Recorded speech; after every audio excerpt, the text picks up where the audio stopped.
All right, so would you all please stand for the Pledge of Allegiance?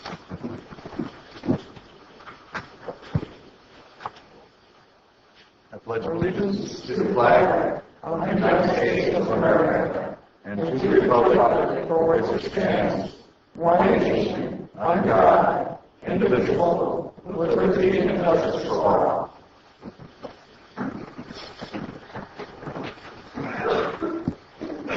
All right, thank you. Good morning. Welcome to our August 25th, 2015 Board of Supervisors meeting. So, you have any announcements from the board? I do, Chair. I need to excuse myself today at 2:30. I have a commitment that I have to get to this afternoon. Okay. Right. Well, if everything goes real smoothly, we may be out of here by then, right? All right, then we have a recognition. Behavioral Health Services Substance Abuse Program. That's a proclaimed September 2015 Recovery Happens Month in Calaveras County with the theme, Join the Voices for Recovery. Visible voice, valuable to celebrate persons in recovery, living sober and productive lives. Good morning. Good morning. My name is Bryant Wilson. I'm a counselor over at Behavioral Health Services Substance Abuse Program. I've been the Recovery Happens Chair for 13 years in Calaveras County. Well, this year I am stepping aside, and another counselor, Carol Smith, is now going to be the Recovery Happens Chair. I'd like to introduce her and welcome her to this service. Thank you. Thank you, Brian. Good morning, Honorable Chairperson and members of the board. Like Brian said, my name is Carol Smith, and I'm currently a substance abuse counselor with the Health and Human Services Substance Abuse Programs here in Calaveras County. Today we're here to ask you to proclaim the month of September as Recovery Happens Month in Calaveras County.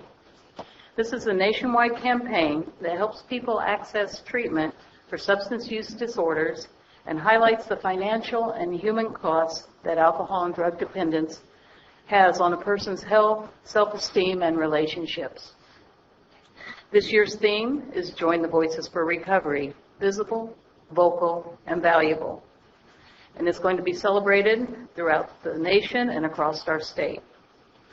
We're proud that this will be the 13th year that Calaveras County has participated in celebrating Recovery Happens in our state. Once again, this year we'll be going to Sacramento on Wednesday, September 2nd, to join with the California Consortium of Addiction Programs and Professionals in the celebration and rally on the west steps of the Capitol building. An estimated 3,000 people will be attending. The event begins at 8 a.m.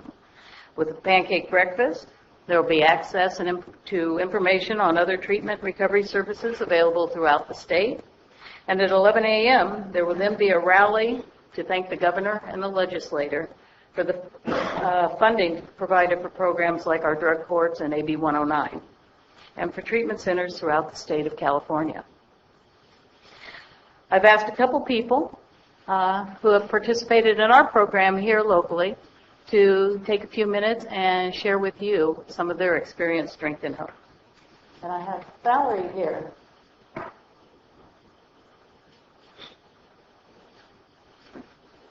Hi, I'm Valerie, and I'm in recovery. I've been in recovery for 4 months, and I'm currently taking all the substance abuse classes. I've started in March. I must say that my recovery wasn't something on my mind because it was something I was deeply into. I have been well supported by these classes, and anytime I've ever broken down, I've had a teacher to go to, and she has very much helped me. I have a CPS case, which, without this blessing in disguise, I probably would be pretty down in the dumps. I must say that recovery has been really, really good for me. I feel so much better about myself. I've been doing every step that I have been taking. I'm in phase 3 now, and which is a huge thing. That means I have about 30 plus days sober. With that, I have gotten a job, and I've gotten a new vehicle. I've gotten a new sense of who I am.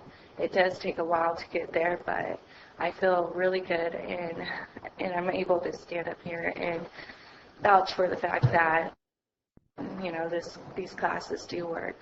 I know that some people are stubborn, but I know that without the help of Carol and a few other selective teachers around here, that I would probably not be this strong about my recovery. I love to see the fact that they have accomplished a lot of their goals that they wanted to accomplish, and it wouldn't help if I was talking to somebody that's never been through the same things that I've been through.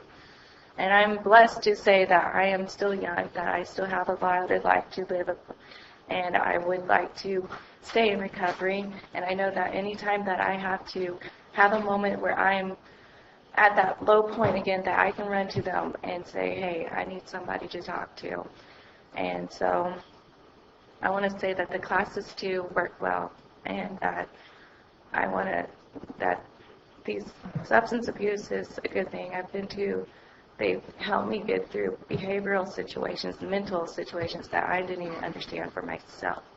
So I just want to say thank you for supplying us for the classes and everything. Thank you. All right, thanks for coming.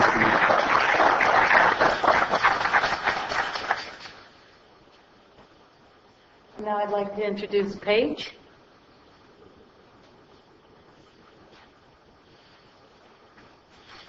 Good morning, Honorable Chairperson and members of the board. My name is Paige Cavone, and I would like to take a minute of your time to share how the perinatal program has helped me through a portion of my life's journey. When I walked through the door of this program, I had low self-esteem, little to no knowledge of what it was like being an independent, sober mother or a productive member of society. I was lost with little direction and had found myself at the lowest of lows I had ever been. My son was taken from me, and it was February 12th. Well, I lost my son to the choices of, you know, my addiction and the things I chose to do. During the opportunity, not only have the counselors made it possible for me to find the light inside myself, but have provided me with healthy coping skills, life tools, and a loving support group I now call my family. I don't want to get emotional, sorry. I'm able to leave the room after every class with new helpful information I can apply to everyday living. This program has made it possible for me to have a second chance to be the mom my son has always deserved, and for that I am truly grateful. The class helped me make sense of my past, bring peace to today, and hope for tomorrow. It has been a privilege to learn and grow alongside of the counselors and women in this program. Furthermore, a true blessing to have so many useful tools to help build a foundation for my future and walk through any situation with the ability to be confident, have self-control, self-respect, and gratitude no matter what the outcome. This program is, in all, a life-changing experience, and I feel privileged to have been a part of it. Thank you. Thank you.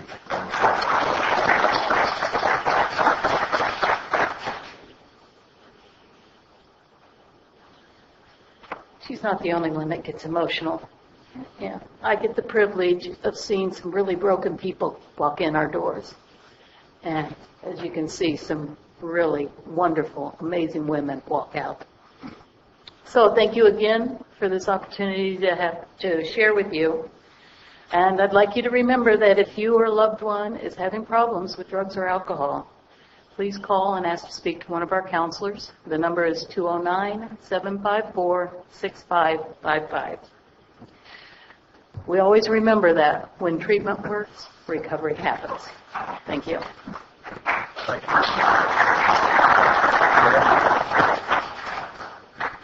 Carol, can you come up with whatever proclamation speech.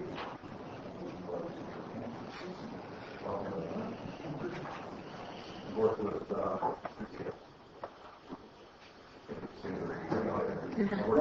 for about, 3 or 4 years now? Yeah. We did a couple of Calaveras seminars together before So this proclamation is declaring September 2015 as Recovery Happens Month. Join Voices for Recovery, visible, vocal, valuable. Whereas alcoholism, drug addiction, and mental illness affects individuals, families, and entire communities without regard to social economic status, resulting in billions of dollars in lost productivity, absenteeism, and accidents every year. And whereas untreated addiction contributes to unwanted pregnancy, school dropouts, suicide, crime, juvenile delinquency, dysfunctional families, poverty, joblessness, and the spread of infectious disease, among others. And whereas prevention, education, and treatment programs save communities money due to reductions in crime and medical care, particularly emergency care.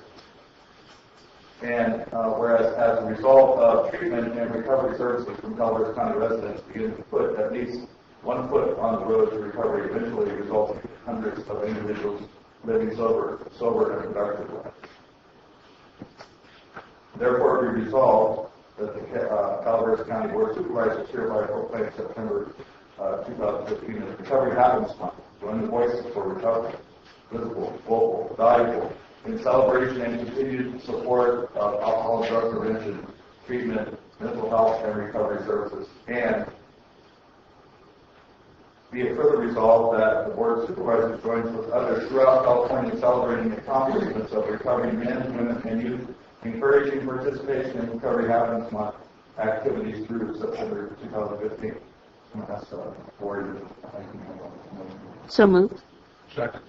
So I have a motion by Supervisor Ponte, second by Supervisor Calaveras. All in favor? Aye. Passed and accepted by the Board of Supervisors, the County of Calaveras, State of California, this 25th day of August 2015. And so I think that if you're in a position like ours, and if you have a local business in particular, where a lot of people come in, you see the effects. It's immediate. And I'm very happy that you have joined in recovery. You're both very young, got a long life ahead of you, and it's important that you get started now because this world is not for you. So, appreciate you doing that. Thank you very much for participating. Yeah.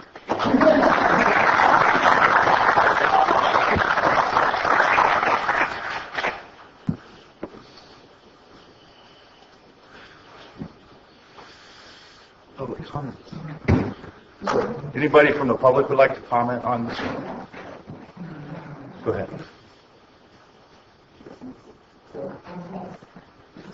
On this issue? Yes.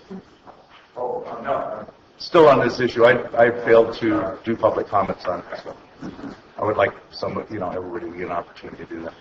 I think this is an amazing program. I was raised, my father was an alcoholic. My mother divorced him when I was 12 years old. There's no amount, your life is entirely changed. So I commend these people. I really do. Thank you, Laura. Anybody else? All right.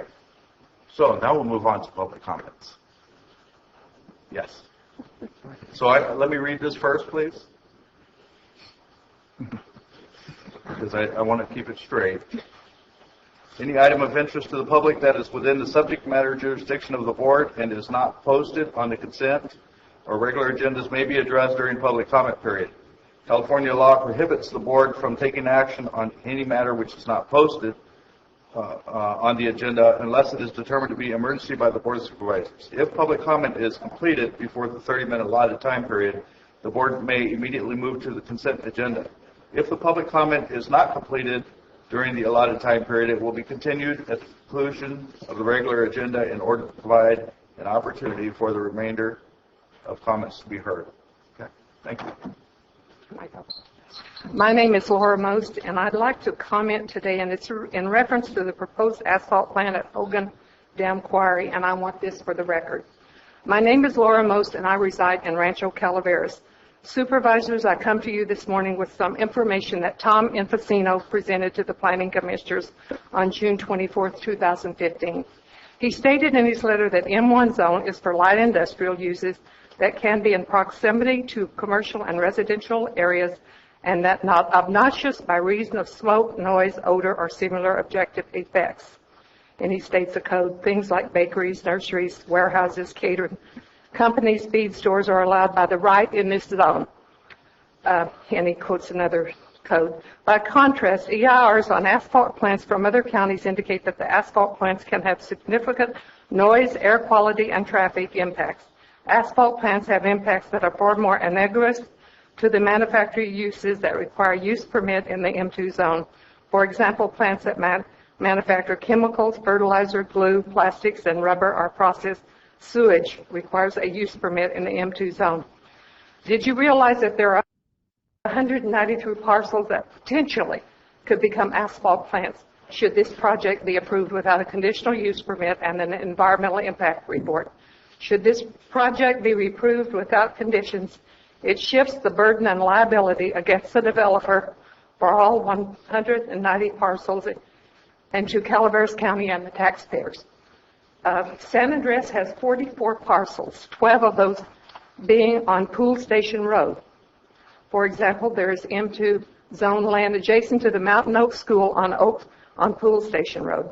8 of those parcels being on Churchill Road in San Andres. The Valley Springs area has 20 zoned M1 and M2, 9 of those parcels being on Main Street in the downtown of Valley Springs. Arnold has 12, Wallace has 2, Copperopolis has 5, Valdecito has 2, Campo Seco has 5, Murphy's has 2, and Burston has 3.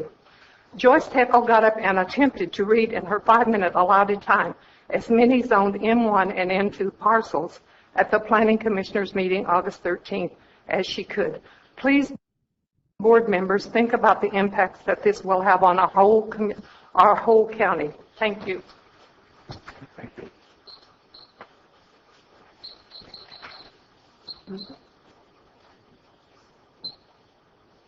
I'm Clyde from Valley Springs, and I was at that meeting that Laura was talking about also about the asphalt plant. And my supervisor had information and stuff about an explosion on an asphalt plant in Clements. And I was wondering if he let you guys aware of it, because I was there when a gentleman was explaining to him. And that's an article that's in the newspaper you guys have about it. And some of the stuff that I feel has just been stuff put underneath the table, things that people's known about, and they're cut, and I wish Steve was here, because, I don't like doing this without him here, because most of this is stressed towards him. And I think he's mild enough. When he's up there at the board, I think he should sit down and be an apologist for the plant and stuff, because he seems to be representing the plant more than his district. And that's all I have to say. I wish Steve's here to hear this. Thank you. Thank you.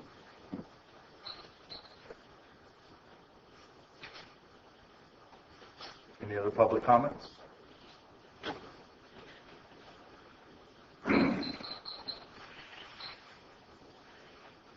My name is William Kinnear, and I've come here to ask for your help for the people in the Burst area. More specifically, the area of Madison Road, Comanche Parkway South, to the McCollum River, Chili Camp, clear up to including Campo Seco, and not just those specific areas, but along that route. The failure wells in our area,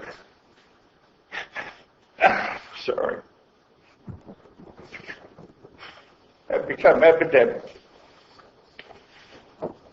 Dozens of wells have failed, including mine.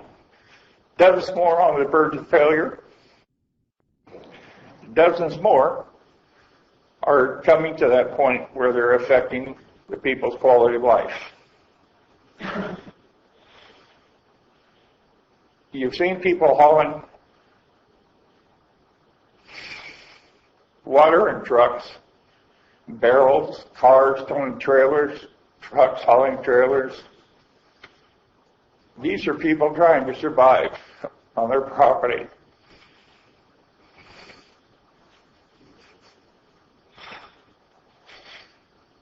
We've come here to ask for help.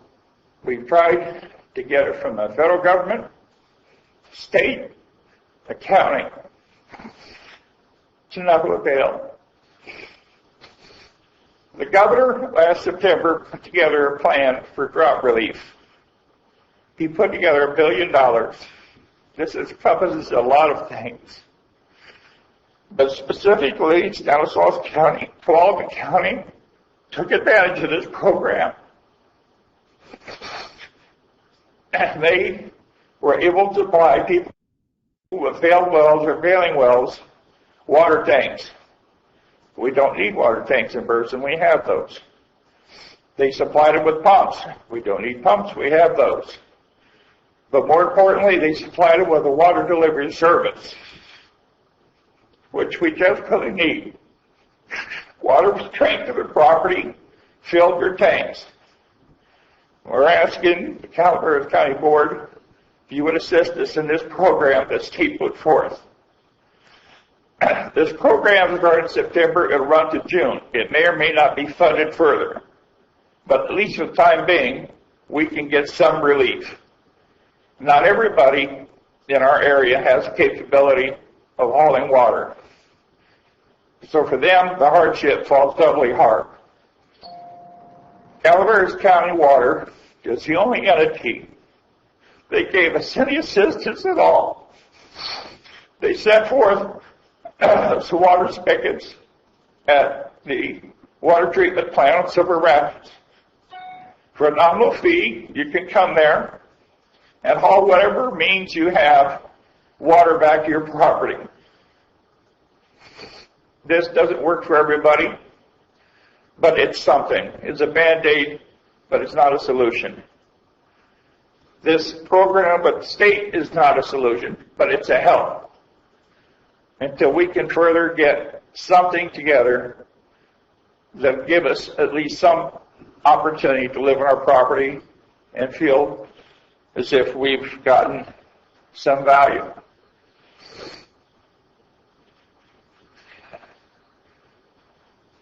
You listen to me and say,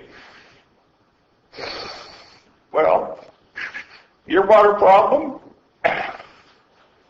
is a problem, and we feel sorry that you have to deal with this. But our water problem is going to become your budget problem. Because, as I found talking to realtors, my property is worthless. So are many, many others. Because without water, all you've got is dirt. You can't build a house on it. You can't grow crops. You can't raise cattle.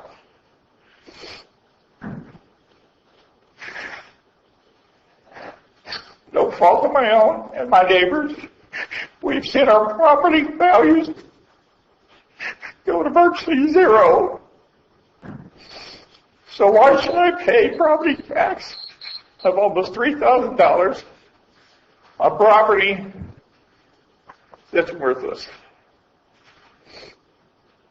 If we can't get some sort of relief, then our only recourse is to file assessment appeals, requesting that our value of our property be valued at what it actually is.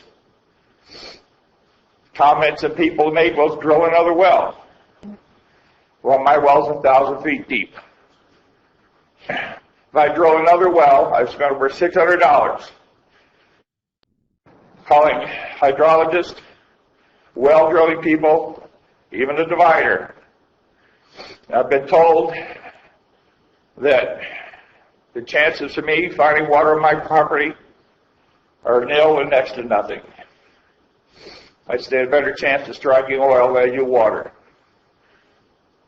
And the chances of oil are 1 in a million. We need help. We need it now. The state program, at least something.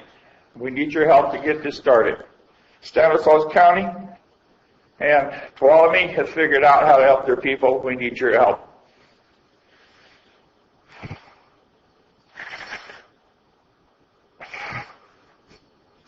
Do you have any questions? I'm going to have to answer them. Otherwise, I have to go home and start all the water.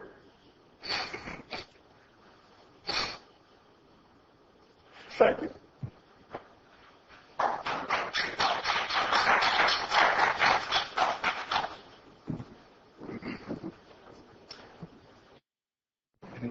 other public comments? Yeah, I have a public comment. It's actually an announcement, but I'm very much aware of the situation he was talking about. And a lot of people have said water issues are water district issues, and the county doesn't have a role. But more and more people are beginning to realize that there's a close connection between land use and water use. And there's a mechanism that exists within the county. Many years ago, I came before this board and I asked you to create a joint water committee with the Calaveras County Water District. And one of the things that Marita Calloway said when she agreed to do this was that all of the agencies in the county that have to do with water, wastewater, and county administration should be part of this committee. It wouldn't take very much to reconstitute that, get the conversations going, and begin the process of creating a solution that's going to be a permanent solution as opposed to the stopgap stuff. So please consider that. It's a critically important thing. And it's not the role of just one agency. On another note, I'm here, by the way, my name is Bob Dean. I'm here on behalf of the Sierra Foothill chapter of the Native Plant Society. And I wanted to announce that on the 12th of September at the Tuolumne County Fairgrounds, there's going to be a drought symposium that's being sponsored by CNPS, Tuolumne Utility District, Master Gardeners, and Tuolumne County RCD. And this is a symposium that's open to the public. There is a fee, a nominal fee of $25 to cover expenses, but we're having Janet Cobb, who created the California Oak Foundation, come as a keynote speaker in the morning. She's now a part of, they've combined it with what they call the California Wildlife Foundation. Additionally, your extension agent, Scott Anetto, will be there to talk about invasive plants and the issues revolving around drought. And we all know what the issue of star thistle, for instance, is creating in this county. Also, another person from the Extension Service, a lady named Susie Coker, will be talking about the bark beetle and the drought. So there's going to be a regional discussion involving a lot of the issues that we see around us constantly. In the afternoon, there'll be a presentation by a lady named Alri Middlebrook, who wrote a book on designing California gardens using natives. And then there'll be a couple of local gardeners who will be able to talk about the pitfalls, the successes and failures of dealing with natives and in this kind of drought situation. So I'm here actually to extend an invitation to each and every one of you to come and share in that drought. And we know that the drought doesn't honor political boundaries.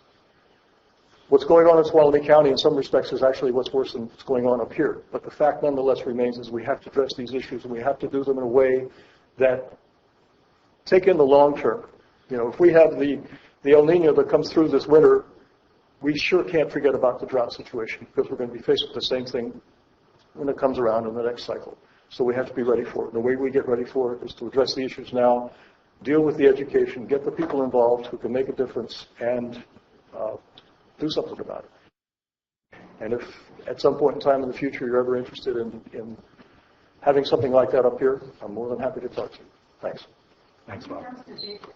Oh, I'm sorry. Yes, it's the 12th of September, Saturday.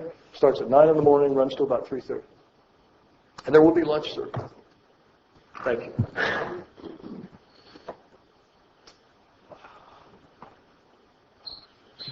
As long as it's pick on CCWD, I might as well join the group. As I pointed out a little bit earlier, not as much because for some of you are CCWD customers, your constituents are, and a couple of months back there was a appeals court's ruling that, I hope I don't mess it up too much with pronouncing it, but it's called tier system. Tiered systems are higher the rate you charge of more water use. Did I pronounce it right? Maybe somebody can interpret for me. Find the appeals court ruling, find that's unconstitutional. Folks, the new bill, same frickin' thing, say that right here clearly, are they charged? Unconstitutional. Folks, the most diplomatic way I can tell you, and maybe I'm going to offend some people, that CCW is a cesspool. I don't know if it's intentional or out of ignorance. You, not you as individuals, but as a board, helped created that thing. And it's way out of line. And what is affecting everybody in this county, And most people don't realize it, because when I talk about CCWD on the people on the street, oh, we have nothing to do with it. We're not part of it, thank God. Well, folks, property tax goes to them, a great amount. And you have special service districts that are struggling. Property tax for everybody in this county goes to CCWD. Now, I'm sure most people don't mind building the Taj Mahal over there. But that's ridiculous. Now, let's leave CCWD alone. I have another little thing. Later on, you're going to get into human services. Someplace along the line, because eventually, sooner or later, it's your name at the bottom, whatever you vote on. You have one staff, they're going to modify families. It's not required. Definition of a family, folks. There's another one, you're spending millions of dollars to keep the family. Now, it's all at the expense of your constituents and out of your pocket. Somebody better make up their mind. Some of you going up for re-election. Your name's at the bottom.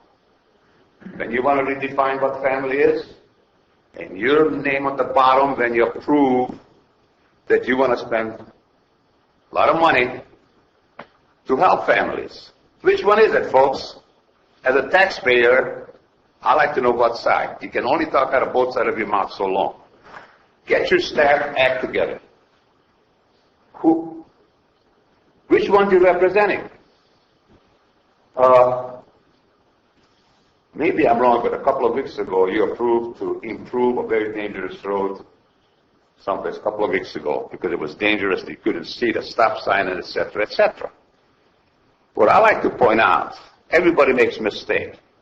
But you know what? It's not just this county. You guys are saints compared to what's going on in the state and the federal level.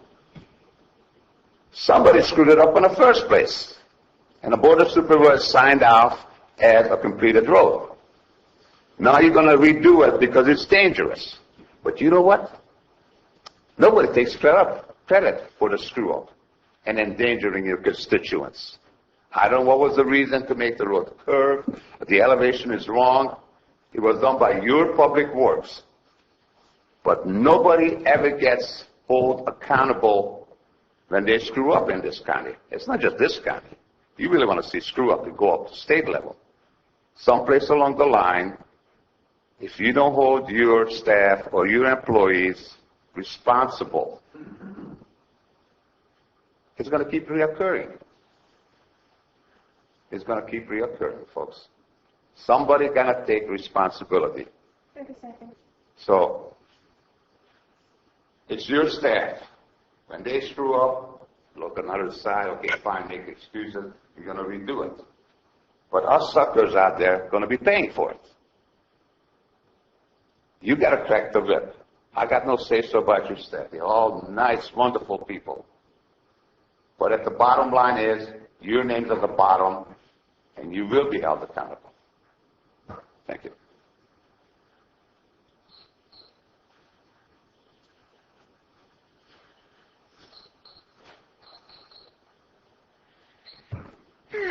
Good morning, ladies and gentlemen. My name is Vicki Mills, and I have a wish list for you, to which my husband said, oh, crap. At the last Board of Supervisors meeting, I ended up sitting out in the lobby, which was really interesting because I got to direct at least 5 people to where the courthouse and jail resides. And I got to tell another 4 people where the recorder's office was, where you can do passports, birth certificates, and such. Until this morning, I did not realize that there was a sign for the courthouse and such. Unfortunately, it is placed after you go past the turn. It needs to be moved so you have a warning. So people in the lobby don't have to keep directing people to the courthouse, and hopefully they make it to court on time. There also needs to be a sign in this wonderful courtyard out here, similar to what is in malls or other places like that, that says, you are here, this building is there, this is how you get there, and that's what's in the building. The people of Calaveras County would really appreciate that. It takes a lot of time trying to figure out where we're lost at. And on a more personal note, these seats here are wonderful. However, if you have bad knees like me, there are only 2 to 3 chairs that you can use to get up and down, and they are in the back with arms. These are too low. And you're risking whoever's sitting in front of you trying to pull yourself up out of them. So I would appreciate it if you'd have a few more chairs, because that's how I ended up out in the lobby last time, because those 2 chairs were already taken. Thank you.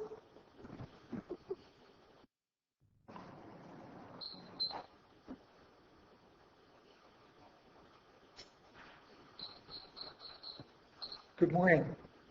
Al Sakala, Taxpayer Association. And first item is coping with the drought. And there's a lot of talk about government solutions to this. And I'd like to suggest some non-government solutions. I have a rainwater collection system on the roof of my house. In a normal year, it'll collect more than enough water to last 2 people for a year. Most people don't know the capability of rainfall. But it doesn't have to be a roof. If you have land that slopes somewhat, you can put visqueen, that thick visqueen down, and collect water at the bottom to go to a tank, which under solar power, water can be pumped to a higher tank for gravity flow. There's ways to solve the water problem without government. True, rainwater collection systems are not as good as a well, but it'll provide water for you. And combine that with reducing unnecessary consumption, you can get by okay without taxes. Now, on a brighter note, we have an annual barbecue from the Taxpayer Association this coming Saturday, the 29th. And it's a pretty exciting event where our main speaker is going to be George Runner. But also we'll have Dennis Mills, and he's always interesting. He talks about things other than water. And also we'll have a panel of our county officials, our assessor, clerk recorder, and our auditor. And that'll be moderated by I forget his name now. Joel Mesker, thank you. When you get to be 74 years old, you sometimes forget some things. But it's good forgetting things once in a while because you always meet new and interesting people. But anyway, Joel's going to be our moderator and for that panel. And we're also going to have a small panel with some friends from the Howard Jarvis Taxpayer Association. Their lead attorney, and also David Wolf, who's spoken at our group before, and he's excellent. In addition to that, we're going to have 2 awards for excellence in public service. One is going to go to Joel, and primarily because he led a team in reducing the state-required reduction of consumption in CCWD from 32% to 16%. Unfortunately, he did such a good job in programming people for water conservation that we're conserving 40%. So we now need to encourage people to use a little more water because it has a problem with the tanks. If they don't have enough flow, they have to flush the lines, and so the water you save with less use, you flush the lines to allow them to have potable water, and you defeat your purpose. So one other comment is I was really impressed with the two young ladies that spoke with drug alcohol rehab, and I think this is really a good thing. And I was that might be music for the end of my comments. One of the things that I noticed is that these ladies are so lovely. I wonder if they're all like that. 30 seconds. Well, perhaps so, but in any case, thank you.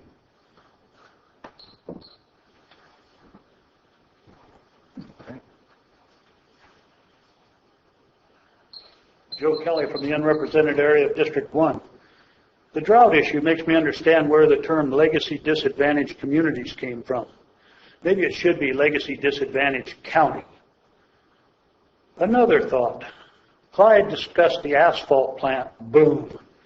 That was reported in April 19, 2001. That was a George Reed project that went bad, a new plant going in, and boom. You folks really, when you do these things, you need to look at every aspect of the project. That brings us to a new point. During the last Planning Commission hearing, I didn't come to it. I watched it. I sat through 7 hours at home watching it on the computer. This county should be embarrassed by what they put Brian Moss and Jason through with a inarguably dysfunctional ordinance. I suggest you go back through all ordinances of Calaveras County and square them away, bring them up to date, and make them lawfully workable, and not leaving people like Brian and Jason out in the wind. Now, the next thing I'd like to talk about. The last time you were here, you were discussing there was issues of and coming up for union negotiations. They may be over, they may be ongoing. What I would ask of you is maybe you should look at the concept when you're doing this, or no, I would say this. The concept of this is when it comes back to you folks to approve it, I suggest you have how you're going to work out your CalPERS problem and how you're going to pay for it. Because it seems everything with CalPERS is going downhill pretty quick. It has come back up in its amenities, its holdings, but they're also losing it. And it's turning out there's more people being retired than there are working. So this thing is going downhill pretty fairly fast. And we, the people of this county, need to understand how you're going to deal with it with a 50% increase that's going to be applied. And the people within Governor Brown's aides urged CalPERS to speed up the rate hike. That means if it has a 5 or 10 year term of bring it in, they may lessen that term and bring it forward faster and have a greater effect. They are concerned about issues of those counties and agencies that may not be able to afford it. Well, I think maybe Calaveras County might be one of those, since we can't really do a whole lot of stuff. And included in this thing of reporting back when the union negotiations are over with is we need to know how much we're getting, how much bang for our buck we're getting. Are there going to be layoffs to be able to manage this thing, to be able to survive the county's business? What kind of services will be cut? What types of services will be reduced? We need to know all these things, because I know somebody's going to have a nice big idea to bring back some sort of a concept of raising taxes on the people of Calaveras. And I don't think it's right without full disclosure, transparency. We don't get it from any government agency. Thank you.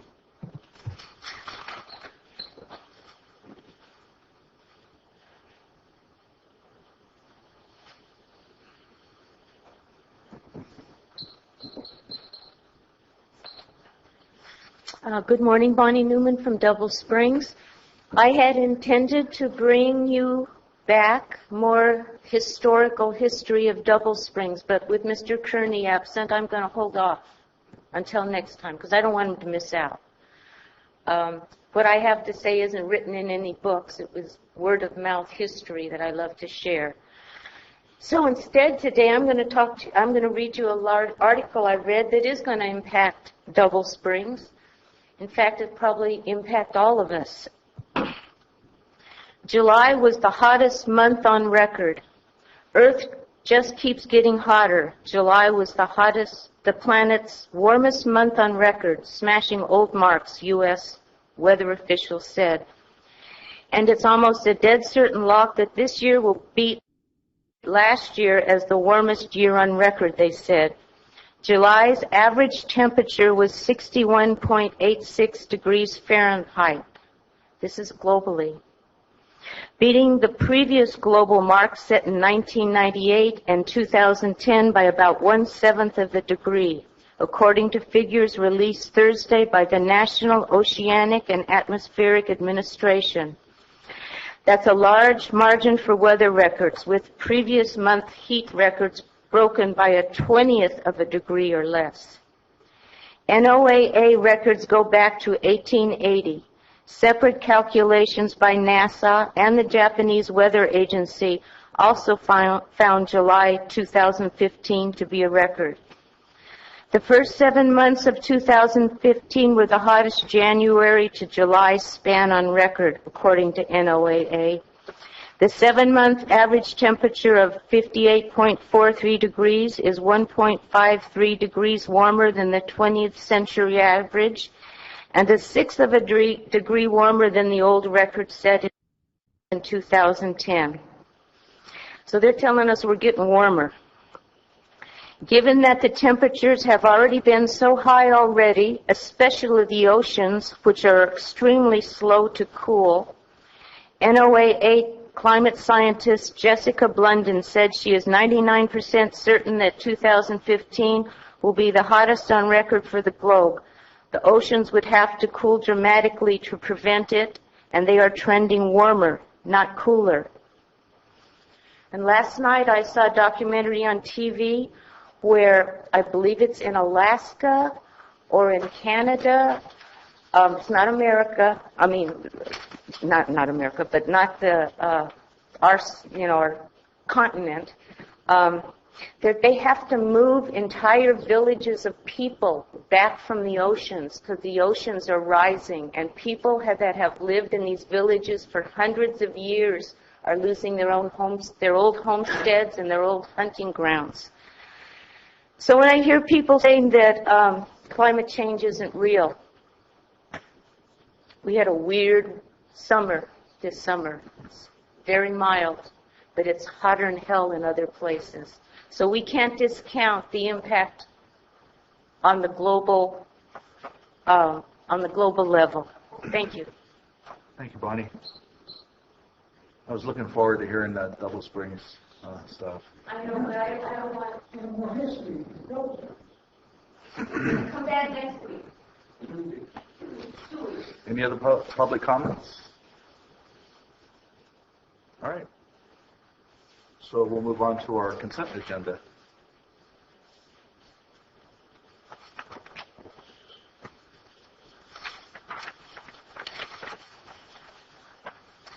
The consent agenda items are expected to be routine and non-controversial. They will be acted upon by the board at one time without discussion. Any board member, staff member, or interested party may request removal of an item from the consent agenda for later discussion.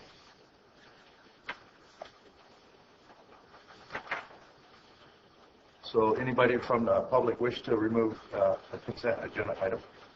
9, please. 9?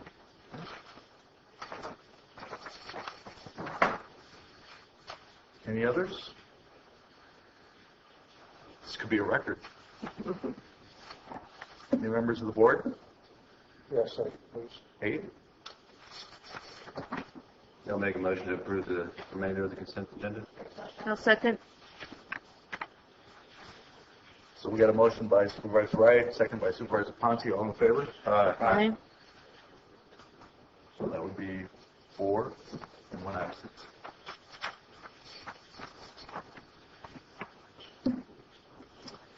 Okay, so number 8, Supervisor Olivera.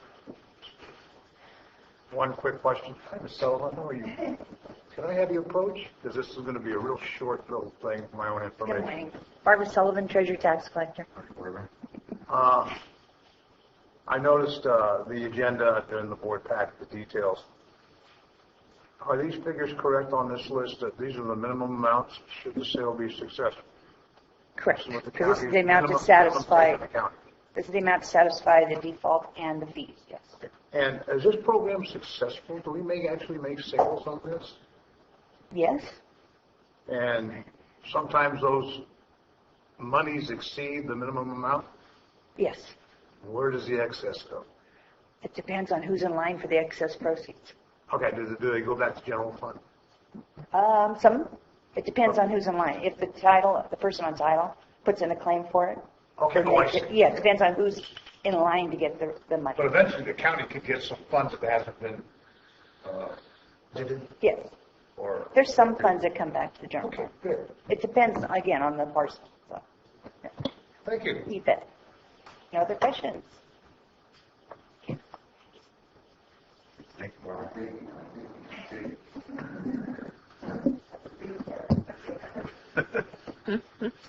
Okay, okay, any public comments on number 8? Joe Kelly, Mr. Olivera brought up the question, do some of these properties sell? What percentage of sales versus the quantity, and how many of the prices are above and below in this, I assume, is an auction? Thank you.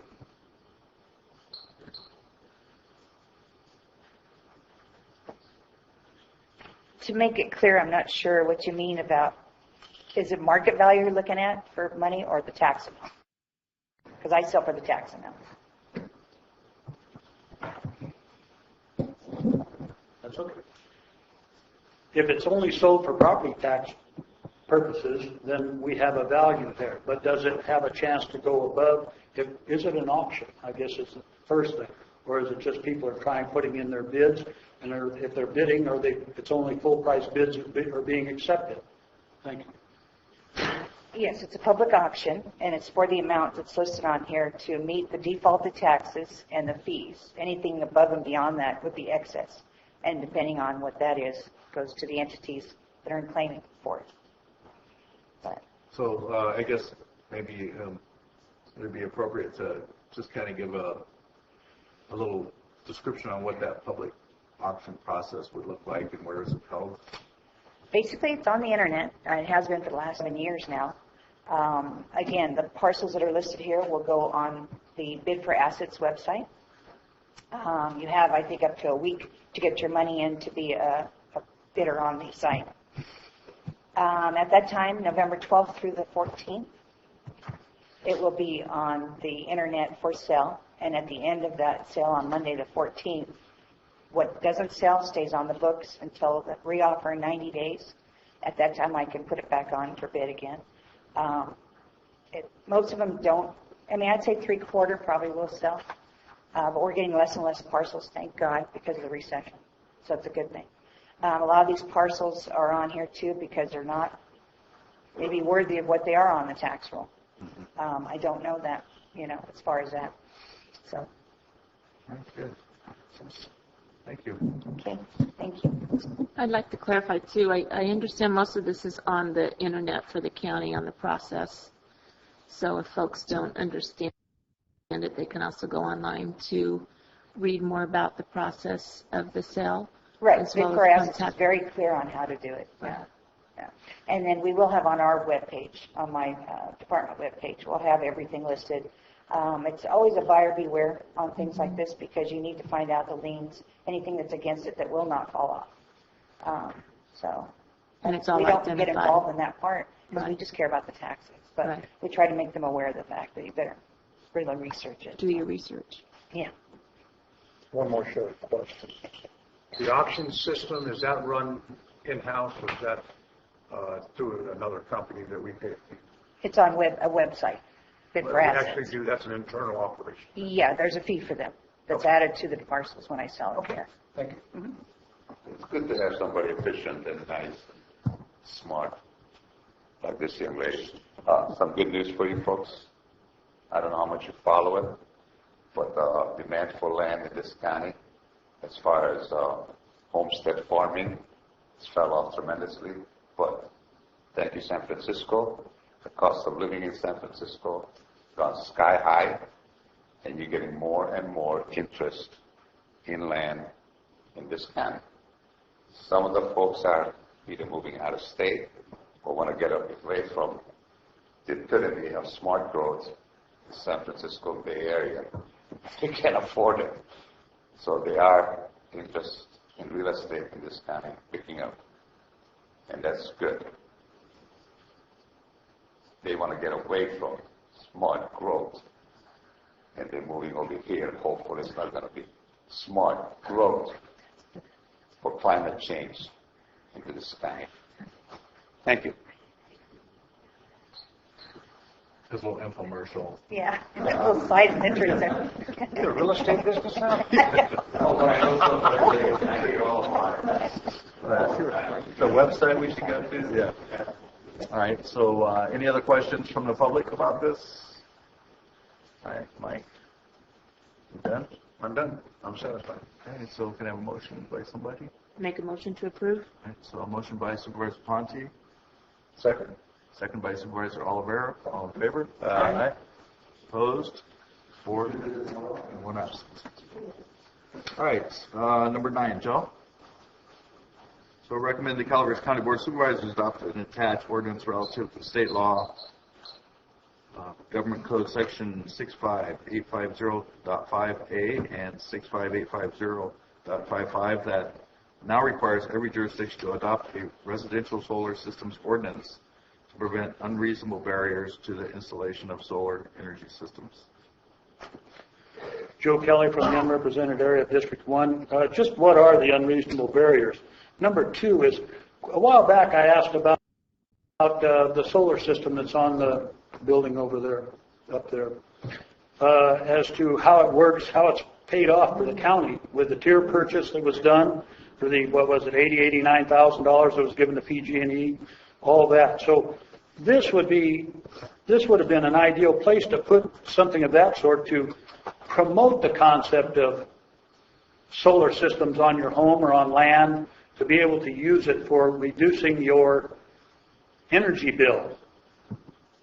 But I think some stuff that's normally left out is like, what's the transmission cost offset? Because when PG&E doesn't gain money out of their electric transmissions from meters, then they come back and, from what I understand, they put a transmission charge on the power you're putting back into the system through solar energy. I'd like a full disclosure of everything that goes on with solar so that we know what it is. I don't mind you bringing forward to put it on, make it and abide by state law apparently now. Excuse me now. But I do object to it when it's just being arbitrarily done without full disclosure of all the good, the bad, and the ugly of it. And I still would like to know what benefit, positive or negative, it is to the county for its solar. That would be a helpful issue now, so that anybody who might be sitting in this room thinking about solar, which I have been, would have an understanding of what's going on and be able to include the concept of the Tier 89 or tier purchase that was done for the $80,000+. Thank you.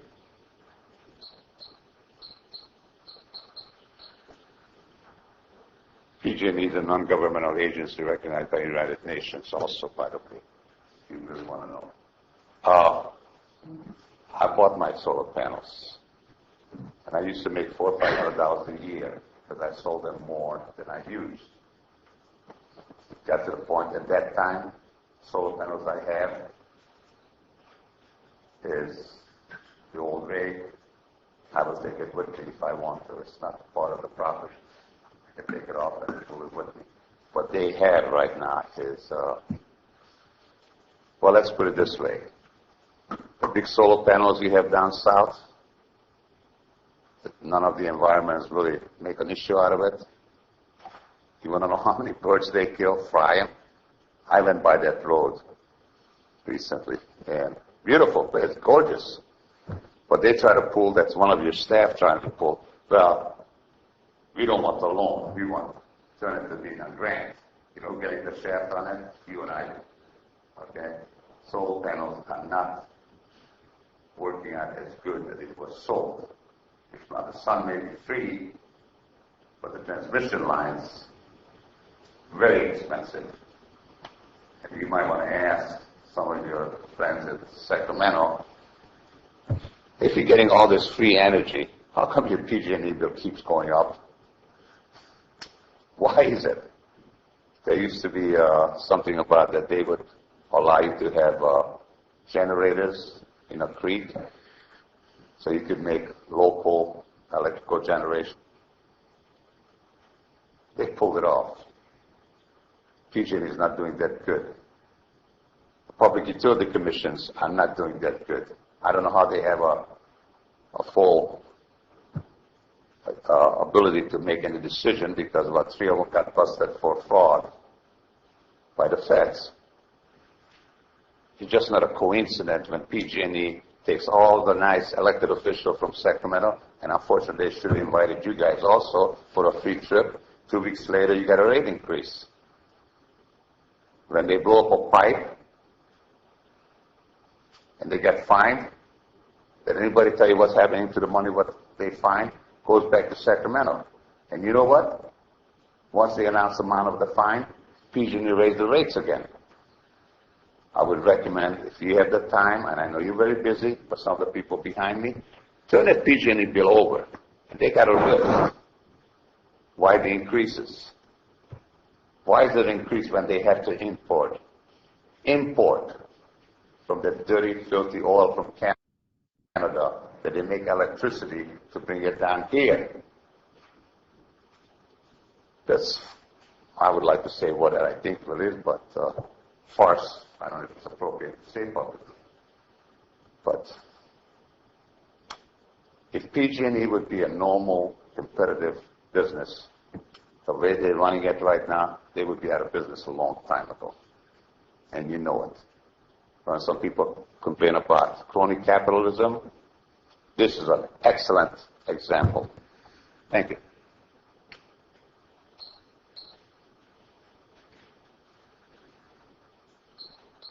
House of Gallup Factor Association.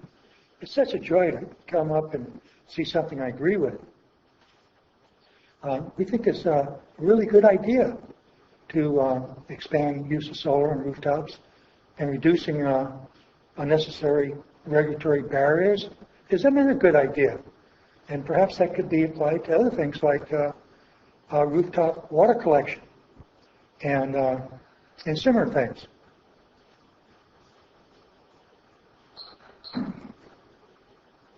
Okay. Any other public comments? Okay, Jeff?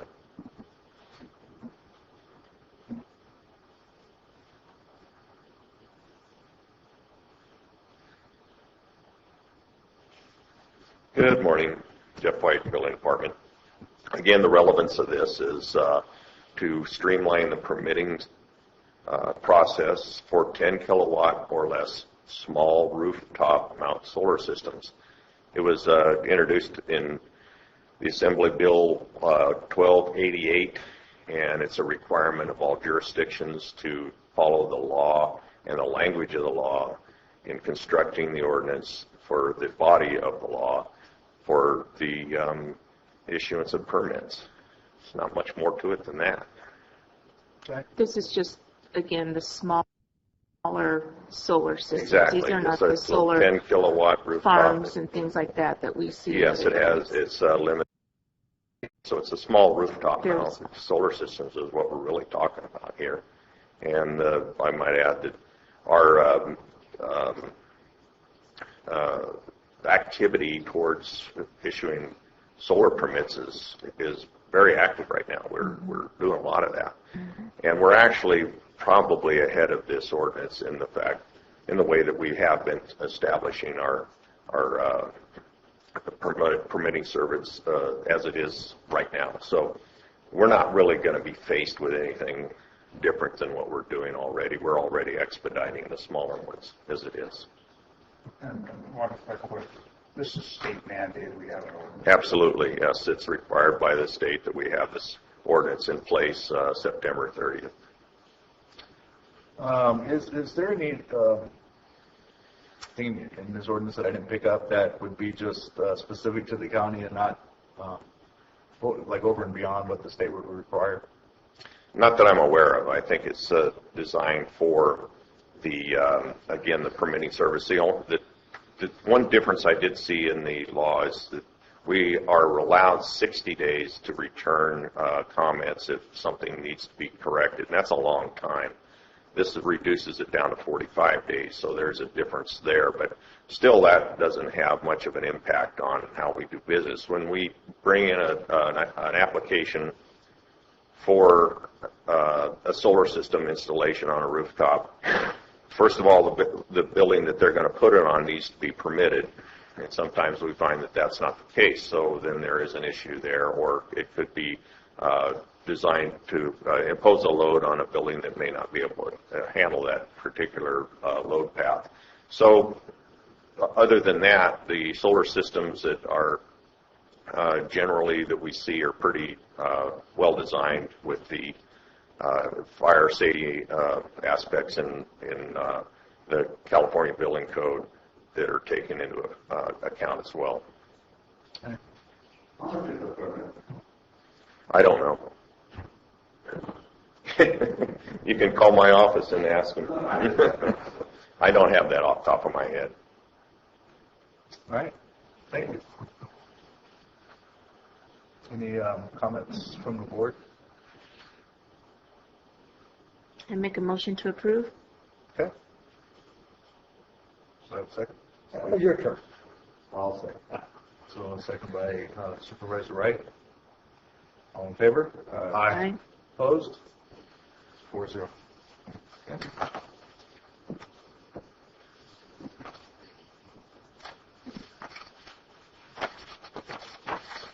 All righty then. We'll move on to our regular agenda. Number 16, Board of Supervisors, appointment of applicants to serve on various committees. Commissions, advisory boards, and county service areas. And before you today, you have one pending appointment to the Assessment Appeals Board. It's for one vacancy for a term expiring 8/31/15. The applicant is Carol Ann McDaniel, and she is currently the incumbent. Sure, could you repeat the committee this applicant is for? This is the Assessment Appeals Board. Assessment Appeals. Okay. Any public comments? All right. Make a motion to approve. All right. So we have a motion by Supervisor Pawnee and a second by Supervisor Oliveira. All in favor? Aye. Opposed? So it's 4, 1 absence. Number 17, this is a review, administrative office review information on property assessed clean energy PACE financing programs and direct staff regarding possible implementation of a PACE program.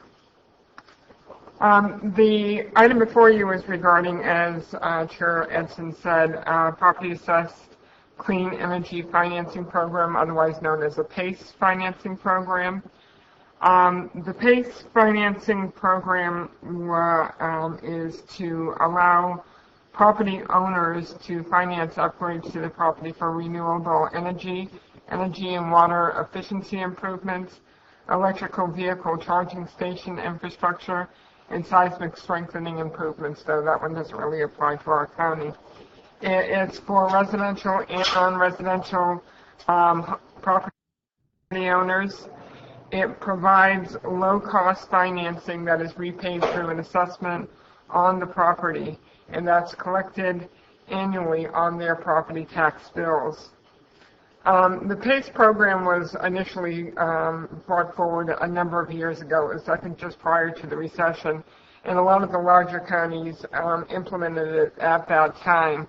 Calaveras County looked at it, but the upfront costs were rather prohibitive, and we were just moving into the recession, and the board at that time decided not to set up a countywide, our county PACE program.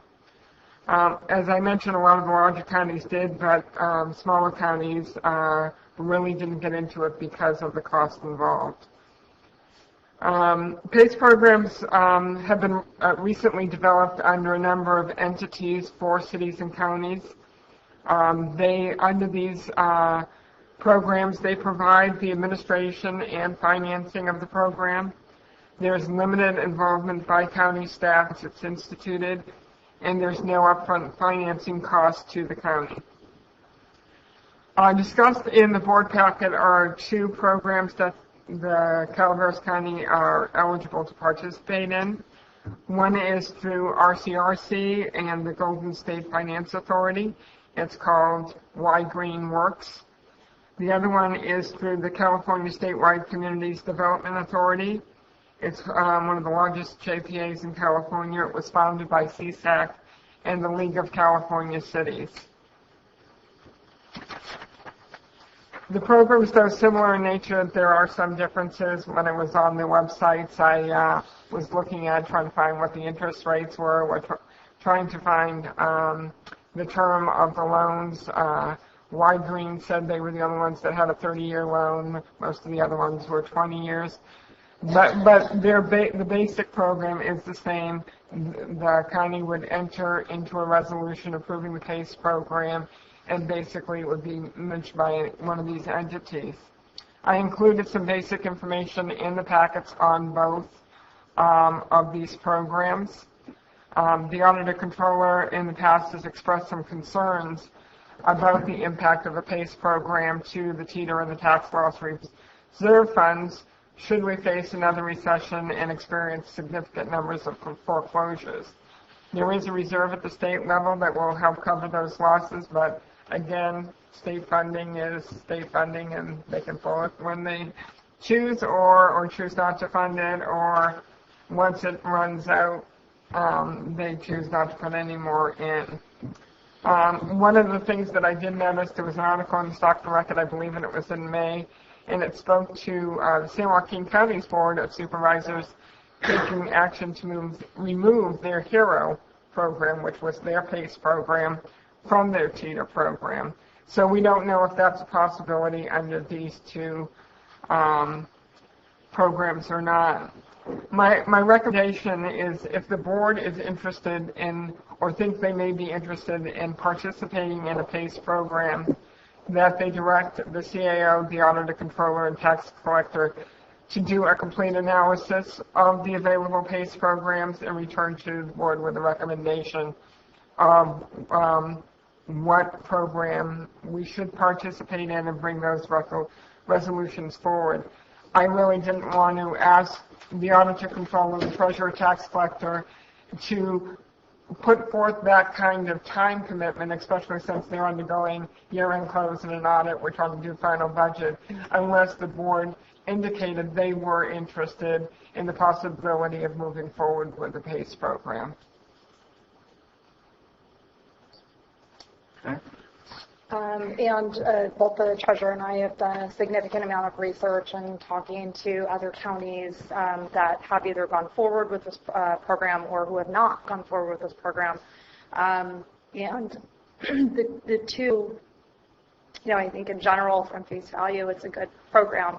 I think the two areas of concern for any of the counties that have had concern were making sure that it wasn't teetered, and secondly, that some counties it's come forward and the Board of Supervisors have not passed it because they want to wait until Fannie Mae and Freddie Mac actually recognize it as a loan.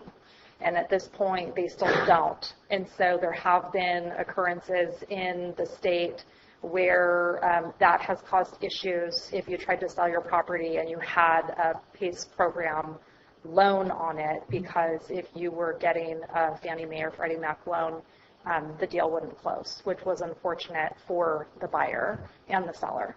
So it's just, those are things just to be aware, and so we could, do the research and bring back additional information. But that is something that they have tried to get legislation passed twice. It has failed both times. So at this point, that resurrecting that has not occurred, and each time something has tried to come forward to get that resolved, it either hasn't even made it to the floor to get voted on, or when it got there, it still was turned down. So it's just something to be aware of, that is a potential issue for the program. And under the Y Green program, except for in certain circumstances, that loan must be paid off when the property sells, so that there is not that issue that if it goes to Fannie Mae or Fannie Mac, that it doesn't become an issue. But that's why it's really important to really look at the nitty-gritty of both these programs before we would make a recommendation going forward. Yes. But we don't want to expend the time doing that if the board doesn't have the interest to begin with. Shirley, is this being brought forward from a group of community people interested, or how is this information being brought forward? Actually, RCRC contacted our office regarding the Y Green Works program, and they sent us some information on that. We also got some information through CSAC, and I watched a webinar, participated in a webinar to kind of get the information on that program. Mm-hmm. And we're seeing now, because of these programs that really purportedly do all the work, administer the program, put the liens on the property, and manage the delinquent accounts or make sure the payments are being made. And it's not requiring a lot of commitment on the time of money or staff time for counties, that the smaller counties are starting to look at. In fact, I think it's on Tuolumne County's agenda this month or next month. I believe I saw them looking at the Y Green Works program. So I'm part of this. So we don't have anybody from the community aware of this and asking for it. Ask for it. Supervisor Edson. Okay. Super Edson brought it forward under one of the providers that under the program that CSAC runs a number of months ago, which caused us to start looking at it. And would this be a program then the admin office would coordinate? We would initially coordinate with the auditor, controller, treasurer, tax collector to bring forward the program, but the administration is done by either Y Green Works or the CSAC program. It really is going to involve virtually very little to no staff time. Yeah. Once it's set up. Right. Once it's set up, it's getting past the hurdle of getting it set up. And from my perspective, even though it's fairly low risk to the county coffers, I just want to ensure that if we were to go forward with this, that we choose a provider that's going to be to the best benefit of our taxpayers, which is why, it's really important to understand those little variances between provider.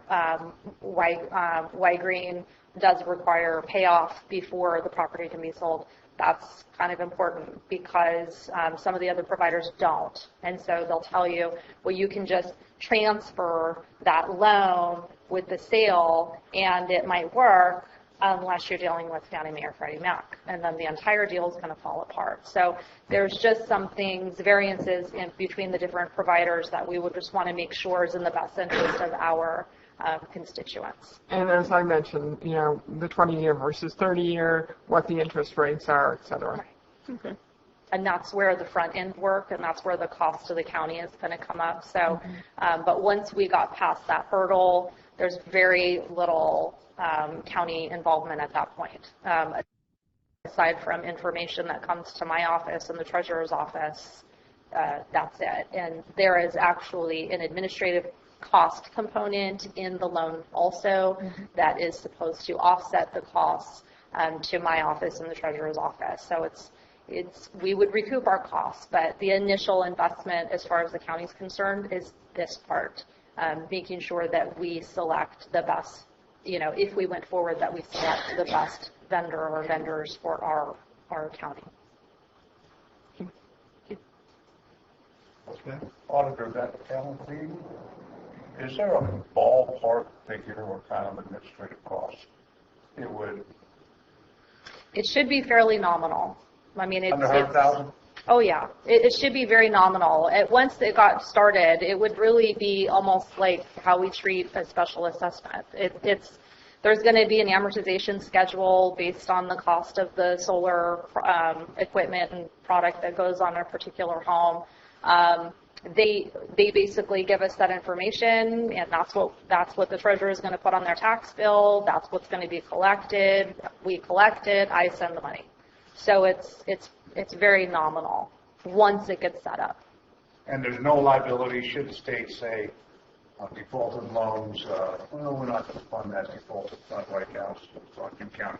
Well, at this point, the state has funded a reserve program. It's a reserve fund at the state level that if things were to go south, that the vendors could go to the state and claim against that loss. It's a loss program. And at this point, the state has committed funds to that loss program to help push this along. Worst case scenario, if,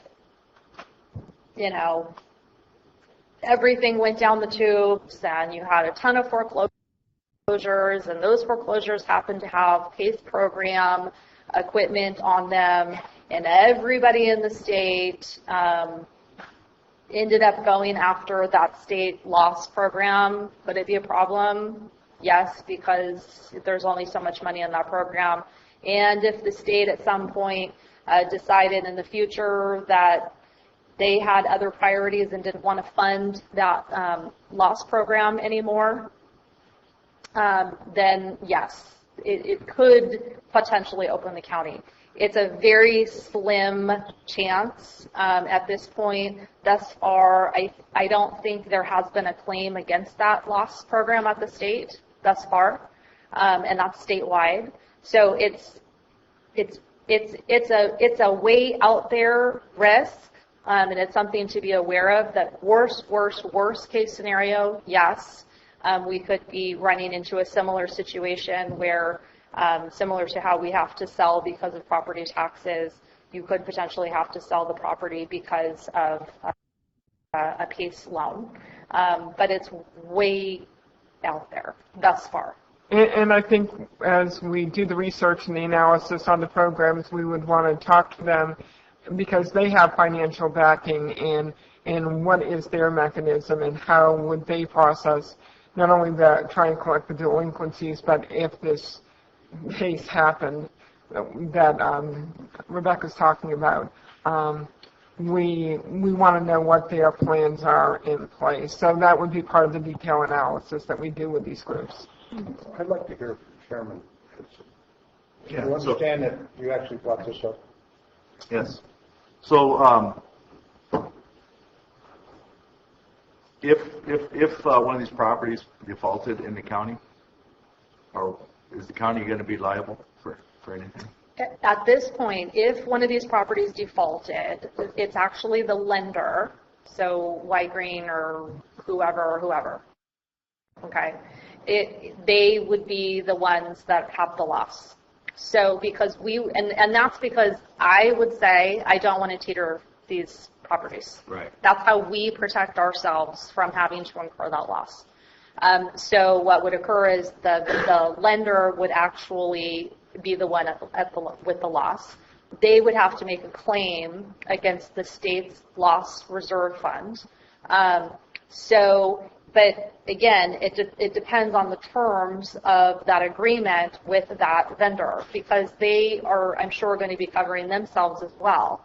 So we would have to look at those to determine, in worst case scenario, subsection Z, subparagraph 23, what happens when a tornado hits on Tuesday and there's no loss reserve that they can claim against, does it roll back to the county?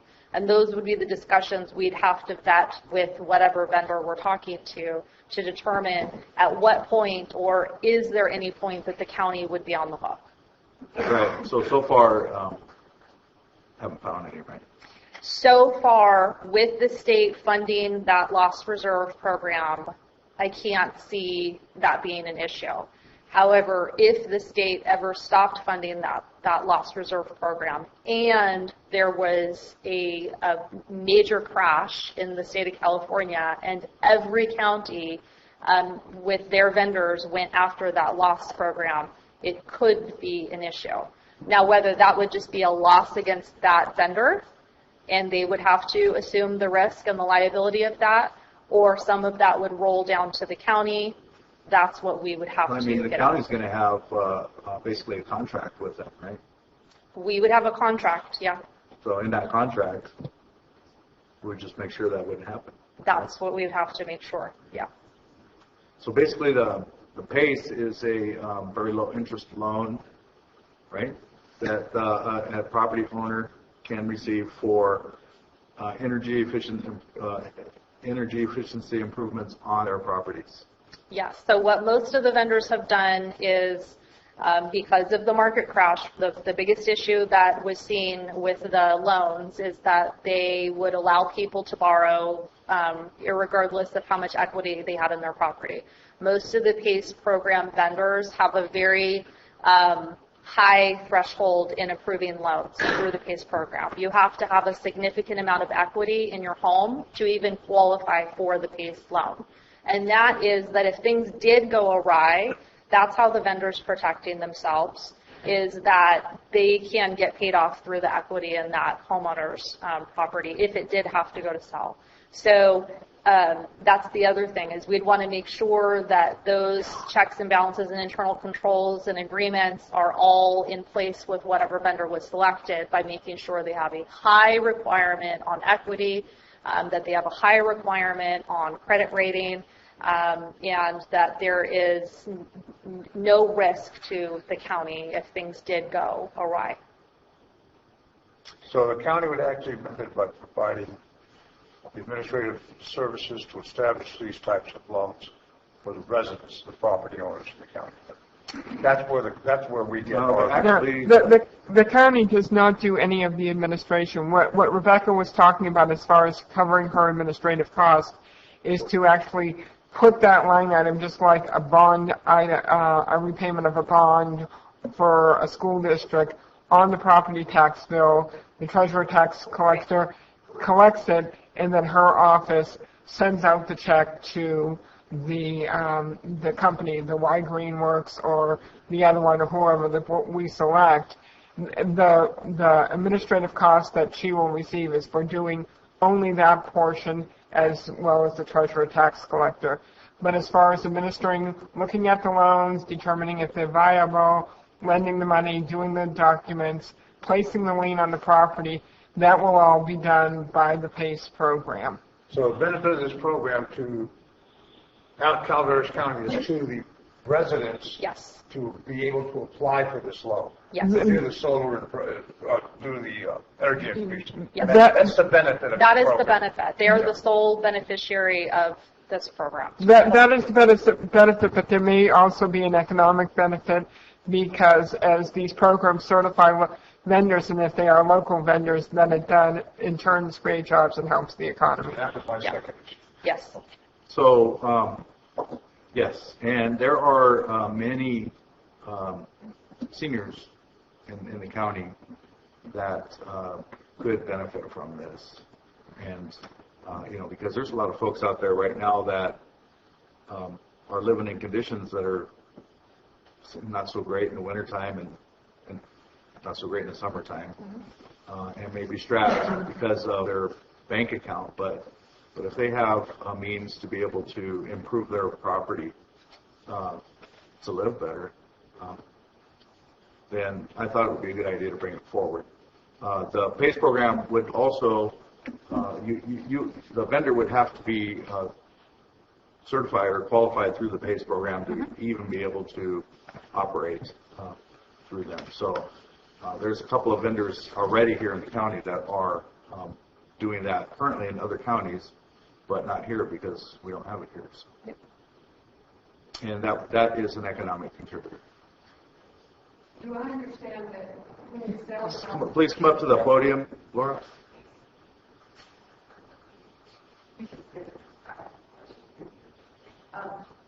Is it my understanding that when your property would sell, then that loan would have to be paid off? Is that what you said? That's through most, depending on the program that we look at, that is correct. Under one of those programs, except for in certain conditions, yes, the loan would have to be paid off when the house is sold out of the proceeds of the loan. Well, it depends on the vendor. Right. This is not a loan. It's kind of a hybrid type of thing. You would personally have to qualify. You would have to have an appropriate credit rating. The equity that you have in that home would have to be, pretty significant, and then you would qualify. When you go to sell the property at that point, it's really no longer your loan. It's a loan on the property itself. And that's where Fannie Mae and Freddie Mac have a problem, because it's not your loan anymore. It's the property's loan. And so that's why some of the vendors have required that at the sale of that property, if you had vendor A under the PACE program, and vendor A's term says you have to pay this loan off if you were to sell this property, then that's it. There's other vendors that don't have that term, and so they will tell you, and you don't have to pay the loan off. It can be sold as part of your property, or you can sell, or you can pay it off if you want to. If you were using a vendor where that's not a requirement, and you didn't have to pay it off, and you didn't want to, it becomes part of that property and part of the sale. As long as someone who's buying that property is not using Fannie Mae or Freddie Mac, you shouldn't have any problems to close, assuming they qualify for the loan, appraisal meets the requirements, blah, blah, blah. If they were going to use a Fannie Mae or Freddie Mac loan, that property is not going to close. They do not recognize that as a valid loan. So they would require that loan be paid off before closing that property. And the lien removed from the property. Yes. So just something to be aware of. It's just in the fine print. So, okay. I think it's worth pursuing, because I see not only the energy conservation potential, but also the water conservation potential, and it's not just residential, it's for commercial and industrial and ag. So I think it's worth pursuing. I think there's a lot more in the fine print you might say to pursue. I too would support not having it against the TETR program.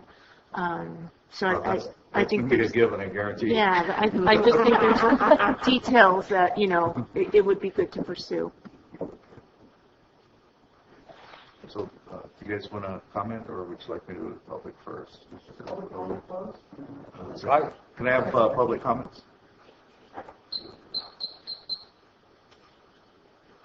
Well, anyway, I had a neighbor lost their home during the 07 crash and stuff, and his home was somewhat paid off.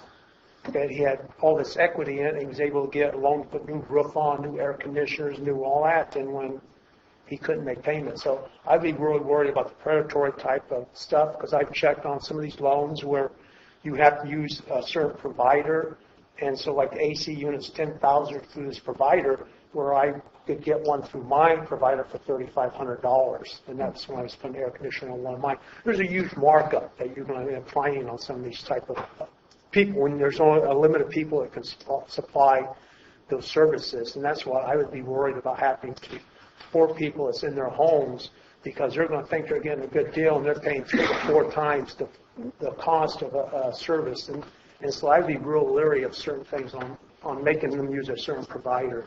Thank you.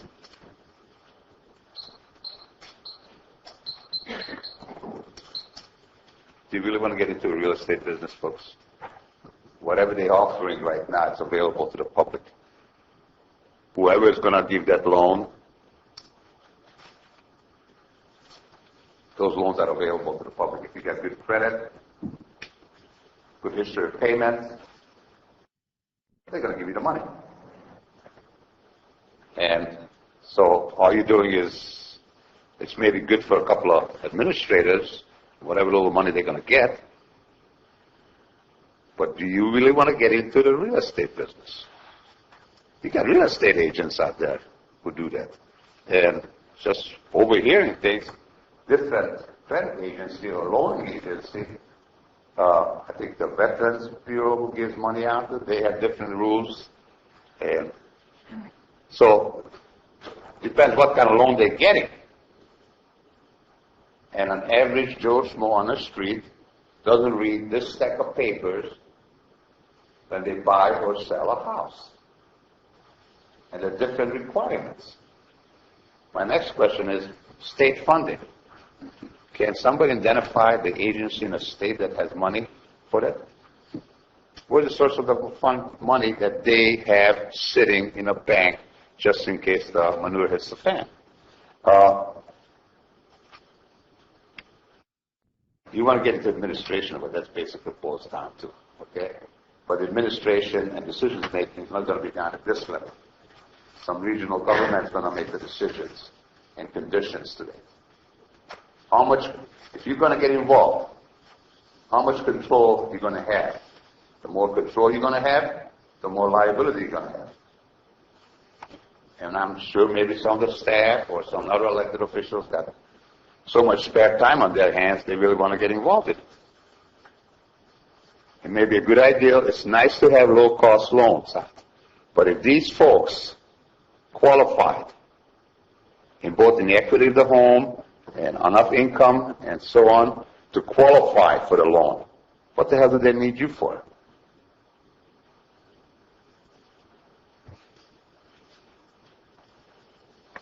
Thoughts are great. Oh, it's wonderful.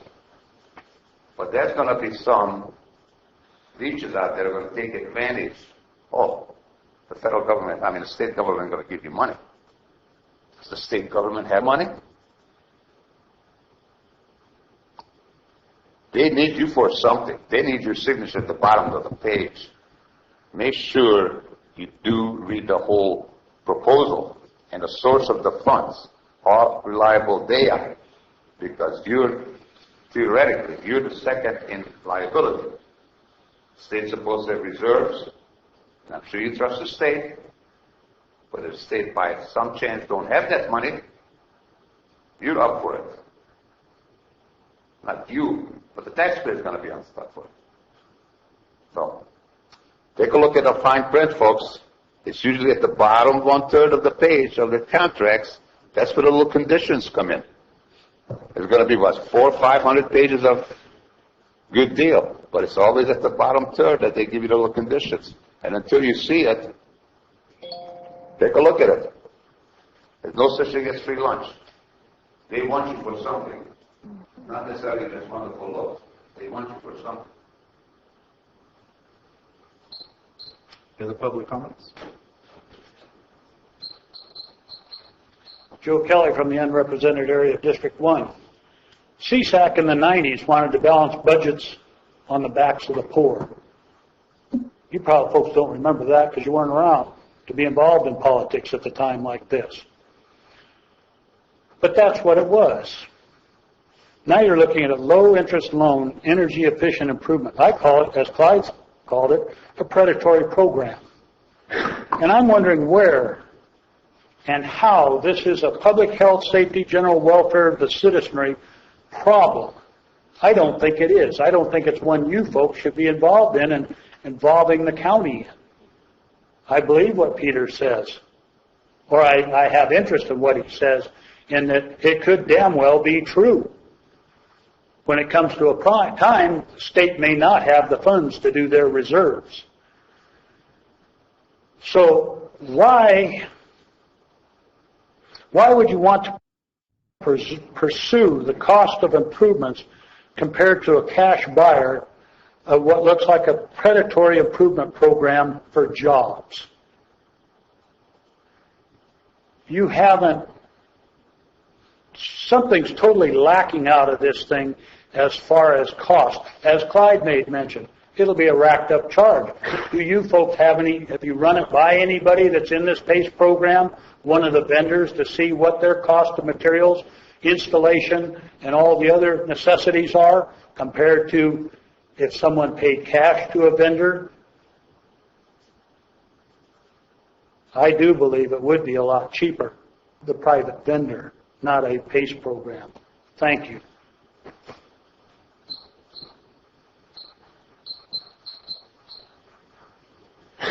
Joyce Teckle, MyValleySprings.com. I'm really excited about this, and I'm glad the county is taking it under consideration. And Shirley's already said that she's going to do more investigation to be sure that the county's on firm footing and they move forward. And I think we'd be foolish not to consider it fully. And if for some reason we feel this program hasn't evolved to the place where we can sign on, don't put it away, just put it back and keep checking on it. And then maybe sometime in the future we'll be at a place where we will be more comfortable with it. But don't just say no. Thank you. Any other public comments? Back to the board. I would pursue it. I think the questions noted here today, all of them are part of the research that the admin and auditors tax collector office can pursue. I mean, we're not making a decision to say, yes, we're going to do this, but kind of a fact-finding mission, and I think it's worth the look. You know, I've heard about similar programs in other areas, and it's helped, and I don't think it's the answer for all, but at least it might be one area of opportunity. So I think it's worth the look. I wonder how this compares to programs offered by public utility companies like PG&E, things of that sort. Is it kind of the same thing, just a different avenue?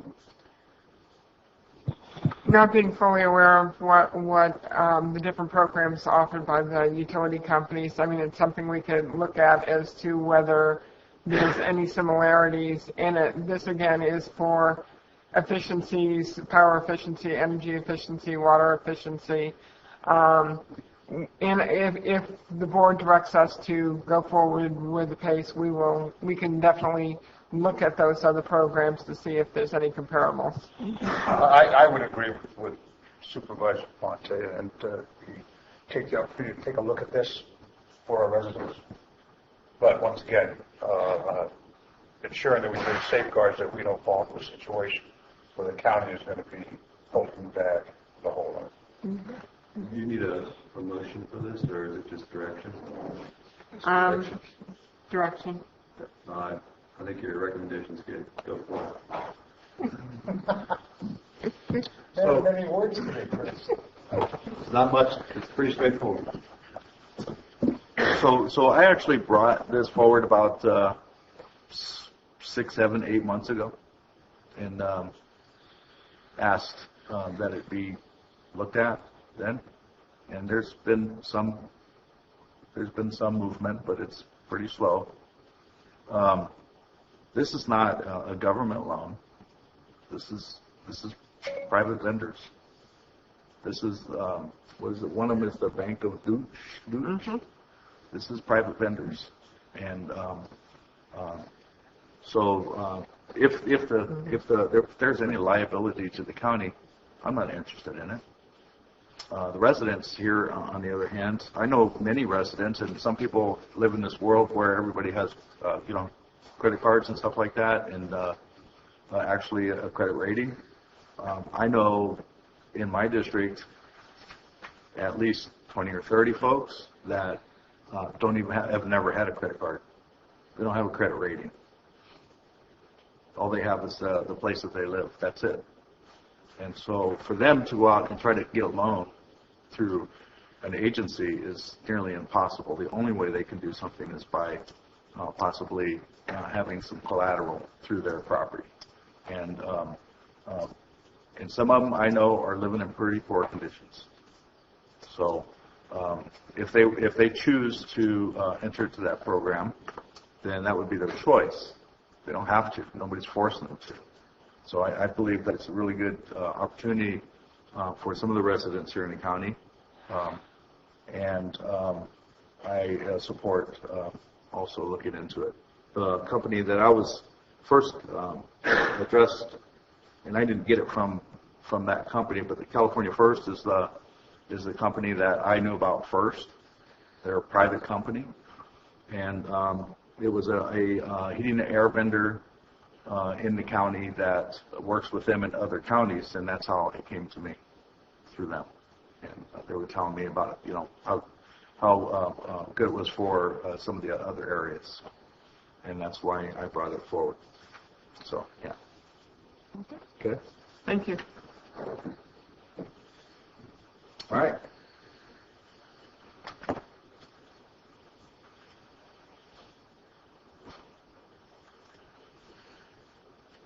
Number 18, AB 109, approved community recidivism reduction grant awards. Thanks, Sam. Good morning. Sam Leach, Chief Probation Officer and Chair of the Community Corrections Partnership. I'll be very brief here today and then answer whatever questions you guys have about this.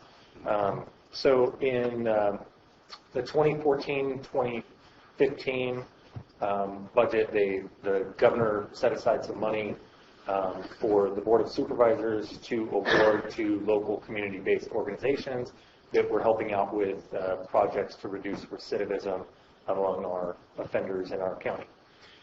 So that money was set aside specifically not to be used by the government, but to award to community-based organizations, non-governmental entities. So they set aside what I consider to be a small amount of money, but $10,000 in that year. This year, just recently, they've approved another $5,000, which can be tacked onto that. So really, there's $15,000 to award, assuming that the board opts to follow the recommendation of the CCP and award this money today. We set up a competitive process to award these state monies that received originally, because we had to run it twice. The first time we did not get any interest. We didn't get any applications. We reran the process a second time, and at that point we got 2 applications.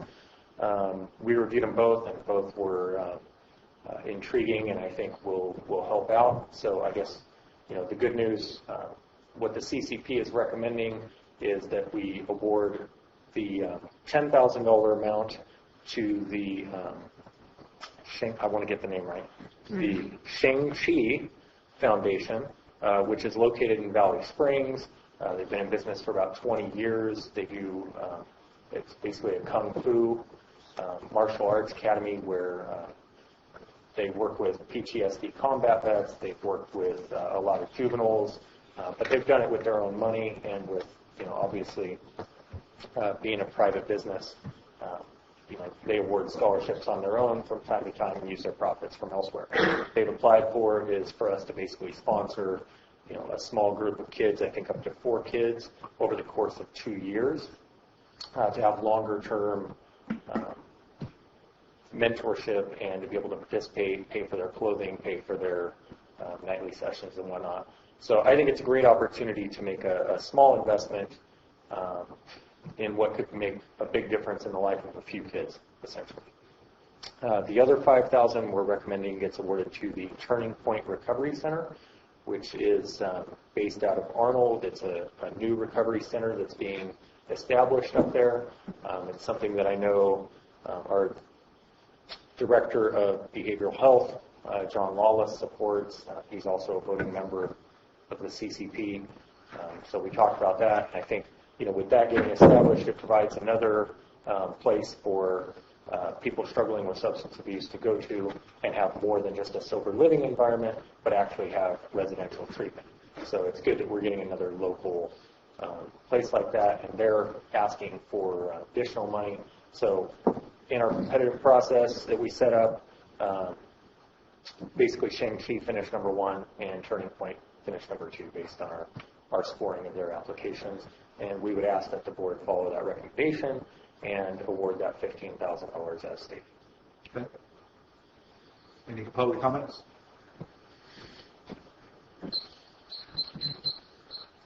I begin to like this guy. Really? Really? As far as the school in Valley Spring, on a personal basis, I would very much like to support him. What they're teaching helped me a great deal. 22 years of getting my butt kicked for 22 years.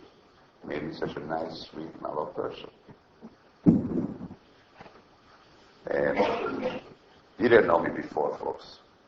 I was always a sweet, nice, naive person, you know, easygoing, go along to get along.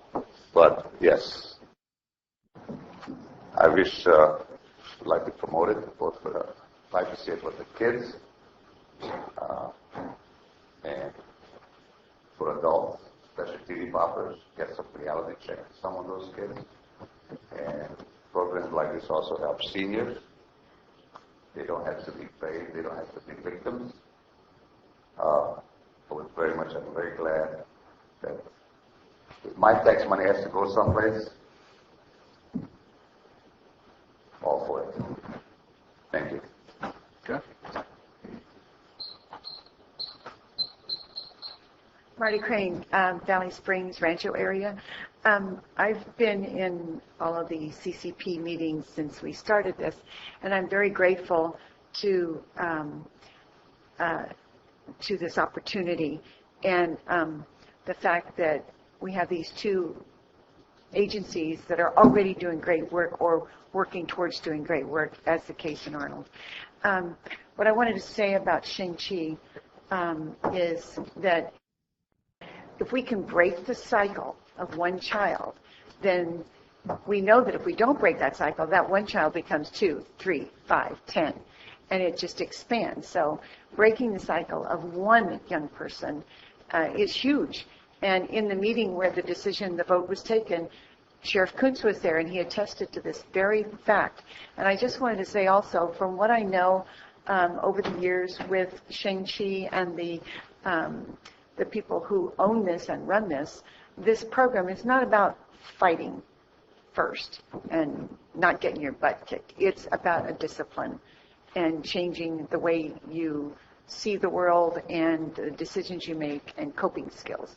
So I applaud them, and I'm excited to see where they take it and watch to see what happens, and maybe we can help expand on that a little later in the future. Thank you.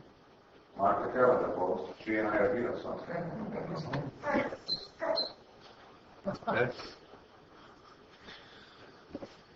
Hi, my name is Phil Weaver. My wife and I started the Shang-Chi Training Center. Actually, we started teaching martial arts in Calaveras. It'll be 20 years next month. We founded the Shang-Chi Foundation. Actually, at the beginning, when we first started training, the day we opened, we did take in one at-risk youth. It's been a tradition to do that continually, to have as many as we could support in there. And we have, as Marty said, we have broken the cycle in quite a few. In the nonprofit world, we did found a nonprofit in 2008. Great year to found a nonprofit. But in the nonprofit world, it's the nonprofits that are hard to understand why it works.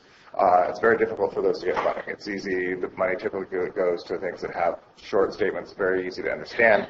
And we do something that's difficult to understand. So in popular culture today and going back through, it's been a popular meme to say your mind changes your reality. That's been in culture today. It's been going back to the Stoics.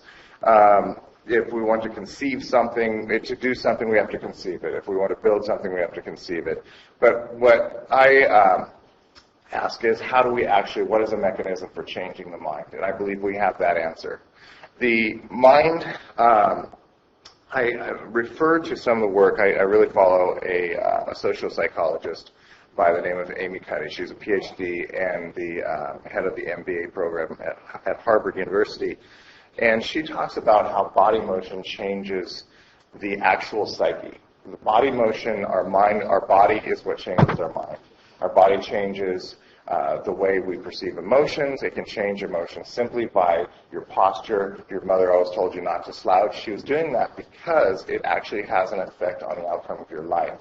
The way we communicate not only to the crowd by our body motion, but we also communicate to ourselves our inner feelings. What we teach is a very unique motion. It dates back probably 2,500 years into the time of the ancient Egyptian. At this point, this art is nearly extinct. We believe we're the only ones teaching it. And this body motion we see it every day, has a profound effect on the human body and the way people feel internally. We see people coming out of our studio just going, I feel better. And these are people that normally have demons, that are just angry young men. And they walk out and they say, I feel better, and I don't know why. And I can explain why.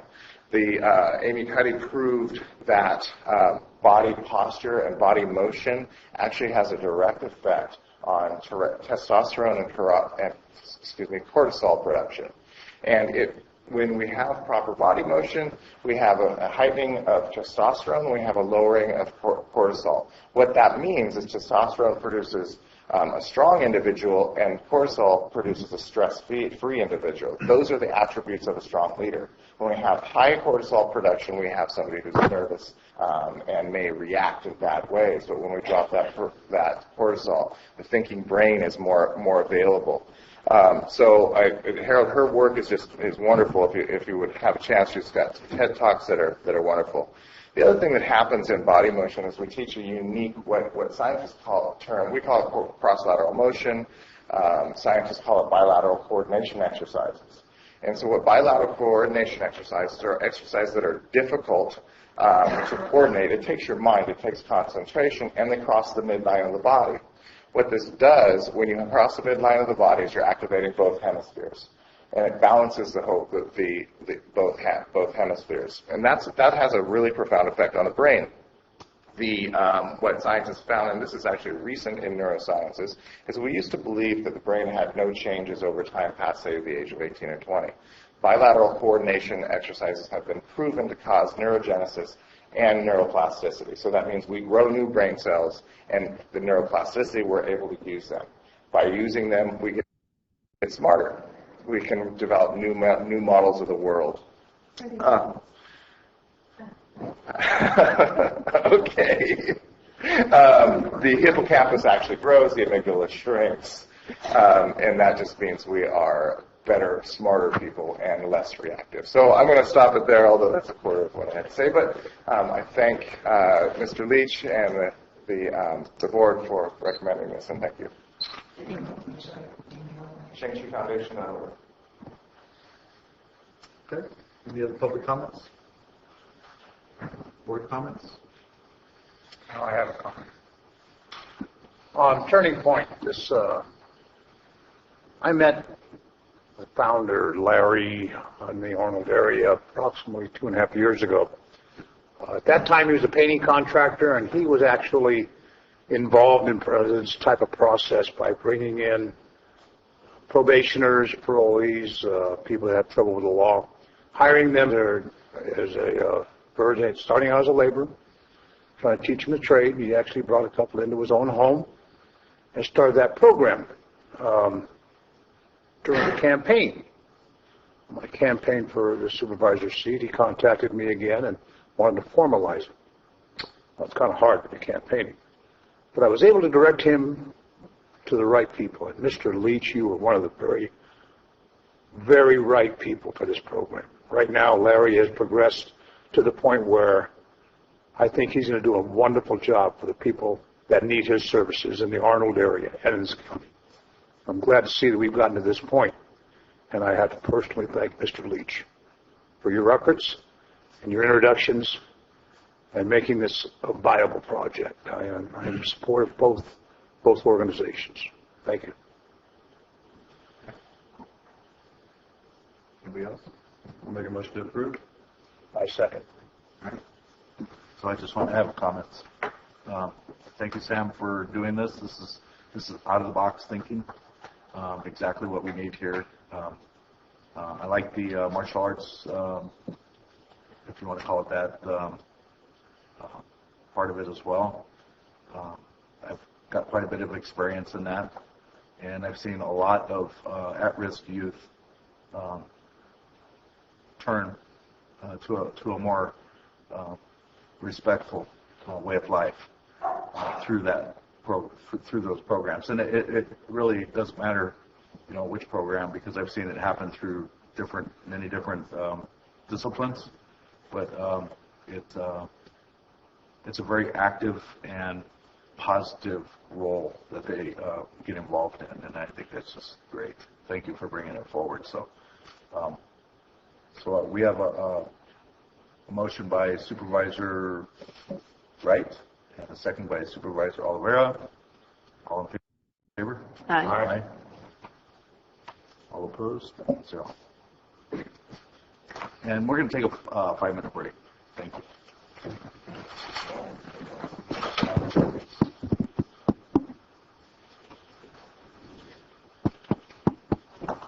Oh, it is. All right.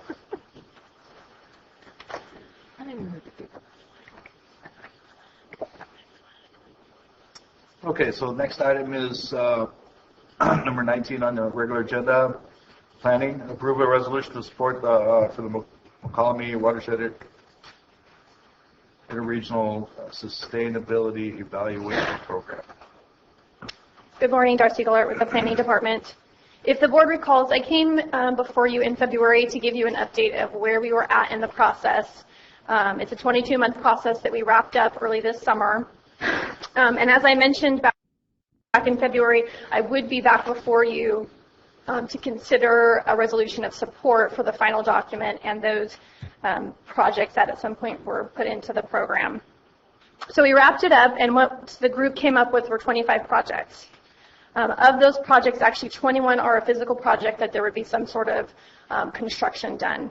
4 of those are policies and initiatives that talk about stuff such as land use coordination between jurisdictions and water providers so that in the future we can ensure that there is adequate water supply for existing needs and future development. So of the 25 projects, we'll call it 25 projects, 9 of those are focused in the upper watershed, so within our regional area. 6 of those are within the lower region of the watershed, and 10 of those, regardless of where they're actually located, were determined to have a regional benefit. So even if it's located in the upper or the lower, it has a benefit to all entities that are involved. So what you're being asked today, and really what is it that the board needs to do, is that what we're looking for is support for this document. It does not obligate the county to the use of any general fund dollars. All it does is you're supporting this 22-month effort that resulted in these projects that ultimately would benefit ecosystem habitat restoration, groundwater management projects, local infrastructure improvements that would ultimately lead to less water leakage. So that's what you're being asked to do today. In the future, these projects, what will happen is additional stakeholder groups will be formed to look for additional funding and grants to actually implement these projects. The county itself, we are not named as a sponsor of any of the projects.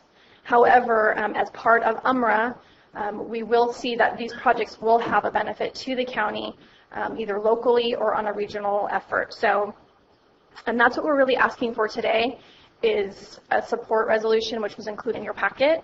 I can answer any questions you may have. Can you list the projects? One by one? Sure. Project 1A is a reintroduction of Fall Run Chinook Salmon upstream of Party Reservoir. Project 1B is High Country Meadow Restoration. Project 1C is McCallamy River Day Use Area Floodplain Habitat Restoration Project. 1D is fish screens for riparian diversions in the lower McCallamy River. 1F is riparian restoration program below Comanche Reservoir. 1G, McCallamy Water Quality, Soil Erosion, and Sedimentation Inventory and Monitoring. 2A, Municipal Recycled Wastewater Recharge Program. 2B, Constellation Winery Wastewater Reuse. 2C, Amador County Reuse. 4A, Groundwater Banking Evaluation within the Eastern San Joaquin Groundwater Basin. 4B, Amador and Calaveras County's Hydrological Assessment. 4D, North San Joaquin Water Conservation District Infrastructure Improvements. 5A, Regional Urban Water Conservation Program. 5B, Regional Agricultural Water Conservation Program. 7A, PG&E Reservoir Storage Recovery. 7B, Raise Lower Bear Feasibility Study. 7D, Reoperation of Existing Storage. 7F, Reliability and Replacement Assessment for Dams at Blue and Twin Lakes. 8B, Rehabilitation of Transmission Main. 8C, Barney Way Septic System Conversion. 8D, Lake Comanche Village Recycled Water Project. And these next four are actually policies and initiatives. So policy 9A is Land Use Coordination. 9B is Sustainable Forest Watershed Management Project. 9C is Watershed Coordinator, and 9F is MOPWISE Project Public Involvement Initiative.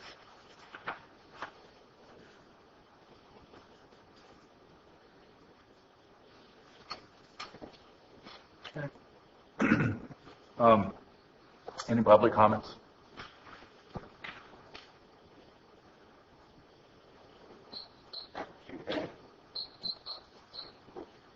It would be nice to have some copies of those results of it and who made the study. But I'd like to bring something forefront. Could anybody with the brains and knowledge and experience tell me how much water being trucked out of this county for bottling? Does anybody know how many acre feet of water getting trucked out of this county? Because all this watershed you want to save and so on. But 20 years ago, they were supposed to redo the contract, and it's got forgotten. But it's still going at the same rate. I realize that they want to be in business, let their heart do it. And I'm willing to sacrifice because those smelts are so important to me. Almost as much as the sturgeon, the stripers, catfish, carp, and so on.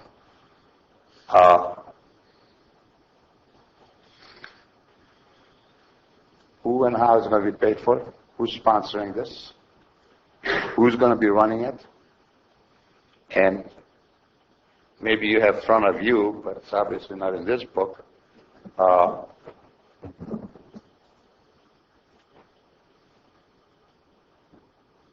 Who's going to be running it? Because the last time I made my, was very vivid to me, is a threat letter from the gentleman who was basically head of that watershed project, whole thing. Next employee is Bay Mud. And I took it as a threat. If you don't go along with this, you're going to be maybe jeopardize future grants. Who is he that has that kind of power, unelected, unaccountable official to threaten my supervisors? I can be an ass to you, but I do resent anybody outside of county, an unelected, unappointed person, to threaten my supervisors.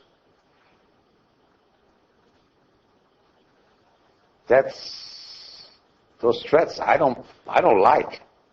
When regional government appointed head start threatening elected officials, especially in my county. I can't pick on you guys. But I don't like it when somebody, obviously not representing my neighbors, they represent East Bay Mud. And East Bay Mud is right now a little bit of litigation concerning its water issue. That wasn't mentioned either. So unless you have all that information in front of you, proposal, and you read it, the whole thing, you better be careful what you, let's go along, get along, you know? I mean, I can go into small details. You have unimproved roads all over this county because you can't afford it. But you got approved roads that goes nowhere. Keep it silt from going. It's ridiculous. So four-wheel drive truck can go up and down. Improve a road next to the river so they don't put silt in the water, but goes nowhere. They don't talk about thousands and thousands of dollars. That's my recollection. That's a long time ago. And I'm semi-senile already anyway. I'm 71. I got an excuse to be dumb. You guys don't. Who's benefit from this? Who's going to be the judge, the decision maker? Because there's a couple of minor changes in there, a couple of verbiage was changed. And it wasn't for our benefit. It wasn't for your constituents' benefit. A long time ago I mentioned, hey, this water in this county worth more than gold and silver.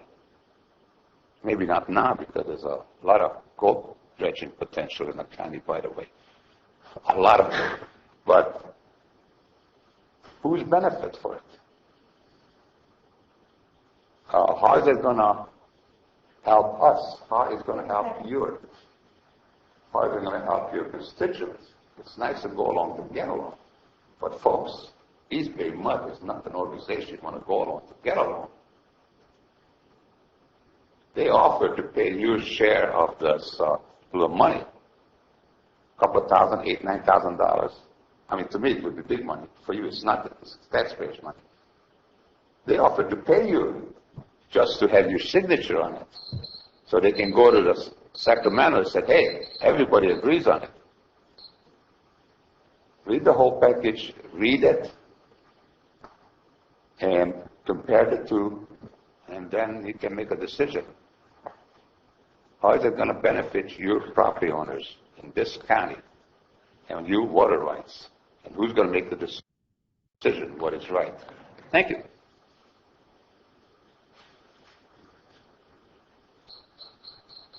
Well, that presentation was very good. And at first, it's kind of exciting to have so many good things happening, all these projects happening. And a lot of them, if we were to look at them closely, we probably would agree and probably even want to fund it with taxpayer money if it could not be funded privately. But the overall plan seems to be not in accordance with our present form of government, which is based on the U.S. Constitution. And this present form of government we have, which we think is beautiful, is representative government. And what's happening, what appears to be happening is a change, a gradual change to a different form of government. Some call it regionalism, and it's also promoted by the United Nations under UN Agenda 21. It's implemented by an outfit called ICI. And the problem with regional government is the loss of control of our local elected representatives. And the fact that there's no direct taxpayer money coming from our taxpayers is not really the issue so much. It's the transfer of authority and the accountability that is so important. Sometimes you can have joint power agreements that do make sense and and the parties involved with it are directly accountable for this. Give you an example of a joint powers agreement that turned out to be a tragedy. This is the Central Sierra Planning Council when it discovered there a huge amount of money that they owed in unfunded liabilities connected with CalPERS. And the different counties that were involved with it, the attorneys in the counties were talking about everything from doing some sort of bankruptcy, and we don't know what, well, at least I don't know, it's not public as to how that was finally resolved. But the bottom line with that organization was a removal of accountability from our local elected representatives. And when that happens, it can become dangerous. But some joint powers arrangements can work out very good if they're well thought out. In this case, it is so far removed and so organized in a platform that parallels our form of government, it becomes dangerous to our form of government, and therefore you should not approve this. Thank you.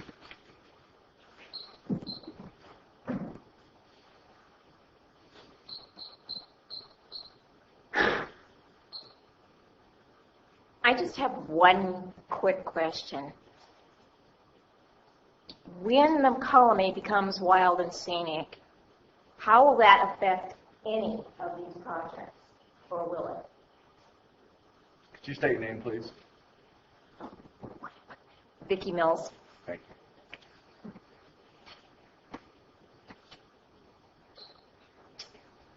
I can't answer that one. Although, you know, I wish I were the expert on that, but I am not. So, I don't have an answer for that one. I can try to answer that. If the McCallney is deemed to be wild and scenic, obviously that would have an impact on some of these projects that were in here. We did just briefly touch on that topic during this process. We didn't have to go much further into it when that was removed from the whole discussion and the wild and scenic was tabled. So ultimately what would happen is, let's say, for example, somebody was in the middle of a project and that determination was made that it is wild and scenic. Obviously, if there was an impact and it made that project null and void, it would potentially go away. So there could be impacts to certain projects in there if that were to pass. Yeah, just to add to that, on AB 142, the study bill that passed through the Assembly and is in the Senate Appropriations Committee on suspense file, and it may die there. But if it does pass, there is something in the amendments that says none of these projects in this specific plan will be affected by or will be looked at by that study bill to see if wild and scenic will affect it. So it does address this program right here. So.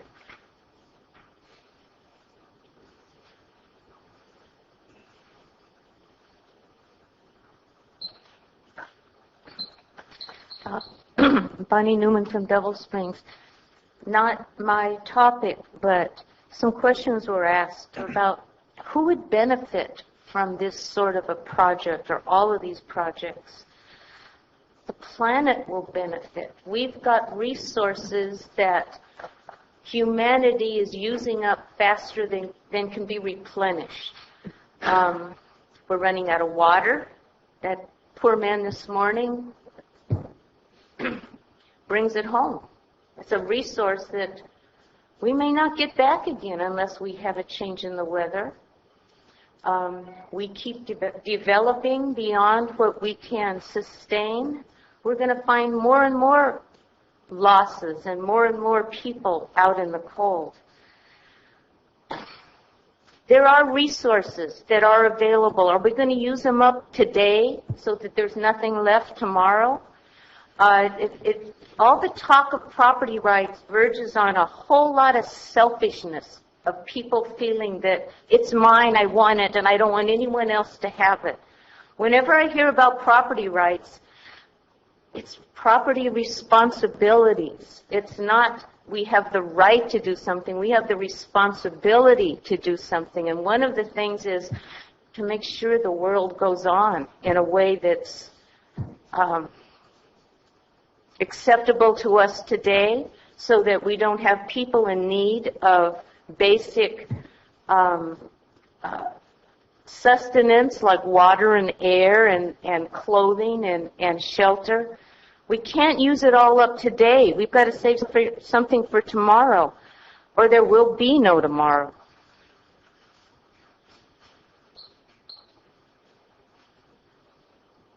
Okay. Any other public comments? Ward? I just have a comment. I like what I see in here. It seems like it's been, there's a large group of people, governmental agencies, public-private, commenting on this and putting together these action items or these items. Can you tell me, has this been approved by the other entities at this point, or are we the first entity hearing this for approval? We are probably one of the last entities hearing it.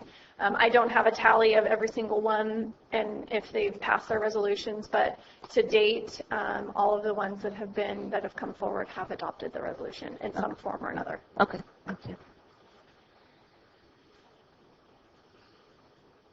Yeah. Follow-up question on Supervisor Ponte. East San Joaquin County Water District, and I understand I've been in contact with their representatives, especially the chair. I'll be meeting with him to discuss some issues on the water.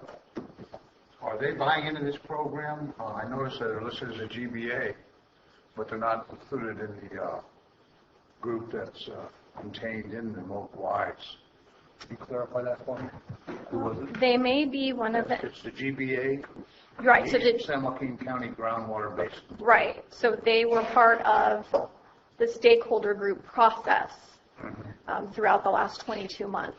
Okay. So we had various tiers of stakeholders. In the county, we were on the first tier. We participated in all the meetings. Then there was another tier of folks that just wanted to be notified of meetings, but they weren't really involved in it. So they were what we would call a tier 1 participator. Can you give us, and I know that this is really asking a lot, can you give us a short synopsis of when you presented this to the other agencies, what their views were on it? And I understand that they all approved the support. Right. So each representative there went back to their own individual boards and presented throughout the process, like I did here, or they just came with a resolution. So it's my understanding that everybody's been very supportive of this process. I understand there have been many years of this disconnect between the upper and the lower, and this process, I think getting everybody involved, including a bunch of NGOs, really helped get a lot of the issues on the table. So where we started and where we ended was very different, but it was a positive ending to the process.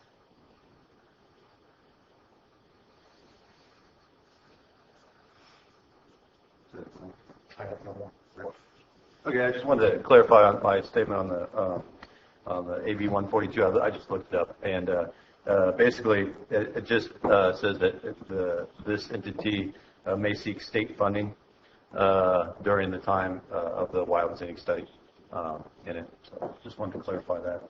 Otherwise, I mean, it's one of those realities that in order to develop any type of watershed, anything from more water to more restoration to wild and scenic, whatever you want. I mean, you got to work on a regional basis, and so they did this. It's part of the reality we live in. So if you want more water, if you actually want more water projects to move forward, this is the way it's done. And if you don't, then your guys actually are, that will ensure there will be no water projects ever developed again in California if you don't do regional planning, basically. So this seems like a no-brainer to me. Okay. So probably line of fire. We're going to step back. So I'm looking at this And I've attended a few of those meetings, not many. But the first few projects aren't about getting water to our poor folks over in Wallace that are out of water. It's not about that. And as a matter of fact, it's about reintroducing the Chinook salmon to the McCollum. So I'm trying to figure out, what does that do for us as far as water goes? Fishing? And so, I mean, those are the type of projects that I think during a drought that, we should be concentrating on. And that's, I think, was my frustration when I attended those meetings, was that exactly. I like some of the projects in here. I think that it's important, like up in West Point, to the Barney Way project. The Barney Way project is good. Doing a feasibility study on raising the lower barrier, right? Right. So, that's Amador. I remember how that actually got thrown out, and then it came back for some reason. And so, really, it should have been not a feasibility study, but it's a construction or something to help those folks with their water issues. They were just happy to get a feasibility study because they, at first they were just, sorry, it's not on the table. And I really don't like that too much. So what is on the table is some of the things I like and some of the things I don't like. So I'm pretty torn on this one because there's projects in here that I think that are important, and then there's projects in here that I think are not important for water and water for the counties, for our county. I see a lot of projects going to benefit East Bay Mud and San Joaquin County. That's what I see most of it, actually. If you're going to improve a sewer system up in West Point, you're going to be improving the water going to East Bay Mud. And us, right? I mean, it doesn't just help you. We drink the same water. So, like the Jeff Davis Reservoir study, feasibility study for replacing, the lines. I think that's a good project for San Andreas Sewer District. Who's on curtailment because the state says that they don't have enough water for us to even plant one more meter in a county. And we have a whole Shad's Reservoir that can't be utilized. Because, why? Because we don't have the pipe or the money to move that water to where it needs to go. That could have been a viable project in my mind over salmon. So there's some give and take in it, and that's the give and take is like really way off in my mind. We should be thinking about how we're going to supply our water needs for our county. That's what we should be thinking about. And I guess the politics of it is what bothers me most. It turned pretty political in my mind, and that just kind of took the fun out of it for me when I was there, because I expected to go there and say, wow, we're going to be working towards a common goal here, and we're going to be looking at our water needs, and we're going to work, and that's what this money is going to go for. And it became more than that. And so I've had a pretty sour taste in my mouth ever since that I've been to those meetings, and that's just how I feel about it at the time. I think it's unfortunate that Steve can't be here to vote on this, because I think he would have his opinion as well. And so If it's possible, I'd like to actually wait until he gets back before we see this. No. I have follow-up comments from the board that we could open up to public. Yeah, I got a comment. Lots of comments. That's good. I also am torn because I believe I'm not getting both sides of the issue or all three sides at times. I'd like to have the opportunity to meet with some of the involved personnel, especially the GBA people. But I want to commend you on the outstanding job you've done. I don't want to make a decision that I may regret as a board member. So I want the opportunity to gather more information, and maybe the board would consider tabling this until our next board meeting, or we have more information as a suggestion. Yeah, I mean,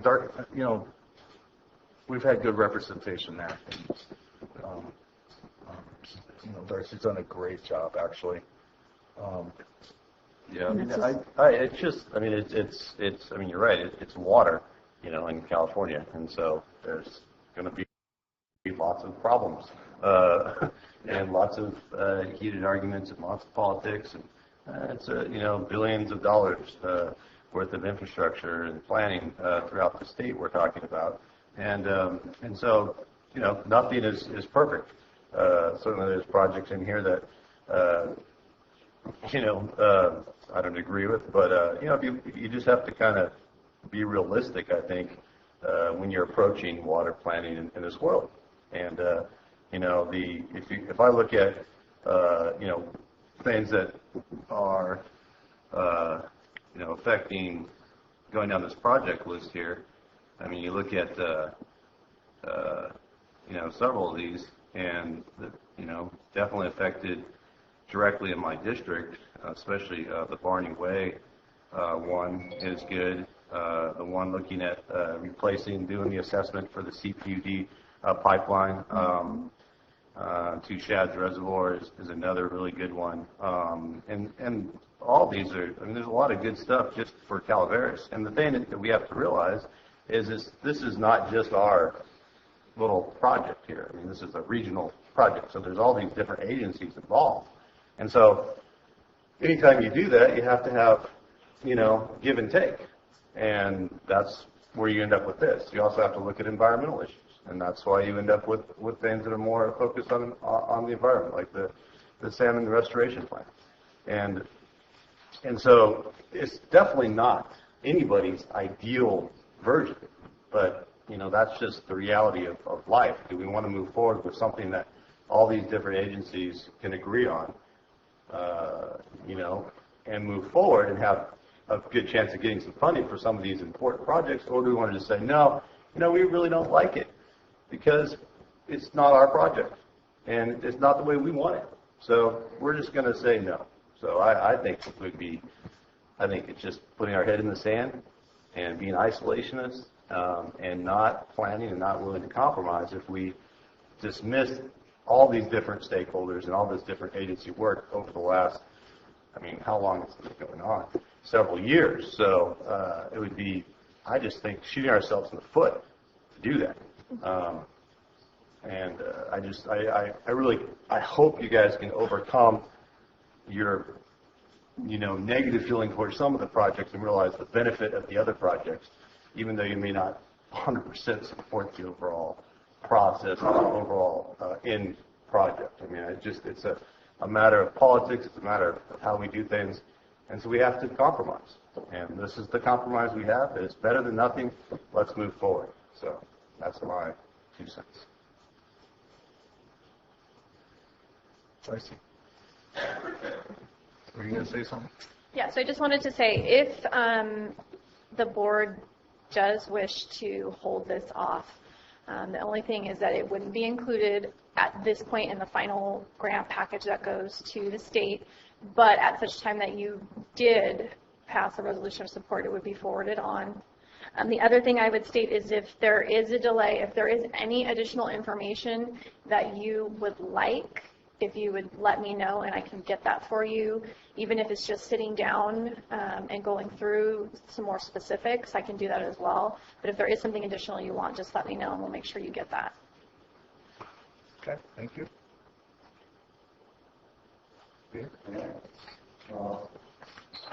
I guess you might want to consider, obviously, everybody would like to have more information. It's not very clear. I mean, it's nice to make, hey, you all got to make sacrifices. I would love to know how much sacrifices these Bay Mud made. How much have they reduced their use of water? And all of a sudden, folks, nobody talks about the smelt, the Holy Rail. This guy did a good real effort with results to reduce their water consumption. The other beneficiaries of our water coming out of this county, have they done the same goodwill reduction? Is any of the bathhouses in San Francisco that close? Does any of the smelt temperature was adjusted? That's a nice, we got to save a smelt. Well, let me tell you folks, you can issue driver's license to the smelt, but they're going to have a hell of a time voting. They appeal to a lot of emotional issues, and they want this county, this board, to compromise for the good. Did you ever see anybody compromising in Sacramento water uses? Have they reduced it? That Oakland reused it? That San Francisco reused it? That made any effort? And if you take a look at it, you wonder, why the hell is the dummy over here so suspicious? Did you ever see what they accounted for all the different water bonds that this state passed and what happened to it? Is anybody capable, have the mental capacity or memory to account for the damn money they took for a Clean Water Act, or et cetera, all those nice, good things? Can anybody account for it? Has ever been audited? Yes, you have a drought. You got a little bit of a example of drought, and all of a sudden it's rain down in Southern California when a brand new bridge got washed away. That's the kind of people you're dealing with. Account for the money and account and show me what sacrifices any other county or any other beneficiary of the water from the county they did before you say, hey, well, you got to compromise. Compromise my ass, okay? Show me where you compromised. Show me how much you cut back the water bottling companies that hauling water out of here. Nobody knows. Makes you look very uninformed and putting it dumb.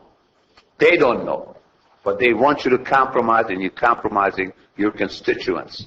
Anybody can float down that river right now. Anybody can float down there. But is that a hypocrite that if you want to drive your four-wheel drive back up there? Come on, guys. I thought four-wheel drives were a bad thing. Now you're going to put roads for it? I mean, come on. You can only push so many buttons. There's so many gullible people in this world.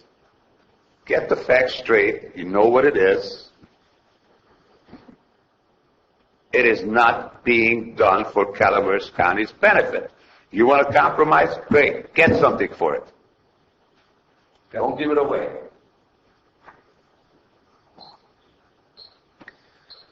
Morning, Marty Crane. This is the product of many people coming together, agencies coming together across county lines, working diligently and consistently to find consensus. This is the product of their work. For us to now say, we don't like this or that, so we're not going to agree to it. These meetings were all open to the public. Anybody could have gone, and anybody that had questions could have shown up and asked questions or listened in. I did. If you have any issues now, you can ask questions. But I bring us back to the idea that this is the product of the public's work. So please support that. Excuse me. Sorry. You already had your little chance there, Peter. I'm sorry. I apologize. All right. Any other public comments that haven't spoken yet? All right.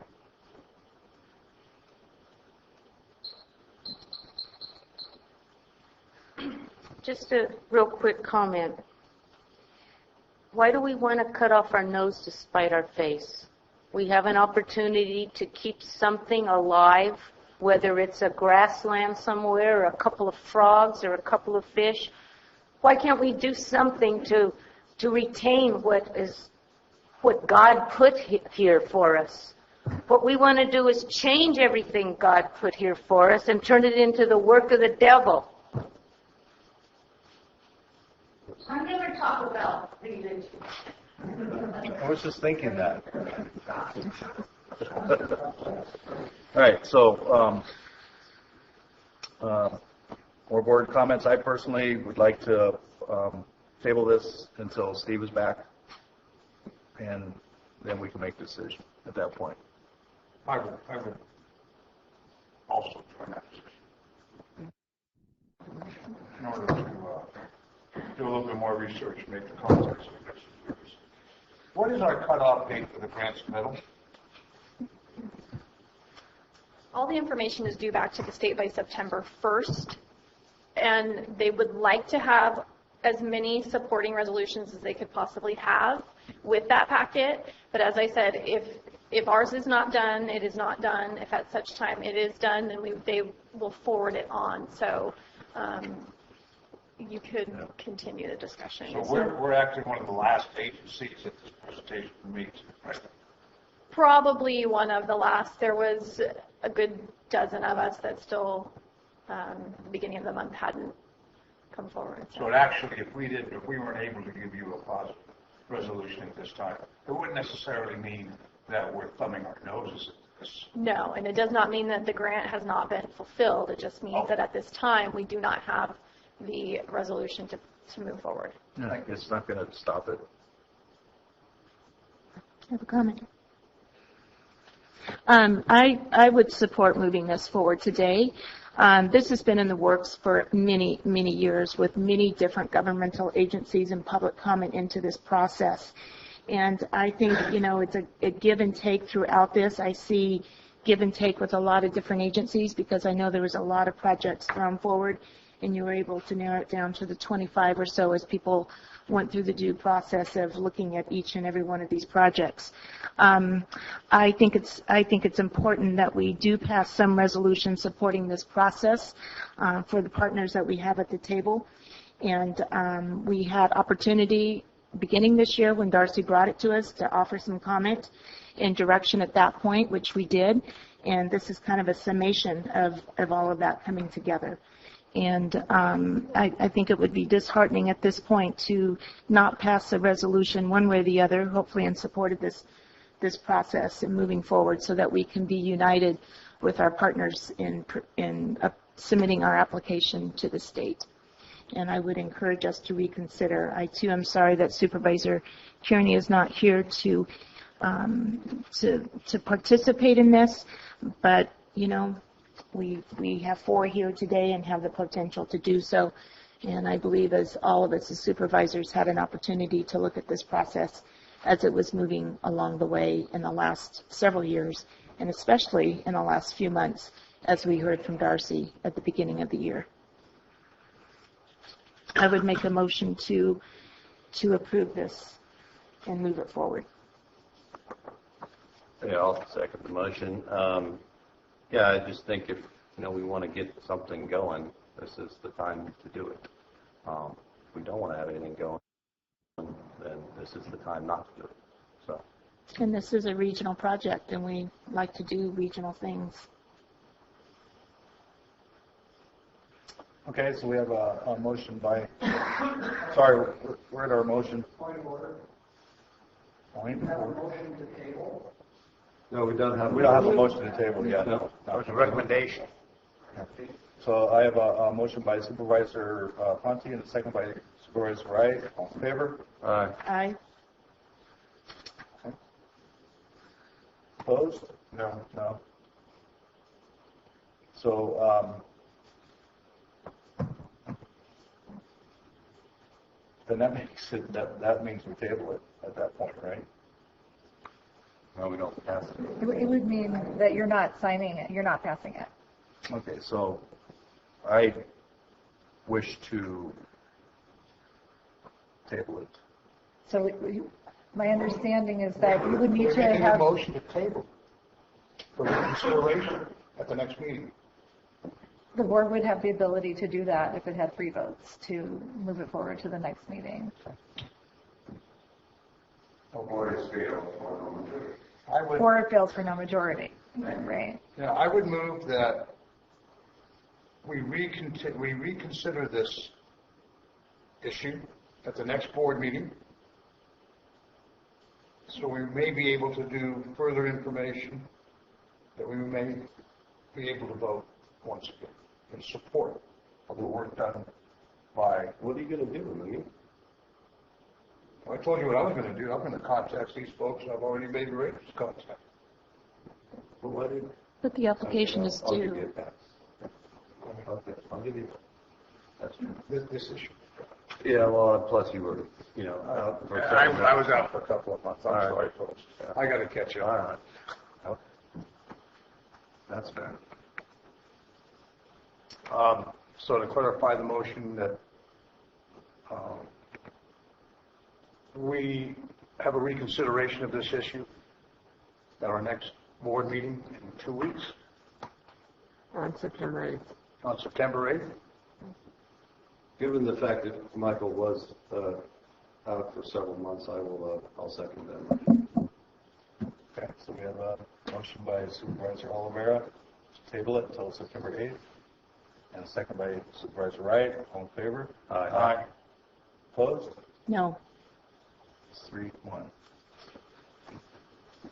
3-1. Meanwhile, the application is being submitted, correct? Yes. Yes.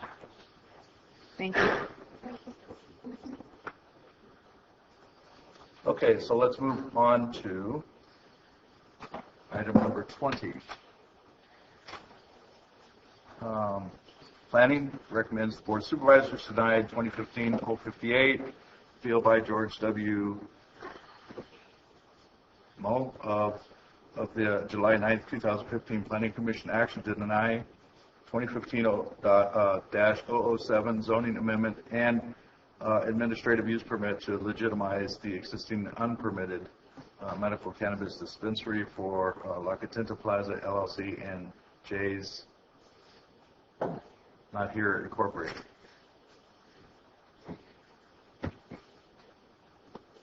Okay. Ready? Gina Cathan, County Planning. Sorry, I'm a little under the weather today.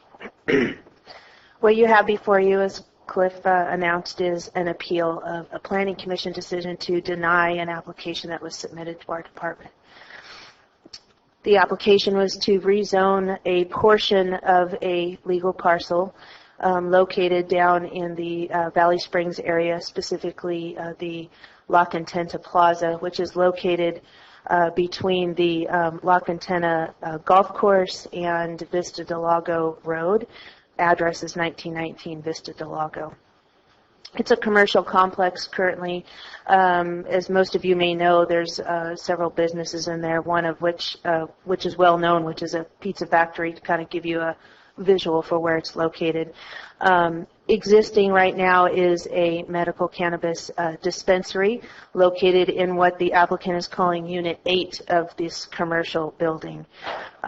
So the application was to amend the zoning, which is currently C1, local commercial, to the necessary CP zoning, which is professional office, for the purpose of consideration of an administrative use permit to allow or permit the existing dispensary currently located in the Unit 8 of that building. So the application was reviewed. At that time, during our initial review of the application, staff was made aware that there is a preschool located within 650 feet approximately of the location of the dispensary. Actually, specifically of the parcel itself. The measurements are specific from boundary line to boundary line. So at that point, we recognized that there was an issue because being that the preschool is within 650 feet of the dispensary, the property was unable to meet the minimum requirements for standards for approving an administrative use permit for a dispensary. Specifically, the code requires there must be a 1,000-foot distance from what the code illustrates or enumerates as sensitive uses, such as elementary schools, middle schools, high schools, in addition to public parks, and some other uses that are enumerated. In addition, we call out something called youth-oriented establishments. So at that point, we notified the applicant that they were unable to meet these standards. Therefore, we would have no other option but to recommend denial of the application. At that point, they pretty much filed an appeal and said, let's go to the Planning Commission anyway. So the Planning Commission heard the item. Of course, staff's recommendation was to deny both the zoning and the administrative use permit. The Planning Commission took action denying the application, and what we're here today is to discuss the application again because there has been an appeal filed on the Planning Commission decision. So basically, there's no new staff information. Everything is pretty much the same. Nothing new to report.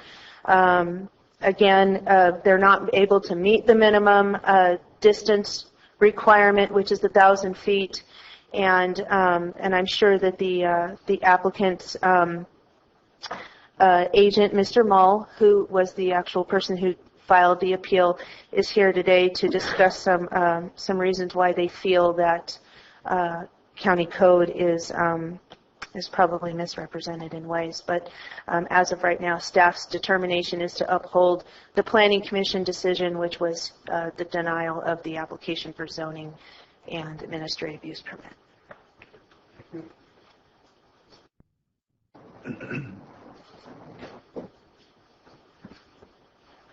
Good afternoon, I guess by a few minutes, Mr. Chairman, members of the board. I'm here appearing on behalf of the property owner as well as a collective which has over 3,000 members.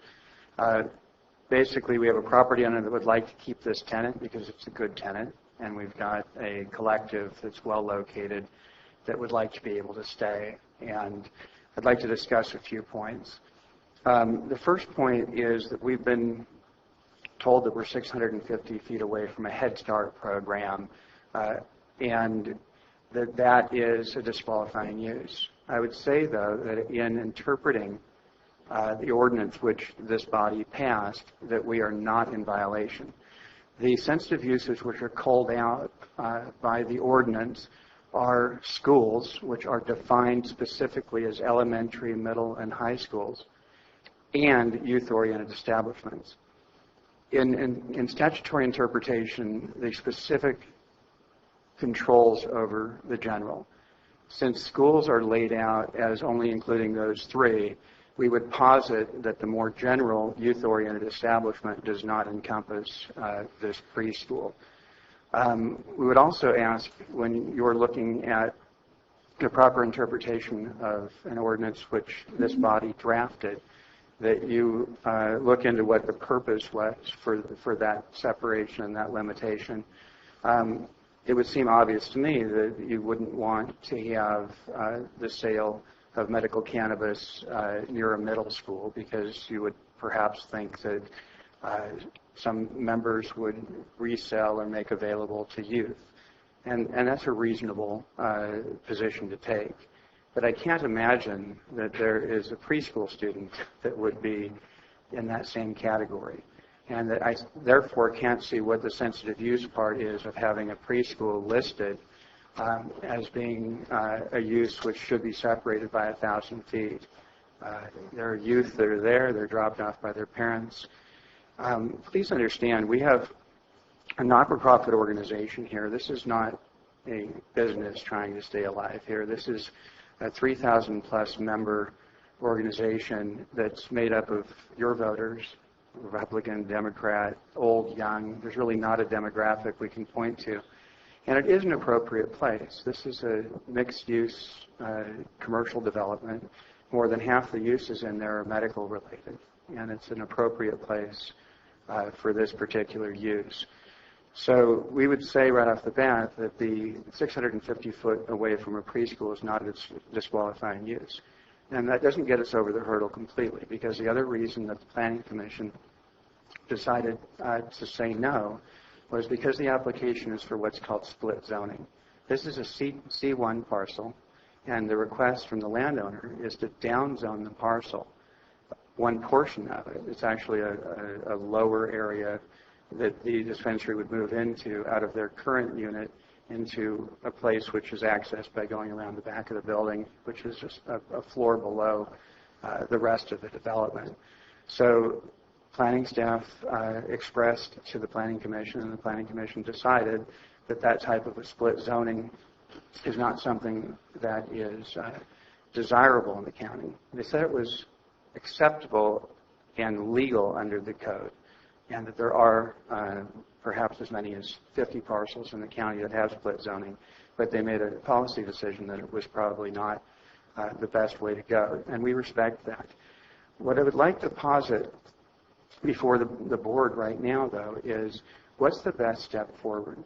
We have a business that would like to stay alive, that would like to continue serving its 3,000 plus members, and they'd like to pick an appropriate spot. So the board, in passing its ordinance, which I thank you for being open to cannabis uses, and you have made them available in the county, but it limited it to the commercial professional zone, and that's the only place it can be. The county's zoning code, when it lays out what are the available uses, lists each of those uses for each particular zone. Most cities and counties, a little bit over the majority, use what's called pyramid zoning. And so if C2 allows certain uses, they also allow the uses that are in a more restrictive zone, that are laid out in commercial professional, for example, would be a matter of right allowed uses in the less restrictive zone. That's basically the same thing we have here, except instead of saying C1's permitted uses are all those that are listed here as well as the CP listed uses, we basically have a zoning code that lists out particular uses and then adds the CP zones allowed uses in there. So the C2 zone right now, you can have professional offices, doctors, lawyers, accountants, things that are available in the CP. But because of the way it's written right now, the only place that dispensaries can be is in the CP zone. So here's the problem with that, and here's where I would like to suggest perhaps a step forward. Right now, the way that the ordinance reads is that you must be in a CP zone and you must apply for an administrative use permit. Administrative use permits don't really give staff a great deal of room to explore the details of a particular project and to add conditions in the way that you would with a more detailed conditional use permit process. The other thing with an administrative use permit is it must be annually updated, which causes there to be more staff review without much purpose behind it. But it also puts the landowner and the tenant in the untenable position of having to come back each year and ask for permission to continue in their business. The reason I'm bringing this up is that one of the approaches we could take, were we to be denied here in our appeal, is to find an additional place to move to. I can posit to the board that finding a proper CP zoned property has heretofore been impossible. Either there are very, very few of them available within the general plan, or secondly, if they are available, they're too close to one of these sensitive uses or to an already existing dispensary. That leaves us with the only other way to go forward is to find a commercially zoned property, hopefully with a single use on it, but to find a single commercial zone property and then come in for an administrative use permit tied in with a zoning amendment request to downzone the property from its existing commercial zoning to CP. The problem with that is, first of all, planning has already expressed to the Planning Commission and to us that downzoning is not something that they look positively on. That downzoning, most counties don't want to do that because if our use leaves, then that particular property can't be used by a large variety of other uses. And also, if we do that, this is a not-for-profit organization. The only way that this is going to happen if we're going to find a new property is to have in this case, actually our landlord is willing to find a appropriate place, apply for rezoning, potentially build us a new building if that's necessary, or purchase an existing structure and ask for rezoning of that. But there's a nervousness on their part if it's simply an administrative use permit. If there's a conditional use permit process and we're certain that the planning staff has fully reviewed this, has put conditions in place for ingress, egress, hours, whatever other conditions they think might ameliorate whatever valid concerns the county might have, at least at the end of the process, we've got a vested right. And at that point, we've got someone like Brad White, who is our landlord, or another person would be at that point perhaps willing to acquire the property, go through the expensive development, and enter into a long-term lease and a build-to-suit for us. In the existing way of doing things, that's going to be very much difficult and maybe even impossible to do. So I would leave the board with this thought. If we could request from staff a report and perhaps a draft ordinance to, in a way, tighten up, actually, the approach to dispensaries, to require conditional use permits instead of administrative use permits, to perhaps, though, expand the possible available sites back into all the commercial uses where it would be appropriate under the general plan instead of simply the commercial professional. And that would allow us to move to a proper area. At the same time, it might behoove the county to address the other elements of cannabis which are not addressed right now. The only ordinance which you have addresses dispensaries. There is no ordinance in place which governs cultivation, where, how, when that should happen, as well as what's called production, whether it's an edibles bakery or a extraction facility or something else. There are still other businesses in cannabis that wish to be or already are in your county, and it would be probably a good idea to address those issues and to come up with proper zoning and perhaps regulation of that. So I would leave here if we, at the end of the day, are still asking for our appeal based on the fact that we are not too close to a sensitive use because the sensitive use doesn't include this preschool, and we would still ask for a different decision on our request for split zoning.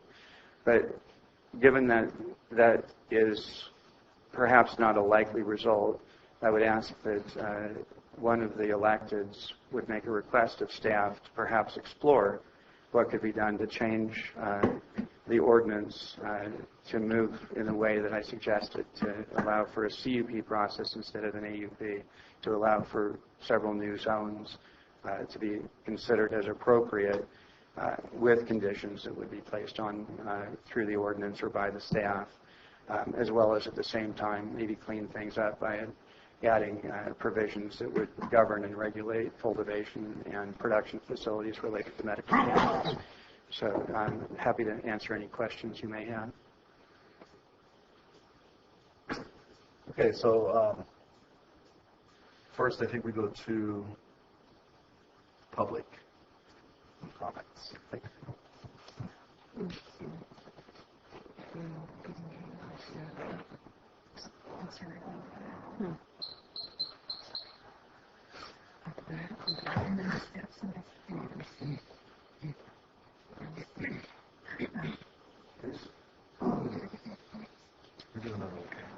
We'll get right after this. My name is Bill McManus. I'm with the Calaveras Project. We followed We followed this project for a long time now. What's being passed out to you was a code compliance complaint that was filed over 2 months ago regarding this facility. It will be coming to you. I'd just like to address the fact that the appellate has spent more time talking about new ordinances and different ways of getting around ordinances, changing to C1 or C2 with a different type of use permit, which is only going to result in the proliferation of more dispensaries. The beauty, if there is any beauty, to the 2830 ordinance is that it specified CP as a way to provide some sort of de facto limit on the number of dispensaries that are in the county. A lot of other jurisdictions, whether they be cities or counties, will actually come up with a number, like one dispensary per 10,000 people or something along that line. What they have found out is that then the argument begins, when was the number updated? Is it right? If it's over, one person over the next 10,000, does that count? And it just becomes a huge legal mess.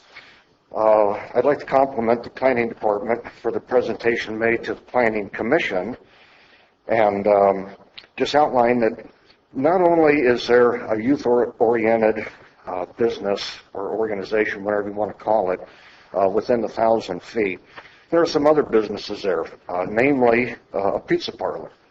Now, the Planning Department refers to it as a pizza restaurant.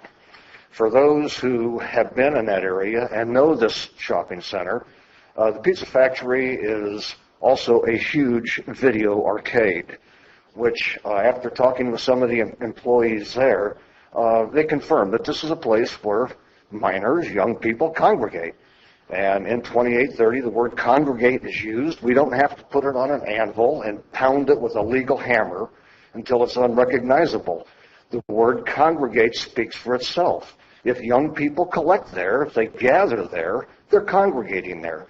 And they're drawn to that particular location. I might add that the pizza parlor and arcade is 0 feet away from the dispensary. According to the layout, they share a common wall. So to even worry about the 1,000 feet is kind of ludicrous. In my code complaint, that's one you have in front of you, I've included photographs of the arcade. And the square footage of the arcade is almost equal to the square footage of the pizza part of the facility. It's a very nice arcade, pool table, hot air hockey. It's got the whole thing. I can imagine kids wanting to congregate there. What compounds the problem a little bit more is 30 feet across the street on Vista del Lago, there is a bus stop for Calaveras Unified School District. Those bus stops are not selected by pulling or throwing darts at a map. The education code dictates that they review the places where the buses will stop, pick children up, and let them off. There's no adult supervision at a bus stop. The bus stop is at the corner of Vista del Lago and Hartvigsen Drive, or place, whatever it is. I have seen the buses pull up, the kids get off, and they scatter. Sometimes they congregate. Sometimes they go home. Sometimes they do other things. They are within a 1.5-minute walk of the dispensary. And the notion that whether it's Head Start or the pizza parlor or the bus stop, that if something's in the way, whether it's a street, a highway, that separation eliminates the need for the 1,000 feet. It's not the fact that toddlers are going to walk across Highway 26, go up and buy dope at the dispensary. It's the element that congregates around dispensaries. It's the environment that's created. And some people don't want to have their families or young kids in that environment. They don't want their kids getting off the bus at the end of school and being able to get into that environment that easily. That's why we have this ordinance. I agree with the appellate that the ordinance probably needs to be reworked. There's a lot of it that I don't like. But what's before you is not how do we decide today based on a perfect ordinance that may come down the road. It's the ordinance you have now. It's the way all of us have to operate with. I'd be the first to say I'd appreciate a look at the ordinance. But we don't have that luxury. to go through and do the what ifs and the maybes about something down the road. If we're going to do anything here, we have to do it the same way every time, and it has to be the same for everyone in the county. Thank you, Tom.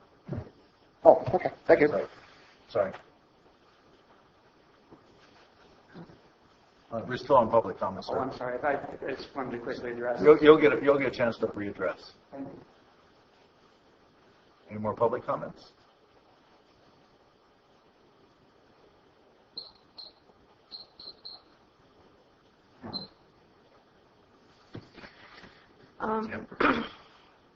Okay, I understand this business is in the building where the drugstore used to be. There used to be a drugstore next to the pizza factory. In that drugstore, I know it got broken into and they moved it, but they used to have oxycodone. They used to have Demerol. They had cannabinol, which is synthetic marijuana. They had opiates. They had all kinds of painkillers in that same building. And I'm not saying it should be there. I'm just saying that that same building had a lot of heavy-duty narcotics right there. Then the other point I want to make, how hypocritical this seems. Almost right next door to this preschool is a liquor store where they sell cigarettes, beer, wine, right next to it. So maybe you ought to get rid of the convenience store. It's too close to the preschool. Maybe we should never have had that drugstore over there because it's too close to the preschool. I'm not saying that there should be something there, but on one hand, you're talking about medical marijuana, which is one substance in comparison to all of the other substances that children will try to access, whether it's tobacco or alcohol. Just an odd situation. Thank you. Okay. You have public comments? Okay. If I may, to address the first gentleman, the pizza parlor next door is on the same parcel, and so even if you were to apply technically the wording of the sensitive use separation, it goes property line to property line, so it can have no effect within the same parcel. The bus stop is not a enumerated sensitive use, and the sensitive uses talk about the use of a parcel, not just something on the side of the road.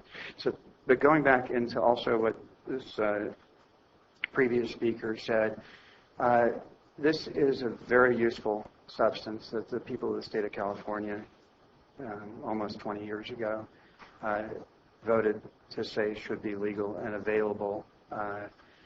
And never in the history of the world has anyone died from marijuana, medical or otherwise. Whereas we do have drugstores that have very dangerous drugs which are approved by the FDA. In the conversation with the Planning Commission last month, one of the commissioners said, well, what if someone who's a member purchases marijuana and it drops their bag and leaves it and some child finds it? First of all, marijuana by itself, if it's not smoked and just eaten by a child, will have no psychoactive effect. The THCA is not psychoactive until decarboxylized into THC delta 9. So that's not an issue in the first place.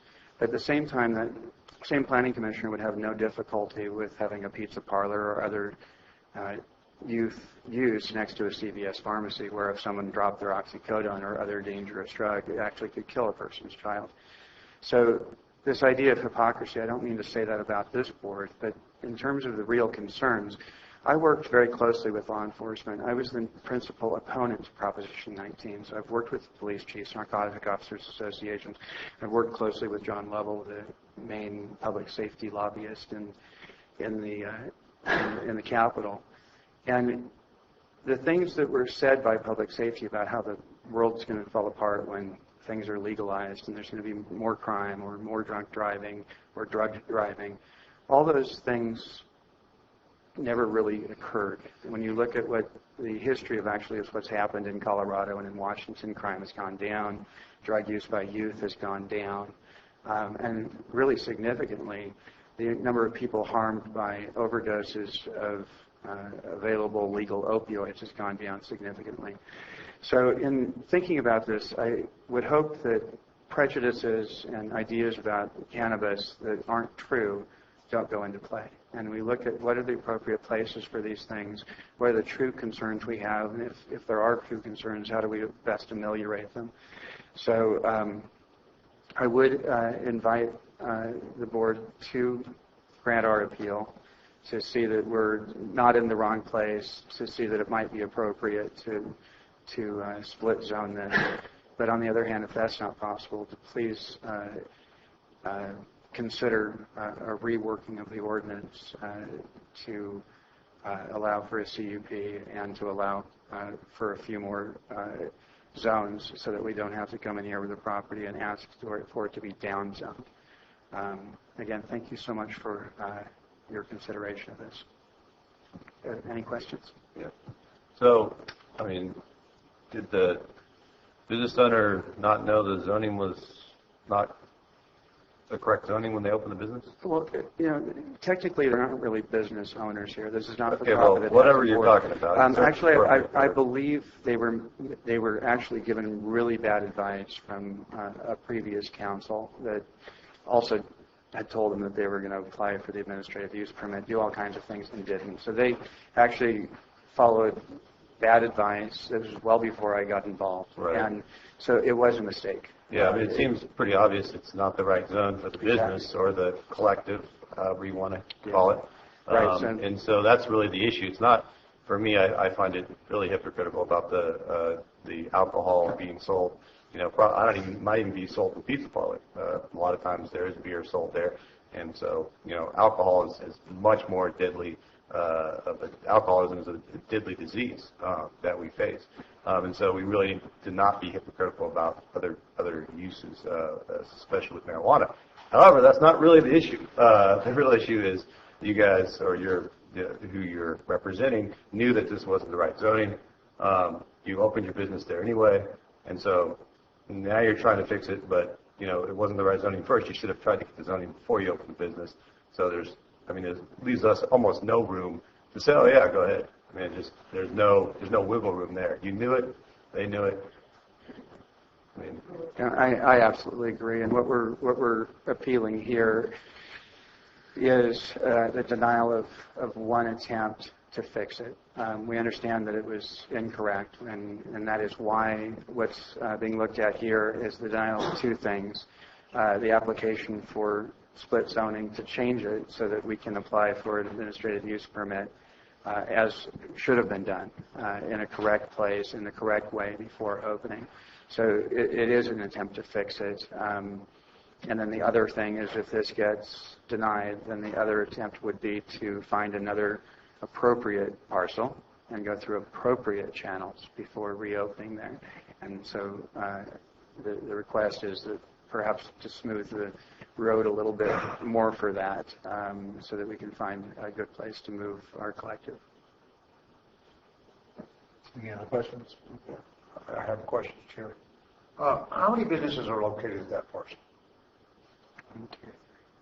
Looks like 7. 6 or 7 businesses. And are they aware of if we don't do the spot zoning and they change, and this has happened in this county, the future of their businesses are when they go to sell them, potential new buyers? No, not at all. The spot zoning is for a single unit, so it wouldn't affect the zoning of the other. I understand that, and as we've discussed and as we've heard cases before, spot zoning is not a real thing that Calaveras County is happy to allow. We have a situation at another district where the owner of the building and the parcel decided to change the whole building to CP. That kind of violated property rights of potential buyers of those businesses in there because now they're more restrictive. I understand your position for spot zoning. And I also understand that you've been in business, that your client has been in business how long? I believe just short of 3 years. 3 years, and they have no business license. I think they had one in the beginning, and then their application wasn't accepted after that. They had a business license?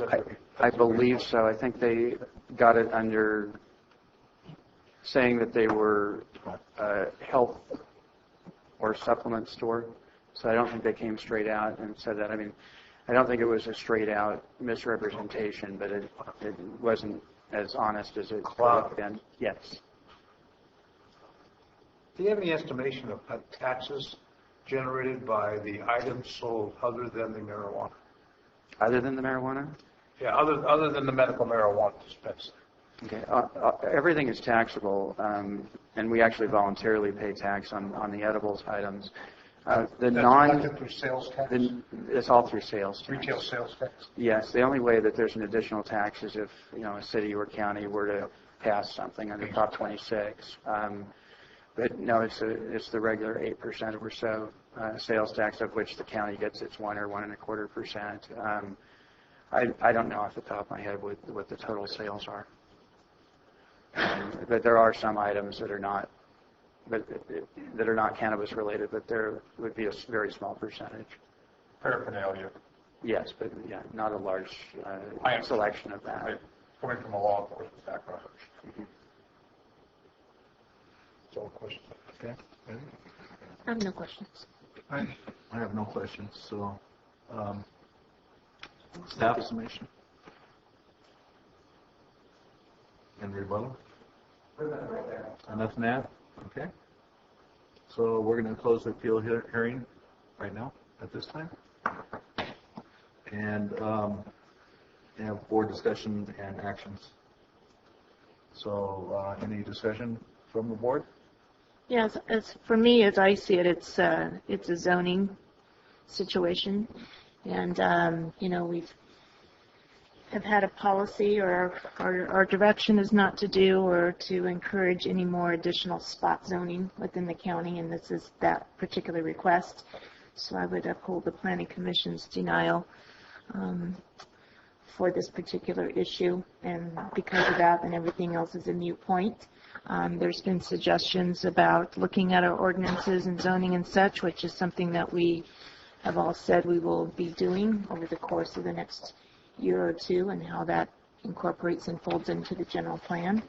So I think we're moving in that direction in some ways, probably slow, but I think on this issue we need to move slowly because there's lots of moving parts out there. So I'm not in favor of the spot zoning, and therefore I would be upholding the Planning Commission's denial. Okay. Any other discussion? All right. For me, it's also a zoning issue. And, the original intent of CP zone was to limit the dispensaries. And I think that if you open a business in a zone that does not support your business, then you need to find a way to change that ordinance or that law. And that's about all the things that we're held to right here is following the law. So, can I have a motion? I move. I'll second. Okay, so I have a motion by Supervisor Oliveira to deny the appeal 2015-558 by George W.M. Mall of July 29, 2015 Planning Commission action to deny the zoning amendment and administrative use permit to legitimize the existing unpermitted medical cannabis dispensary for La Contenta Plaza LLC and Jay's Not Here Incorporated. All in favor? Aye. Aye. Opposed? None. So it's 4-0. Okay. Thanks, sir. Public Works. You're right, primary for one, here.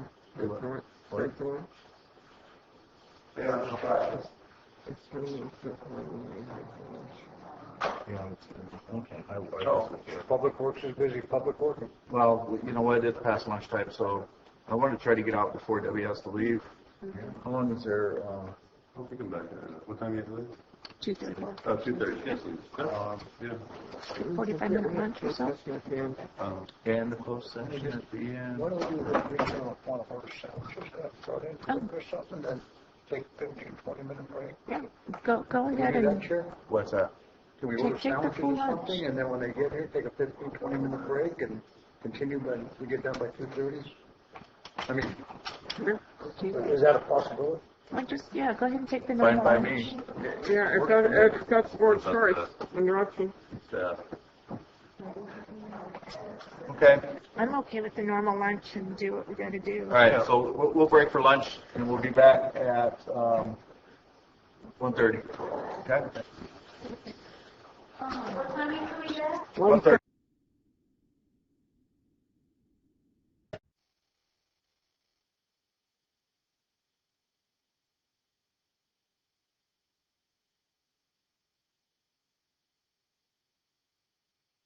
How far apart is that tree fall off, it takes out their utilities? So they'll get. Maybe we'll not jump yet into that. They'll get. So Calaveras would be looking on, can you do a okay before At least that will Here, take care of some of the. And then we've got a church. This weekend, you'll be able to find out. They'll that's drop what I'm trees. on those weekends.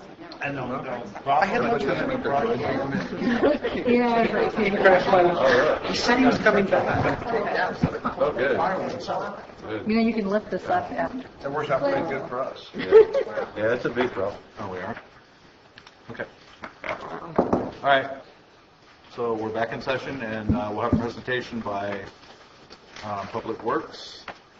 Take it away. Jeff Krovitz, Public Works Director. First, I'm going to give the clerk a handout for you on some household hazardous waste events that the county is sponsoring here in San Andreas and other places. And there's enough for the press, by the way. Would appreciate the advertisements. Good afternoon. Oh, we got the important ones here. So, the state of Public Works Administration. This is the last of the states of the states. My intent after this is to be coming back on a quarterly basis to give you periodic updates on all divisions, all projects, all capital projects, and anything else that any board member wishes me to report on. Probably shouldn't have said that. Hi, Kathy. That's a big list. Yeah. But I don't have to go through the whole thing. So, I want to back up one slide. So, we've done transit, equipment service center, roads and bridges operation, development services and surveyor, engineering CIP, integrated waste management, facilities, and today's administration.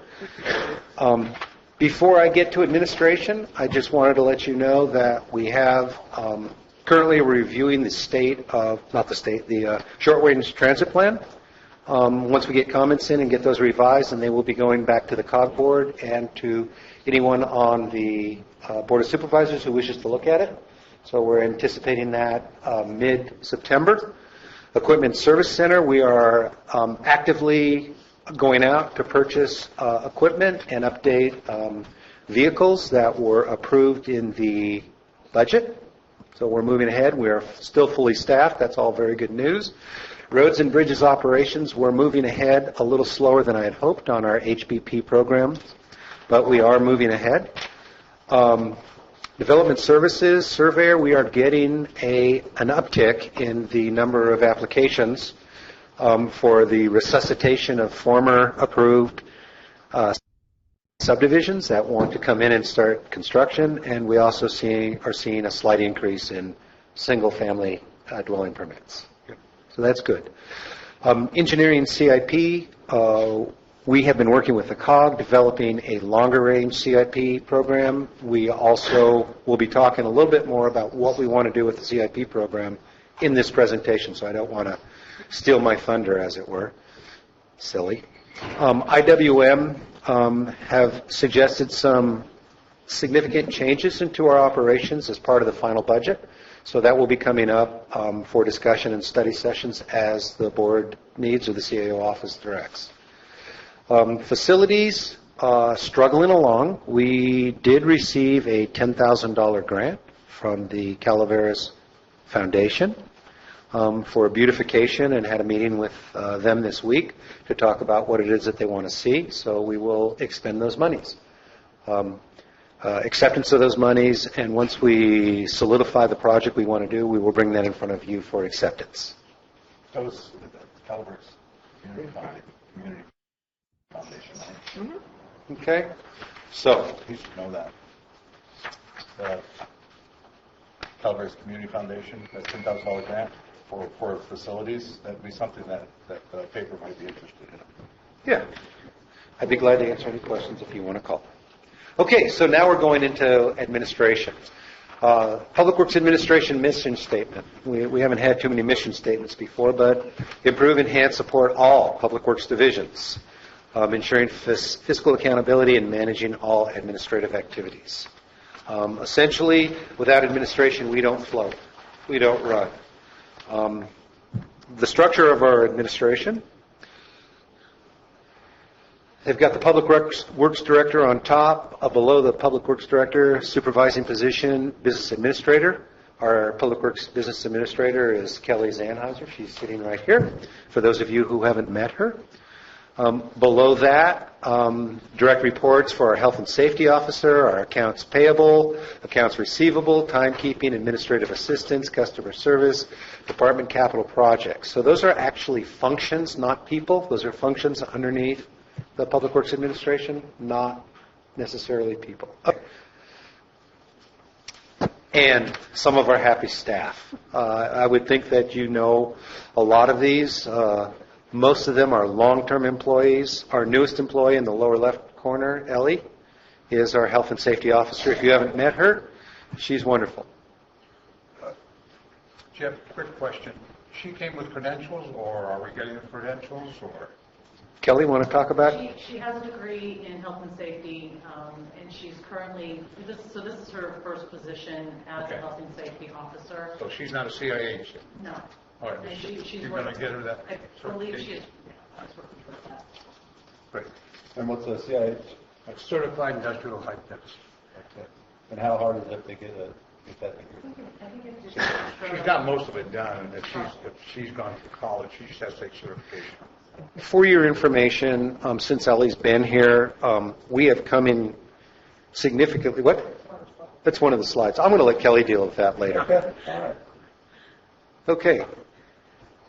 Department structure. Now we're talking more about. I can hardly see that, Kelly. Is it because I'm blind or we're not focused? I'm not sure that's going to help. I couldn't tell the difference anyhow. I'm always. I still can't see it. That's okay. I've got it in front of me. Let me read off of my little song sheet. So under administration, the divisions that we've got in Public Works, Roads and Bridges, Integrated Waste Management, Equipment Service Center for the vehicles and equipment, Facilities, which is mostly maintenance and custodial, both inside and outside of the buildings here on campus and our other owned facilities throughout the county. We have Transit, and we have Engineering. Under engineering, of course, roads and bridges and capital projects, as well as the COG, project planning and delivery functions. Sorry. It's okay. I was trying to interrupt you. Under roads and bridges, of course, we've got development services, the surveyor's office, and then operations. Operations being our streets and roads and drainage staff. Truly, you want to jump up and focus, for heaven's sakes? I think I was able to talk to her. We're near hand signal. I'm feeling better about my eyes now. Goodness gracious, I've gotten so much younger. My arms have gotten shorter. Okay, what we do. I'm sorry. Practicing my I have a new theory for comedy when I retire. It's going to be called lay down comedy. It's going to be all done from a chaise lounge. Okay, what we do, I'm going to hand it off to Kelly. Wow. So we have the various divisions that you saw on the slide before, and what we do is we handle all the administrative, fiscal, personnel activities for all of those divisions. So we're running a bunch of mini businesses within the department that have to be managed in some way, whether it's people, money, equipment. We handle all of those activities. Oh, great. On a departmental level, we handle all the timelines and setting goals and priorities for the department. So the director is involved in every aspect of all of the divisions, as you've seen from the prior presentation. We review all contracts to make sure that they meet the county purchasing policy, to ensure that the financial and fiscal standards are being met. Depending on what the funding sources, it can vary how stringent the requirements are. So it's pretty challenging. We communicate with the outside departments and agencies. For example, we work very closely with the county auditor. We work with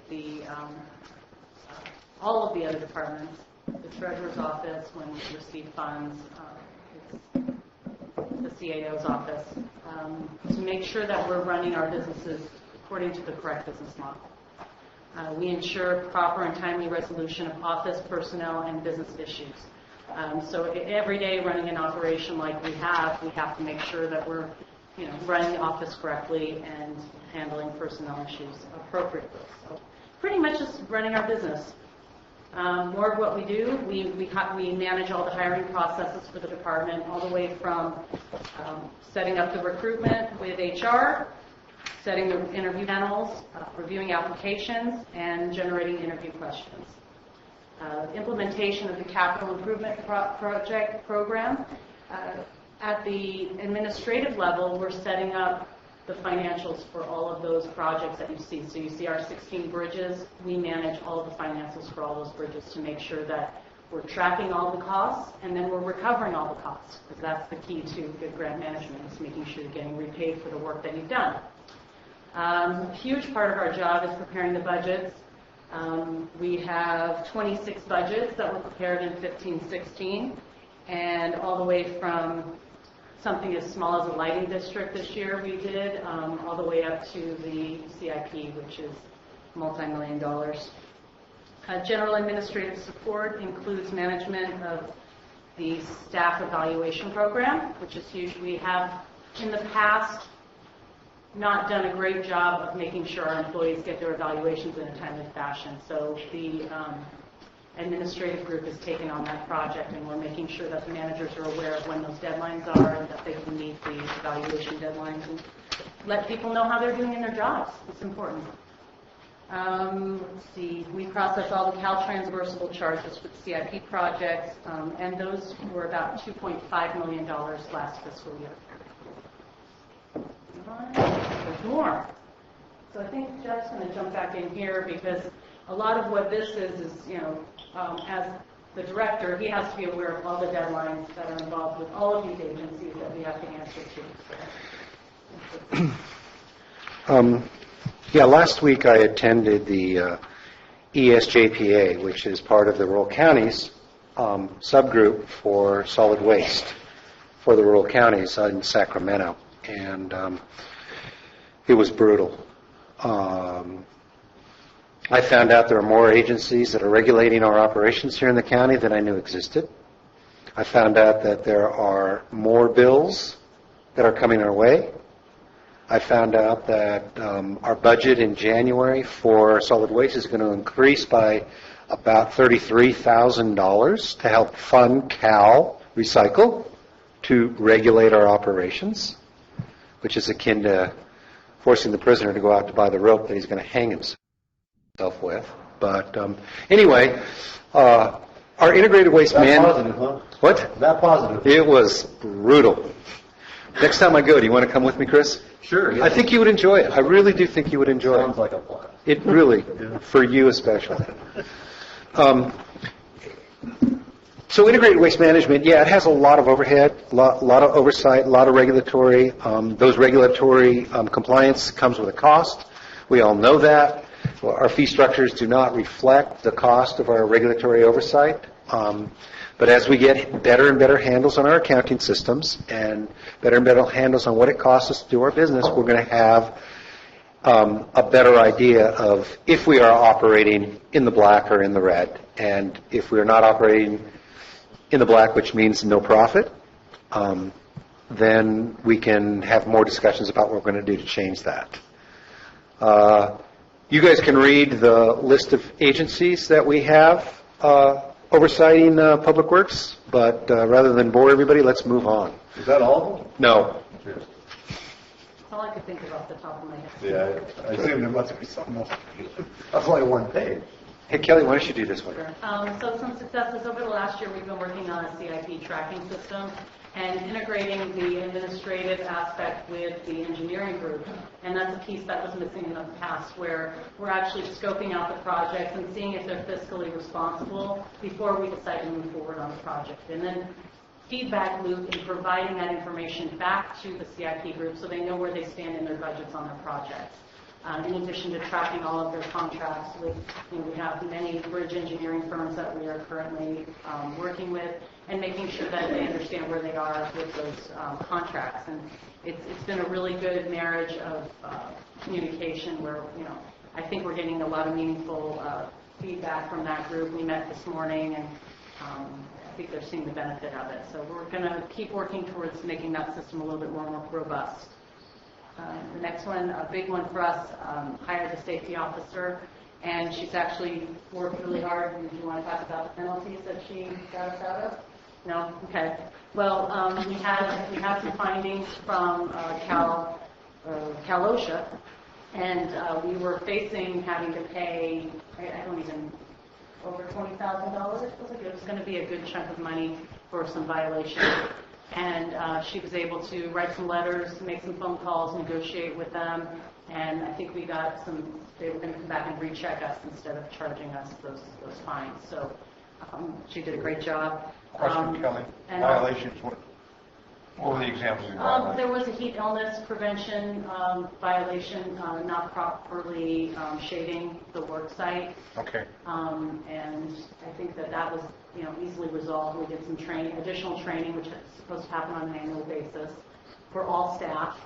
And I think there was another, they had checked some flagger cards, so our staff has to be trained to be flaggers. And when they asked the staff member for the flagger card, they didn't have it. So it was a corrective issue. And any industrial injury? No injuries. Violations? No injuries. Okay. No.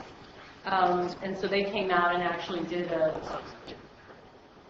reviewed all of our properties here in San Andreas, predominantly, I think, and gave us feedback on what needed to be fixed, what we could do to avoid any future violations. Good. So she worked directly with them, and the staff has been very receptive. She does weekly tailgate meetings with them, and she's going within the next couple of weeks. No, I think next month she's going to be trained in. She's doing a train the trainer session where she's going to learn how to teach people how to operate forklifts. Good. And so it's going to be her and one of our foremen from the landfill, and they'll be able to actually perform the training here on site. So that'll be beneficial for many years to come. Also completing long overdue training, so she's making sure we're up to date with our CPR, bloodborne pathogens, and all of those things that need to happen on a regular basis that don't happen when you don't have a safety officer. So we're really happy that she's there. Next one, expanded services and supports to other divisions. Public Works Administration has the flexibility to apply staff where there's shortages in other divisions. So, for example, in the Equipment Service Center, they always had a shortage of administrative staff. When the administrative analyst who works out there wanted to go on vacation, it was really put a burden on the mechanics and the fleet manager. So we were able to have someone step in and train for a few weeks, and so when she went on vacation, we could back in staff. At the landfill, we'll help coordinate and send road crew out there if needed, working with the road superintendent on that. And transit, we've been helping out a lot with transit. We're having a new transit manager out there doing a lot of the financials and quality control checks for her reporting. It's been very beneficial to both. So and gives us a little bit more experience doing other things. So it was good and continues to be good. And then, of course, success every year. We put together the budget, working with all the various divisions to make sure that that happens on time and is as accurate as we can possibly make it. Those I consider to be successes. And then this section is how we support other divisions. Challenges and address some challenges. Here we go. Can I take these? Yeah. How are you going to bring them all up? Okay, let me do them all at once. Okay, so challenges. This is nothing new, nothing you haven't heard with other divisions within Public Works. Lack of funding, insufficient personnel, and that I put under insufficient personnel, lack of a succession plan, lack of a succession program. I believe that when you have a rural county that doesn't meet salaries and potential benefits of other jurisdictions, we need to build from the bottom up. That's how we feel. And so we're working real hard on updating our job descriptions so that we can bring people up through from the bottom up, and we can move the people who may not be perfectly qualified to move up, but mostly qualified to move up and willing to move up. I'd like to be able to move them up with some sort of agreement that additional training and certifications as required could be gotten within a certain period of time so that I can be filling. We've been relatively unsuccessful. For example, I talked about the integrated waste manager. Been trying to recruit and fill that position through the last number of years and a number of recruitments unsuccessfully. So, and that is such a key position that by not having that position filled, you're either eating into the time and energies of other administrative staff here in the office, Deputy Director of Public Works having to do the job of Deputy Director of Public Works and Integrated Waste Manager, eats into other opportunities, other job duties of the Deputy Director of Public Works by not having the position filled.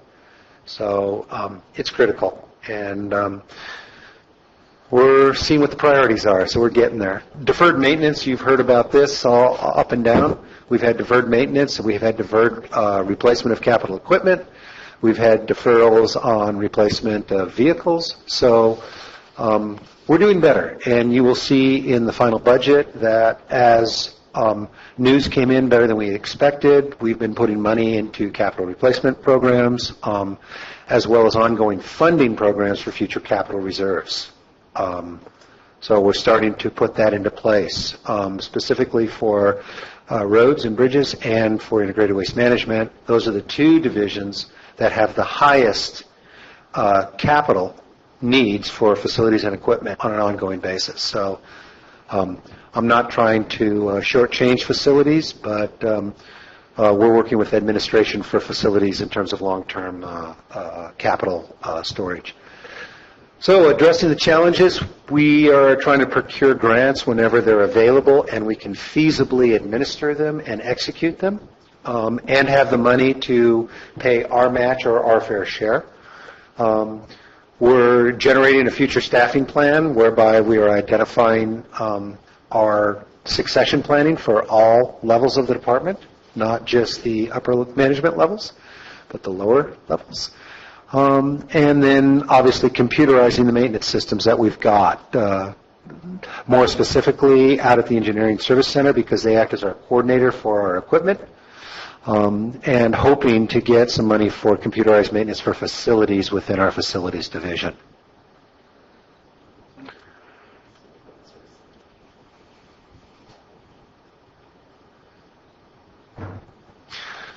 So you've heard these before when we went through the Equipment Service Center and we went through the facilities, aging fleet, equipment replacement plan, protecting the safety of our staff when they're doing their general operations.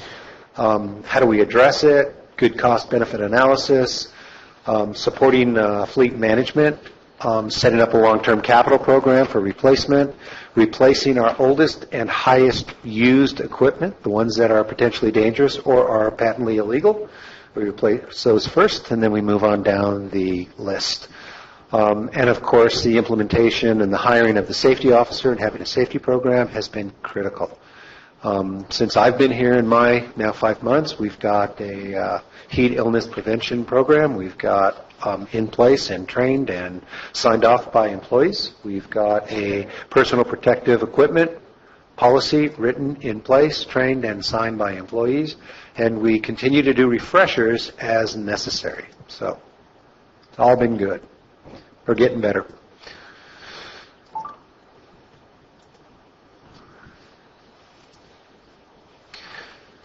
So, supporting the engineering division. Some of you weren't here when I did the engineering division.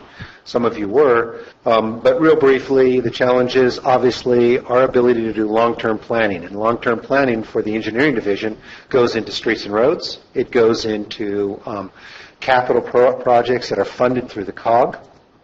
It also goes into the capital projects that occur on facilities and the capital projects that occur around the IWM program. So how do we address the challenges of needing long-term planning, fiscal planning, project tracking? That's what we're doing with Public Works Administration. We will be updating the 5-year CIP so that when you see our budget in 16-17, there will be a division-based capital improvement program that will be looking ahead 5 years. While we may not be able to fund those, you guys, I promised myself I wouldn't say that, but I just did.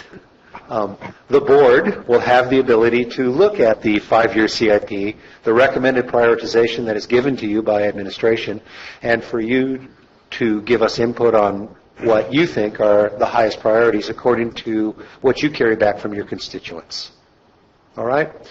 Cash flow reporting and analysis, we are improving that, so our accounting is more push button and less cranking through a lot of paper. Utilize cost accounting software for project tracking. If you want to hear more about that, Kelly can tell you all there is. Might be kind of tough after lunch. You guys want to hear a little bit about our cost accounting software, project tracking, the CASPT? Okay, we'll move to the next slide. Integrated waste. You guys have all heard about it. Challenges, controlling the cost, funding planning, insufficient staff. Nothing else? Regulatory compliance. I've talked ad nauseum. That was the longest presentation I think I gave for those of you who were here. It was pretty brutal. I'll be real interested in our further discussions as part of final budget with the first phase of corrective action plan for this division. Addressing the challenges, quarterly reporting, updating the 5-year CIP, expanding the recruitments, and review the current job descriptions. Public Works Administration oversight to assist IWM in meeting deadlines. There was a significant disconnect in the past between the operations of our Integrated Waste Management Division and our Public Works Administration Division. That no longer occurs. It was creating significant and severe problems for us. I don't know how one can run a major division like Integrated Waste Management without having oversight and assistance from Public Works Administration. Moving on. Roads and bridges. Challenges. Got it all at once, huh? Right there. What? Got it all at once, right there. Pretty quick, huh? Efficient. Challenges. Loss of funding. We've had some significant loss of funding. That's been countermanded by some savings that we've discovered. Insufficient staff, but we're nearly fully staffed now with roads and bridges for the first time in I don't know how long. Radio communication continues to be a significant issue within this division. I have a long-range plan on this, and we can discuss that if you're interested a little bit later. I'm starting to kick that one into gear. And we do have a very antiquated fleet.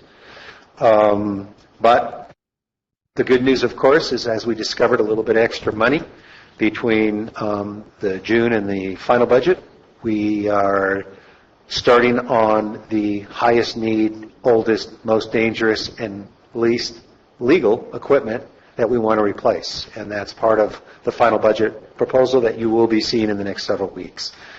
Addressing the challenges, we're trying to identify new funding streams. We're trying to stay current with what the state of legislation is I don't think that funding for streets and roads and maintenance is really going to flush itself out much before November of 2016.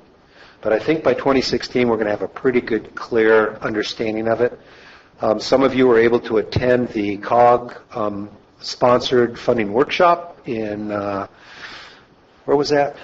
Debbie? Camps, Angels Camp. Well, the name of that place. Camps. It was Camps. Mhm. Greenhorn Creek. Greenhorn Creek. It was pretty interesting. A lot of good information. It gave a look ahead into the thinking of those legislatures that are actively writing legislation, proposed legislation for the changing of the funding stream. We may very well see by 2016 a fundamental and significant change into the funding for our streets and roads, both capital projects that come through the COG as well as the operations and maintenance within that come directly to the county. And it may not be a sales tax-based funding stream. It may very well end up being a user-based funding stream. Because as our cars have got more efficient and as we are putting more and more of the hybrids and the electric vehicles on the road, that funding stream isn't keeping pace with the needs to maintain the streets and roads that we have. Okay? So where were we? We were working with our county partners to enhance the communication. Our partners include City of Angels Camp. It includes Forest Service. It includes CDF. It includes our friends and neighbors at the COG and our friends and neighbors down in Stockton at Caltrans to try to improve the open line communications that we get. So when I ask them questions, I get answers, and when they ask me questions, they get answers. Works better that way. And then, of course, Public Works Administration has been quite helpful in directing the preparation of the equipment replacement plan for roads and bridges. And then transit, Kelly already spoke to that. Big picture stuff, communication with the community, and that includes COG and our internal reports to Auditor Controller. Tracking our funding sources, doing a better job. Fiscal reporting. You will be seeing an update to the operations contract with Paratransit Services, who is our transit operator, coming to you the 25th. I think that's an evening meeting. The 25th? 28th. 28th? The 30th is the evening meeting. Okay, so it will be on the day. We'll be during the daylight hours, unless there's more marijuana initiatives.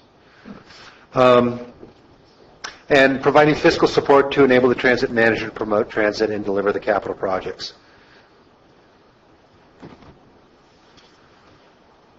Okay.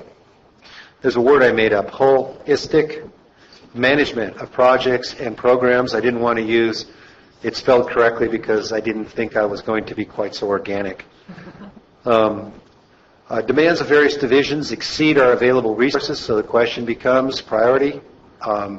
Utilize available resources, get the low-hanging fruit, correct the sins of the past, and move ahead into the future with properly transparent programs that are documentable, reportable, accountable, and executable. Bunch of ables there. Succession planning, I've been harping on this for a while. If we haven't got a succession plan for everybody in our department, we are not resilient. Technology, we've got to embrace technology, and I think the board will be seeing in the next 6 months the incorporation and expansion of GIS with Public Works so that the county can see what kind of a tool it can be and how it can help us to better utilize the limited resources we have. Because the better we can access and utilize the data that we have, the less time we spend researching that stuff. Managing contracts, professional service agreements, RFPs, and purchase orders. That's been sketchy in the past. We seem to, in the past, have written a different style of contract for everything we wanted to put under contract, and that makes it very difficult for our friends and neighbors up in the council's office. We're trying to eliminate that. We are trying to have very, very specific templates that are updated once a year to incorporate current contracting code and public contract code so that we can crank these things out rapidly. I believe that our job is to spend the money that we have with the resources that we have to do it. So it drives me crazy to have projects and funding that have been appropriated and money's given and not delivered. Anyway, providing administrative support to the divisions. Kelly already talked about that, to the ESC, Integrated Waste, Transit Division. She didn't list the other two divisions, but that's okay. Administration gives them support as well. Okay, so implementation of project management programs so that we are managing our programs and our projects consistently across divisions. I think that's pretty important.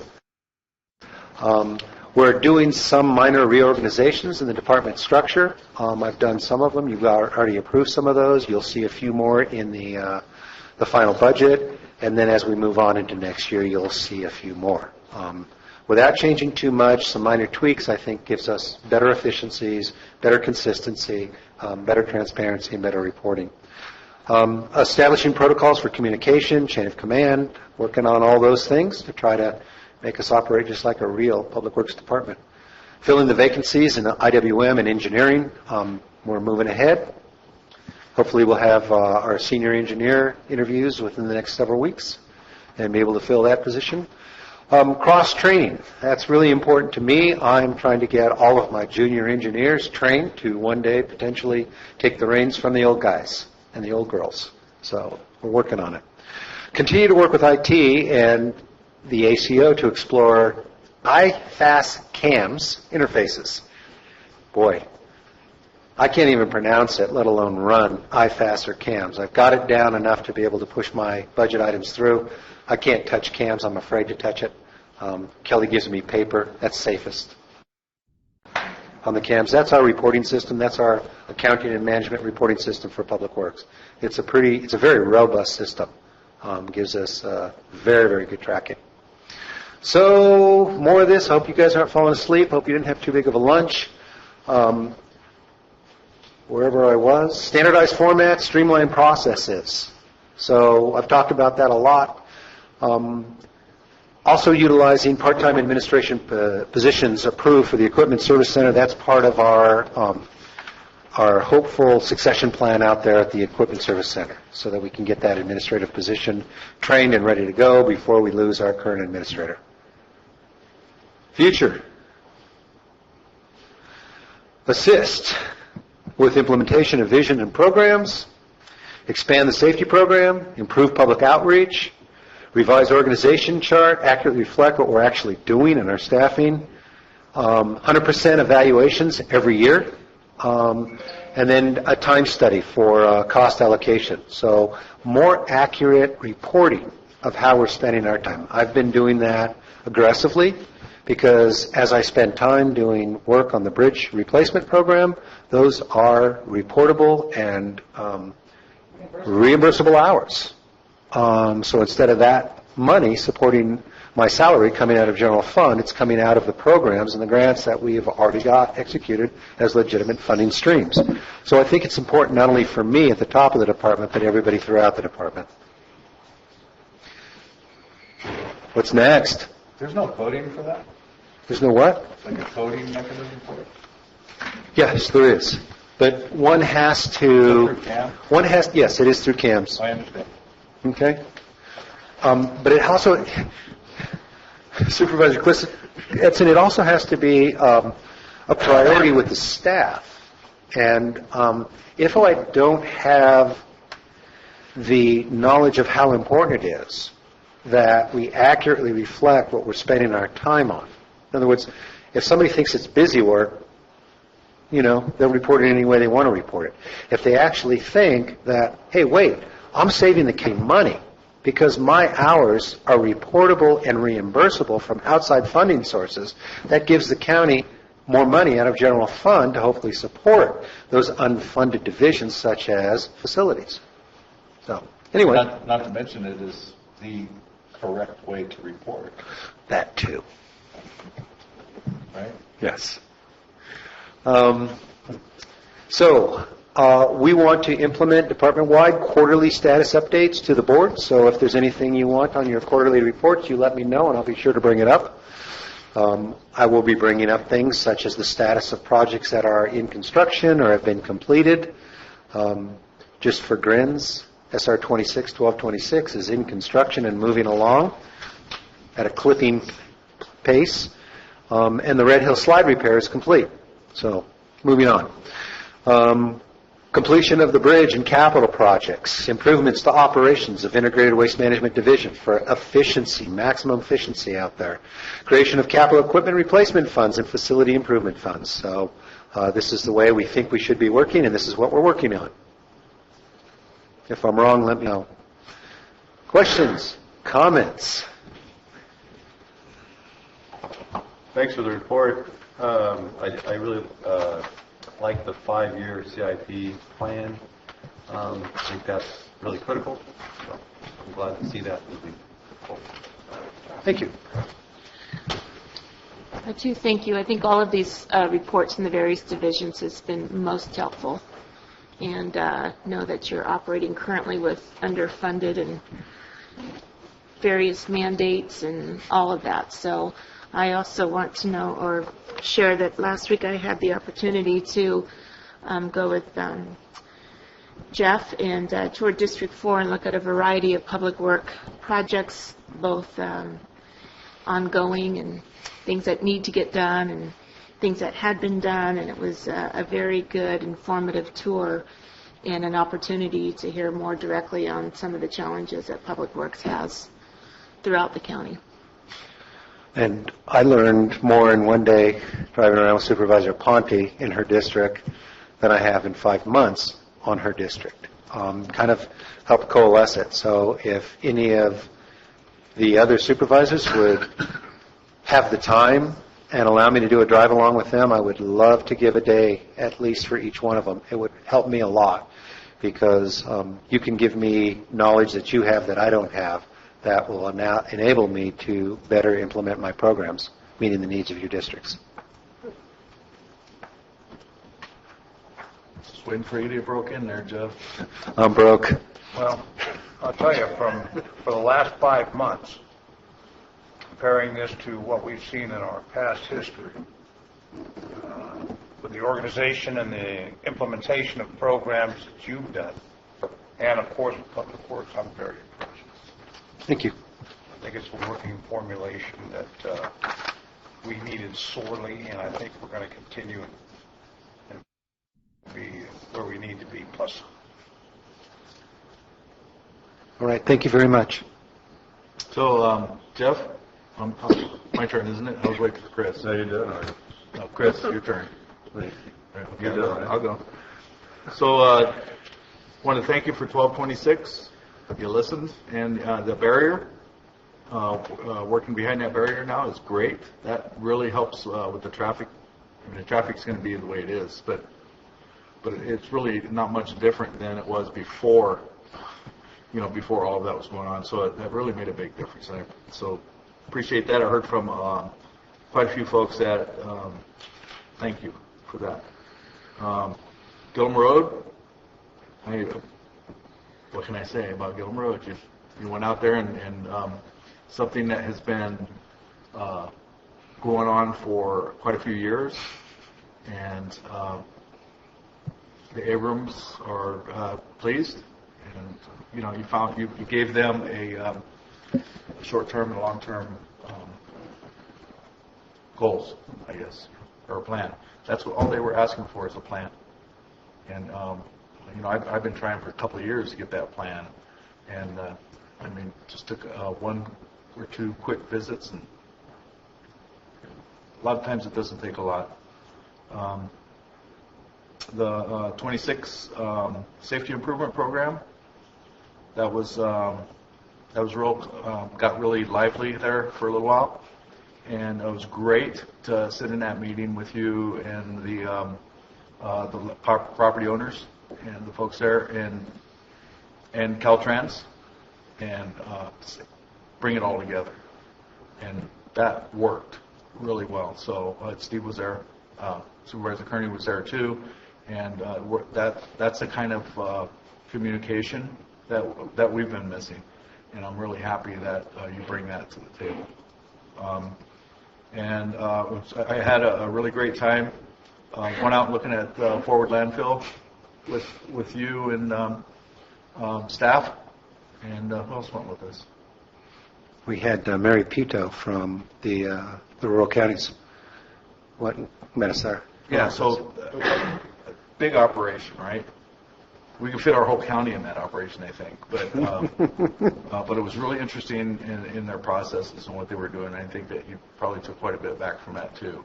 So that was really great.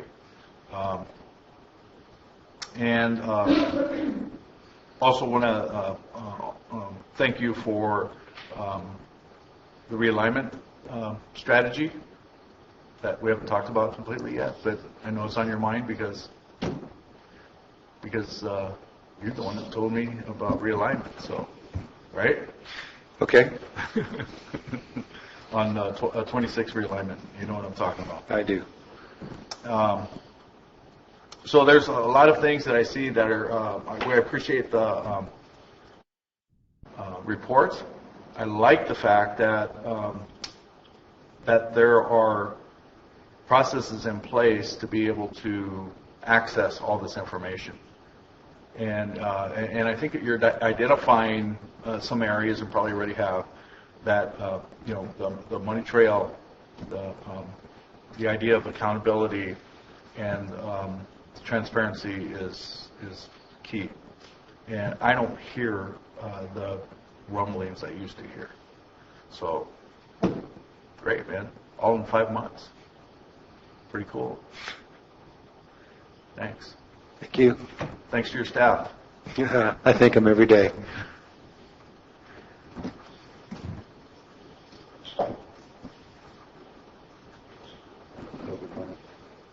Any public comments on the presentation?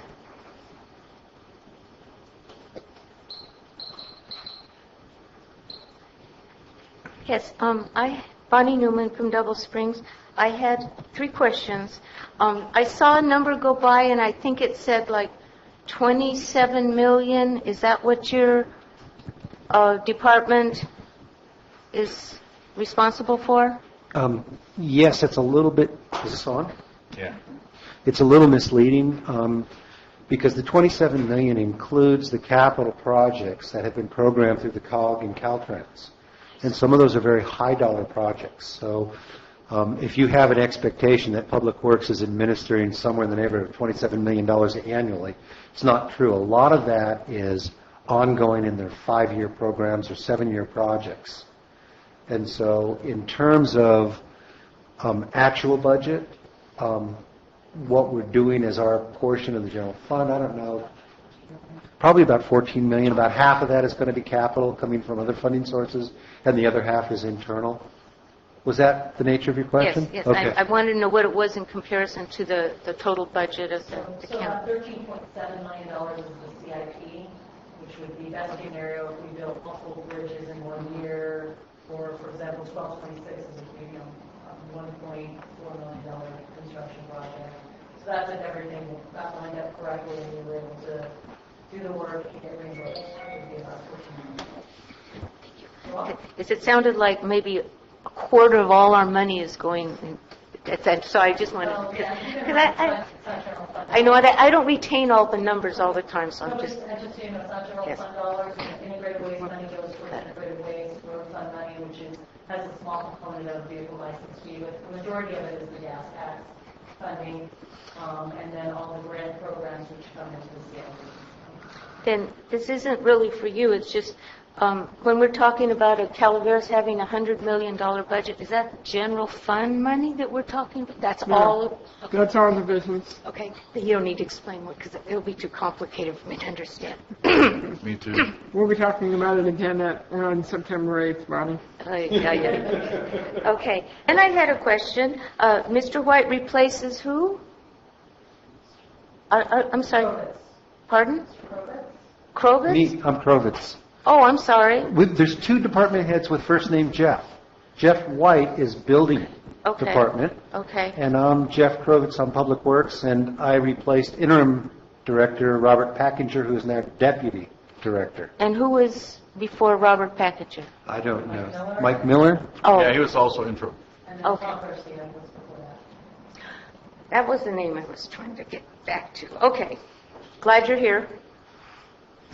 Glad he's not. My question was really interesting. You talked about Gillum Road. What happened on Gillum Road that I missed? Well, they've been having issues with the road, like it floods out in the wintertime. Yeah, and you can't get the big trucks. Abram's been complaining a long time about the road, its condition, and the fact that we haven't been able to do the right kind of maintenance on there. So they put shot rock down on that road for. They what? Put shot rock on that road yes. to stop the runoff erosion, basically. And it's tearing up the vehicles. Not only that, but it also the emergency vehicles don't like going back there because it costs them more money for tires and things. And so there was really never. I used to get calls from some of the folks that live back there, and so I talked Jeff into going out and meet with them, and all they really wanted was not, they know the county's having a tough time, really. Yeah. Broke is a good word, yeah. And so, but all they wanted was a plan. So Jeff laid out a short-term plan and a long-term plan for them, and that just made them happy. Made all the difference in the world. Great. Then I had a question, because you're talking about Gillum Road. We had a request on Double Springs many years ago after the county came and put in a new road, new overlay, and build up, new fill along the road, and we got a whole bunch of new weeds, and we asked could somebody please spray these weeds that never lived on our street before and are now here. And in 2009, we were told that we can't spray Double Springs because of the frog habitat. Okay? Well, earlier this summer, someone went down Gillum Road and sprayed both sides of Gillum Road. And that's right on the creek. So how can you get away with spraying Gillum Road, hitting the creek bed, and not Double Springs? So I'm just curious of how that happened, or why it happened now, and why it couldn't have happened back then before all those purple thistles had a chance to, cover our entire neighborhood. And I'm just to let you know, all of us, I'll call myself a local rancher, we went into our sheds and got whatever outdated pesticide and herbicide we had, and we went and sprayed our own damn road and killed whatever was there that was causing us problems. And I'm sure it wasn't ecologically, approved of anyway, but we were overcome with purple thistles that were 4 or 5 feet high that never grew there before. And then yet this summer y'all went down Gillum and sprayed the creek bed. I just don't understand. I can explain. Oh, good. Thank you.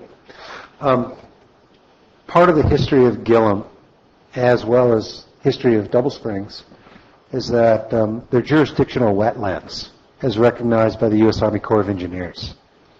And part of the community relations problems we were having out on Gillum Road had to do with the conflict between jurisdictional wetlands and the ability to maintain and operate a county road where you have jurisdictional wetlands on both sides.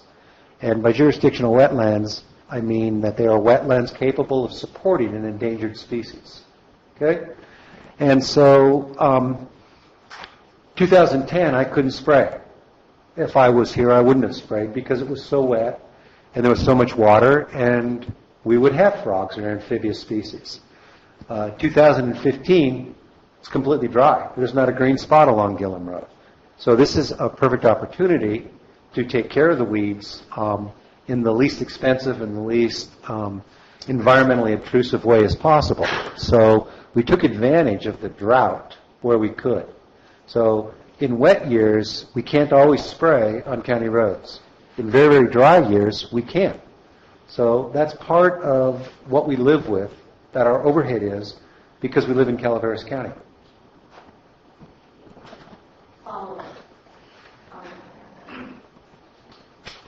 real concerned about the frogs out there at one point. You know, we used to have a lot of frogs out in that area, and then they disappeared about 20 years ago. And then all of a sudden, there was a miracle frog that appeared. You heard the story of the miracle frog? Yeah. Okay. It was a miracle, and it's gone now because the miracle couldn't be replenished. You know, you get one miracle, and then you got people start watching that miracle. Would you like to comment on that? Or I could. Unfortunately, Bonnie, I know what you mean by miracle frogs. Yeah. But to tell you the truth, you know, I'm an avid backpacker. I've been backpacking up in Desolation Wilderness for probably close to 50 years. And April of 2014, there were 3 brand new frog species that got listed as endangered. The yellow-legged frog, the Sierra Nevada yellow-legged frog, 2 of them.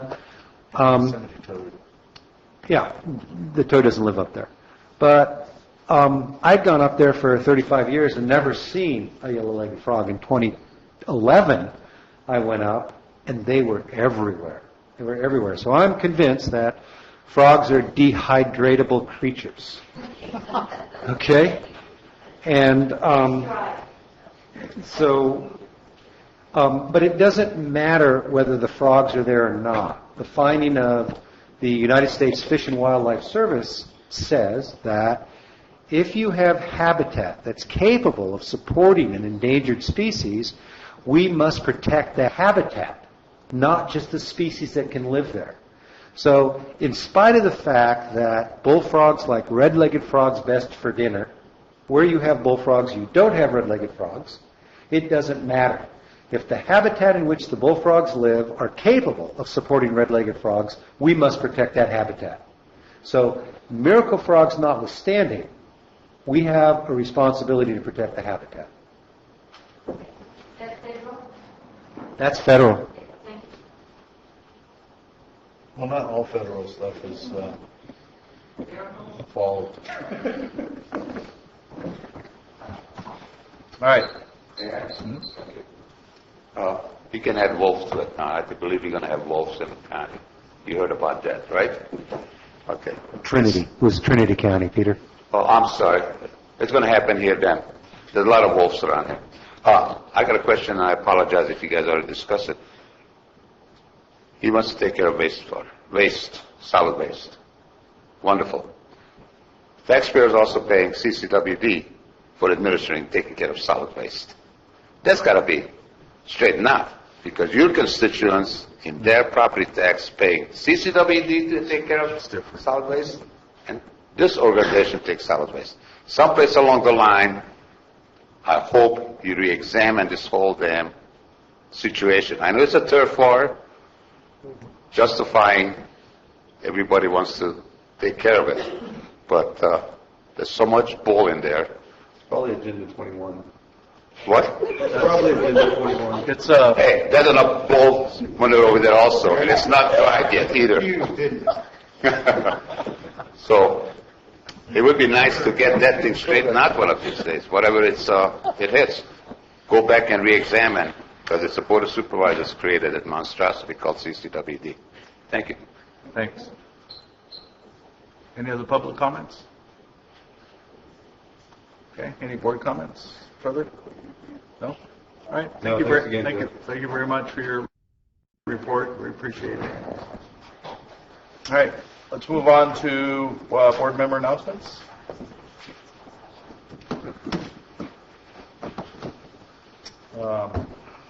Anybody want to go first? Mike? I'll go first. On a personal note, I'm continuing to improve. I've been able to advance my recuperation schedule, so I won't be required to attend those daily medical treatments, so back on the saddle and ready to go. I did attend a Central Sierra Economic Development Committee meeting in Tuolumne County in Sonora, and was able to pick up some information that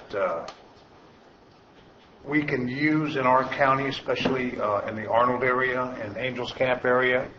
They've developed new business supporting classes that'll help our existing businesses on the administration of businesses. They are coming up with a new schedule for next year. These classes will be held in November, and they'll be held in Angels Camp. So that's kind of exciting for us. We got a pretty good explanation of where these funds were coming from and how they're dispersed.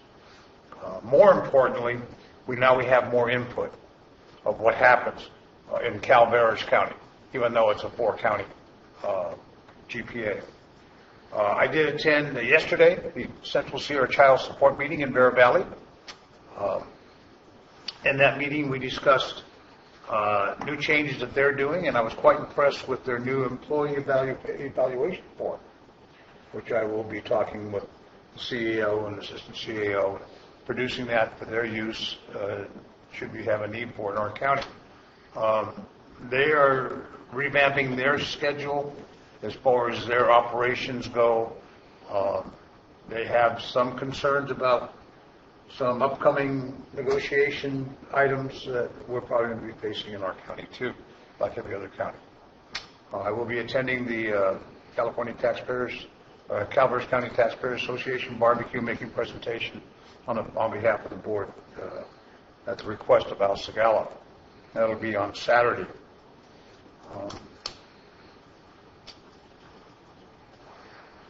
But it's been a busy day, a busy week. I am very happy to say I'm back in the saddle. So. It's confusing for motorcycles or motorcycle? I haven't got on the motorcycle yet. We haven't determined that yet. But hopefully next week the doc will get me off the cane. I think that's good. So. Oh, I'm sorry. I have to thank Bonnie.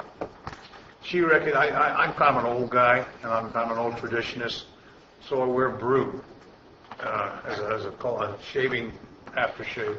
And she presented me with my own Brute bar soap. So, thank you. Is it a compliment or an insult? No, this is a compliment. It's a recognition. From one old guy to another. From one old guy to another. That's true. Thank you, Bonnie. Okay, Debbie. I, like Mike, attended the Central Sierra Child Support Agency meeting in Bear Valley. This is a JPA representing 4 counties, and we rotate locations. We're in negotiations in regards to MOUs and such with the agency. The agency continues to do well and operating within the top 5% in California in regards to collections, and is close to hitting a $10 million goal that the agency has for collections. So doing a very good job overall. Attended the EMS meeting. This too is a JPA representing several counties. Probably a year and a half, 2 years ago, we were asked, or through EMS, asked to develop what we call a mid-level practitioner in the field. This is between an EMS and paramedic rank. And the agency was able to put together a program with the medical director and working in conjunction with Mark Twain Medical Center. And they had their first class starting in March, April. It's a very difficult class. There's a lot of the theory and learning, and then they go out and do their practical, both at Mark Twain and in the ambulance. Started with something like 20 some odd people, and 12 were successful in completing the classroom part of it. And then fire season was upon us. Most of these folks are volunteer within the fire department structure in our county. And so the program is a little bit on hold, you might say, with their clinical time. But they plan to pick that up in the fall. So I was very pleased because this was something that was brought to us from, I believe, the Fire Chief Association and others, and EMS responded. We are kind of the first in California to pursue something like this, and kind of a role model for perhaps others to follow. They are now in the process of kind of waiting for fire season to get the clinical time done for these folks and trying to assist them along the way in receiving this certification. So I have asked them that when we have our graduates I think it would be most appropriate to have some sort of recognition ceremony here at one of our board meetings, because it's a pretty much big deal for our volunteers and such at this level. Next Monday, there's an IHSS meeting that I'll be attending, and a COG meeting on September 2nd.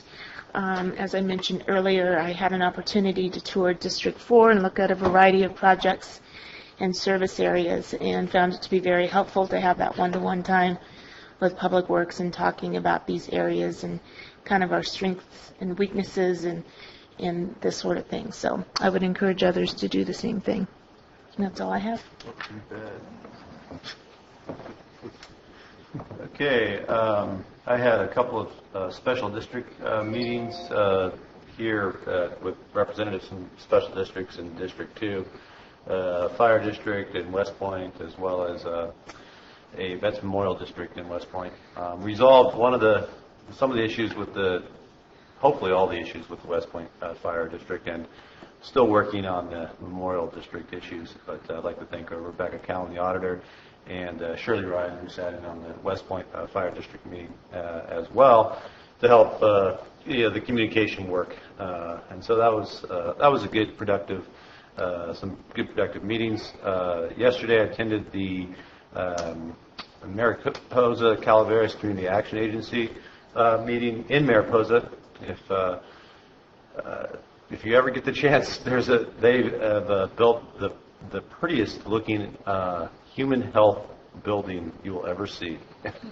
I mean, it looks like they took the idea of lodges in Yosemite and moved it to Mariposa. I mean, it really, if you're going to build a public building, that's the way to do it. It's pretty remarkable. During that meeting, there was a lot of discussion, but you okay there? Yeah, just fine. Guess I shouldn't lean on that. Yeah. So one of the things that I've been really concerned about is the die-off of trees in my district, and it's happening throughout the state of Nevada because of the extended drought and the beetle infestation, and a lot of other reasons. But you have a lot of dead trees, and it's becoming a real problem for health and safety, concerns throughout my district, the county, and the entire region, and probably the entire state at some point.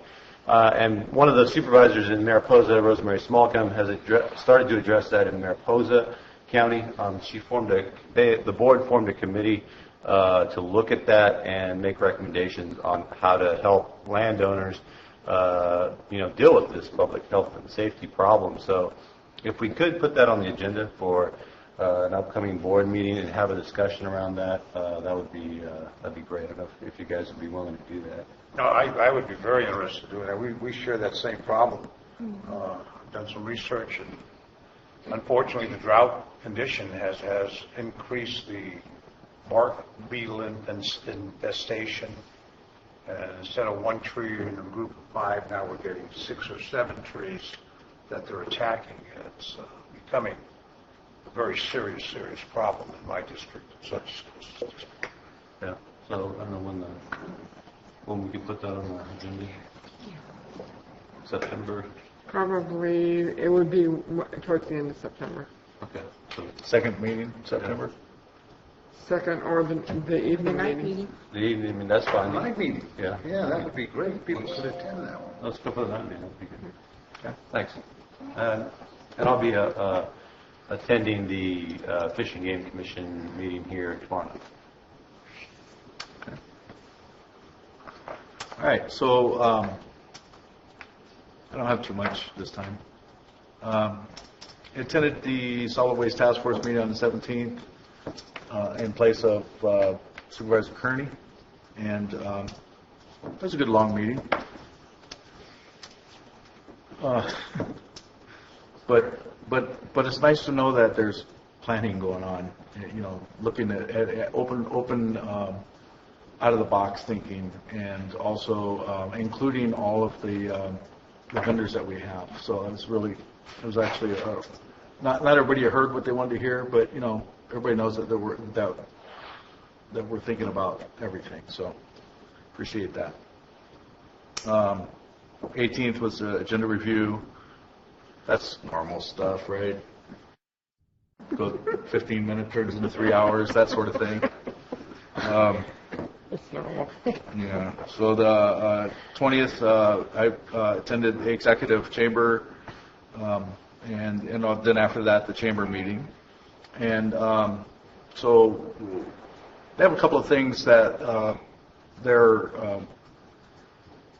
doing besides, they've identified exactly what a chamber is supposed to do. So there's Stacy Johnston went to the statewide chamber meeting or conference, whatever you want to call it, and there was a great eye-opener for them, so that there's no redundancy or no wasted time on what a chamber is supposed to do, because they pretty much got it identified. And what's really cool about that is the chamber is one of our business advocates, and supporting businesses and supporting, helping to highlight businesses in the county and wide, which is really important. So, and I think they're doing a really great job at that. One of the things chose to help with is the Calaveras Has Talent, which is the semifinals, by the way, are this Saturday at the fairgrounds. And one of the goals is to try to set up for the winner, the adult winner, is to try to set up a tour of Calaveras, per se. So you have a lot of cottage industries here, and they have venues all year long. Chamber has venues. The wineries, some of the wineries have venues, and so on and so forth. And there's probably 8 or 10 different venues that the goal is to hire the winner of the adult category to run that, so they can have a tour of Calaveras. Well, our county, a big part of our county is that cottage industry. And a big part of that cottage industry is the arts and the music and the things that attract people here. And so this is a really good succession plan, and so we can grow within. So now we have, we can develop the program to grow our own industry in music and that sort of thing, which I think is a pretty great idea. For the kids, the goal is, because there's going to be another category for kids, the goal is to set up a tour within the schools to have, when they have, like, what do you call those things? Rallies and assemblies, things like that. And they can have the kids go perform there. And that is pretty exciting, because that also gets kids involved at a very young age. And here we are with our succession planning. Of course, I'm trying to figure out what to do with the yo-yo people, and there's a couple of those folks too. That's pretty cool stuff. Then after that, on the same day, I went to Oak Shadows, and they asked me to come and speak to their group. There's about 30 of those folks, and had a really great time there. They had an ice cream social, and I got to speak as long as the ice cream was cold. When the ice cream started warming up a little bit, I was done. They made sure of that. That's good. Yeah, that was good ice cream. 24th was a meeting in Calaveras Has Talent. 25th, that's today. I'll be darned. So we have our meeting today.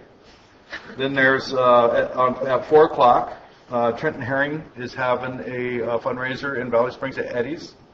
Trenton Herring is a 17-year-old high school student, athletic guy, that got cancer. He got a tumor, and it wrapped around in his brain somehow.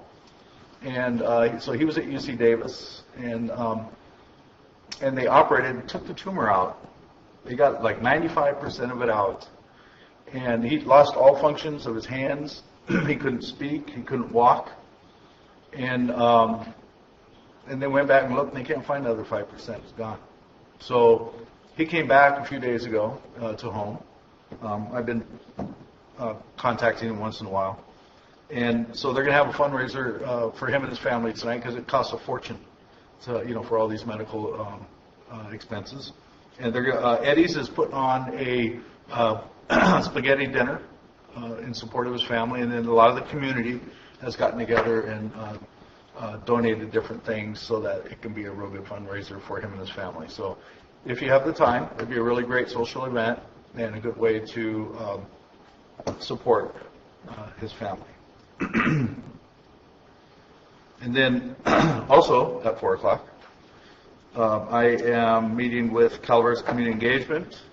That's through the high school. And that's a community engagement program that the high school has where they have a website that the high school students can log on to, create a profile. And on there are opportunities for them to engage in the community or volunteer. They can record that experience on the website and record the hours. And when they're seniors and they graduate, they can have an accurate printout of what they've done over their high school career, which is good for their transcripts and their applications and things like that. They've had this program for a couple of years, but it's been kind of idle. So Stacy Johnson and I have gotten involved in it. We're kind of pushing it in a direction that's uncomfortable for them because I think it should be a mandatory program, actually.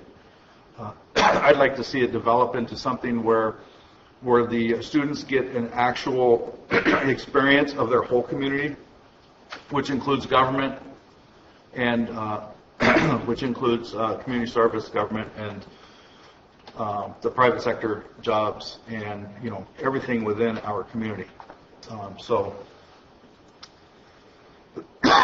But there's a little bit of pushback on that one. The 26th, McClintock is having a town hall in Ione, and I'll be attending that along with Supervisor Olvera. What time is that? I don't know what time it is yet. Is it evening time? It's 6. 6 o'clock? Okay, 6 o'clock. And then this weekend is the semifinals again. Calaveras has talent at the fairgrounds. So if you can show up, this is this is one of the projects of the CalaverasYouth.org, and that was formed to basically support music and arts, mostly music within the county of Calaveras County. So if you show up and you pay your way to get in, then you're supporting music within the county, the whole county, not just this side of it. And I will be performing there on that night. I'll give the performance of my life there, I'll tell you. Is that the finals? That's a semifinal. Semifinals. Next one is the final. And what date is the finals? October 10th. October 10th. And where's that going to be at? Well, we're thinking it's going to be at the fairgrounds. Okay. So that's all I have. I want to thank everybody for coming today. Appreciate it. Just a reminder, budget hearings are September 8th, final budget hearings. I have nothing to report. Okay. Thank you. Next question. Go ahead, Bonnie. Chrissy mentioned community action. Didn't we miss our chance to get into community action agency back in the 80s? Are we a member now? We have been. Yes, the Mariposa, Calaveras Mariposa Community Action. There's the Amador, Tuolumne, and there's the Calaveras and Mariposa, and they're separate. Yeah. Oh, one more thing. I went to Angels Camp and to their board, the council meeting, and Dennis Mills came with me, and so did Bob Dean, and to give a presentation on RCD and ask them, to participate if they would like to. So I'm hopeful that they'll consider that. When are we bringing that back? 22nd of September. And it'll be a study session on the 22nd of September here. Sure. On the 29th, and House of Gus having his meeting, barbecue, and recognition. We also having a little get-together in the General Fire District. No cost. Everybody's invited. And this organization, non-sponsored by any outsiders, Caltrans, or any nonprofit organization. And we're going to have the same guest as Al has, but no food, just talk, roundabout talk, and that's going to be, we like to think it as a start, as we will have more get-together on that side of the county. Yeah. And we like to get involved, the 5, 1, 2, and so on, you know. And if anybody wants to honor us from any of the 4th and 5th, the other district, they're more than welcome. No cost. So if you live on a lean side financially, you're more than welcome to come down to General and Fire District. Thank you, sir. You're welcome, sir. Can I add a quick plug? Go ahead. Okay. Just a reminder that September the 3rd, 6 o'clock at the Angels Firehouse, the Highway 4 Corridor Committee meeting will be taking place, and it's expanding. We personally went to the Farm Bureau to invite them, and they're going to be there, along with the Wine Grape Alliance will be present. Great. And I asked the people from 811 Call Before You Dig regarding them coming to participate and possibly helping to enhance GIS with utilities. And they're seeing a need because there's places in Calaveras County where PG&E has been called, and they're off by as much as 70 feet in their decision. So, surprise. But if Debbie or Michael can't make it, maybe one of the other supervisors would be able to spend the time to be with us on that evening. It's at the Old Angels Firehouse. Right. Okay. What time again, Dennis? 6 p.m. on the 3rd, Thursday the 3rd. Okay. Thank you. Thank you. Okay, so we're going to adjourn into closed session.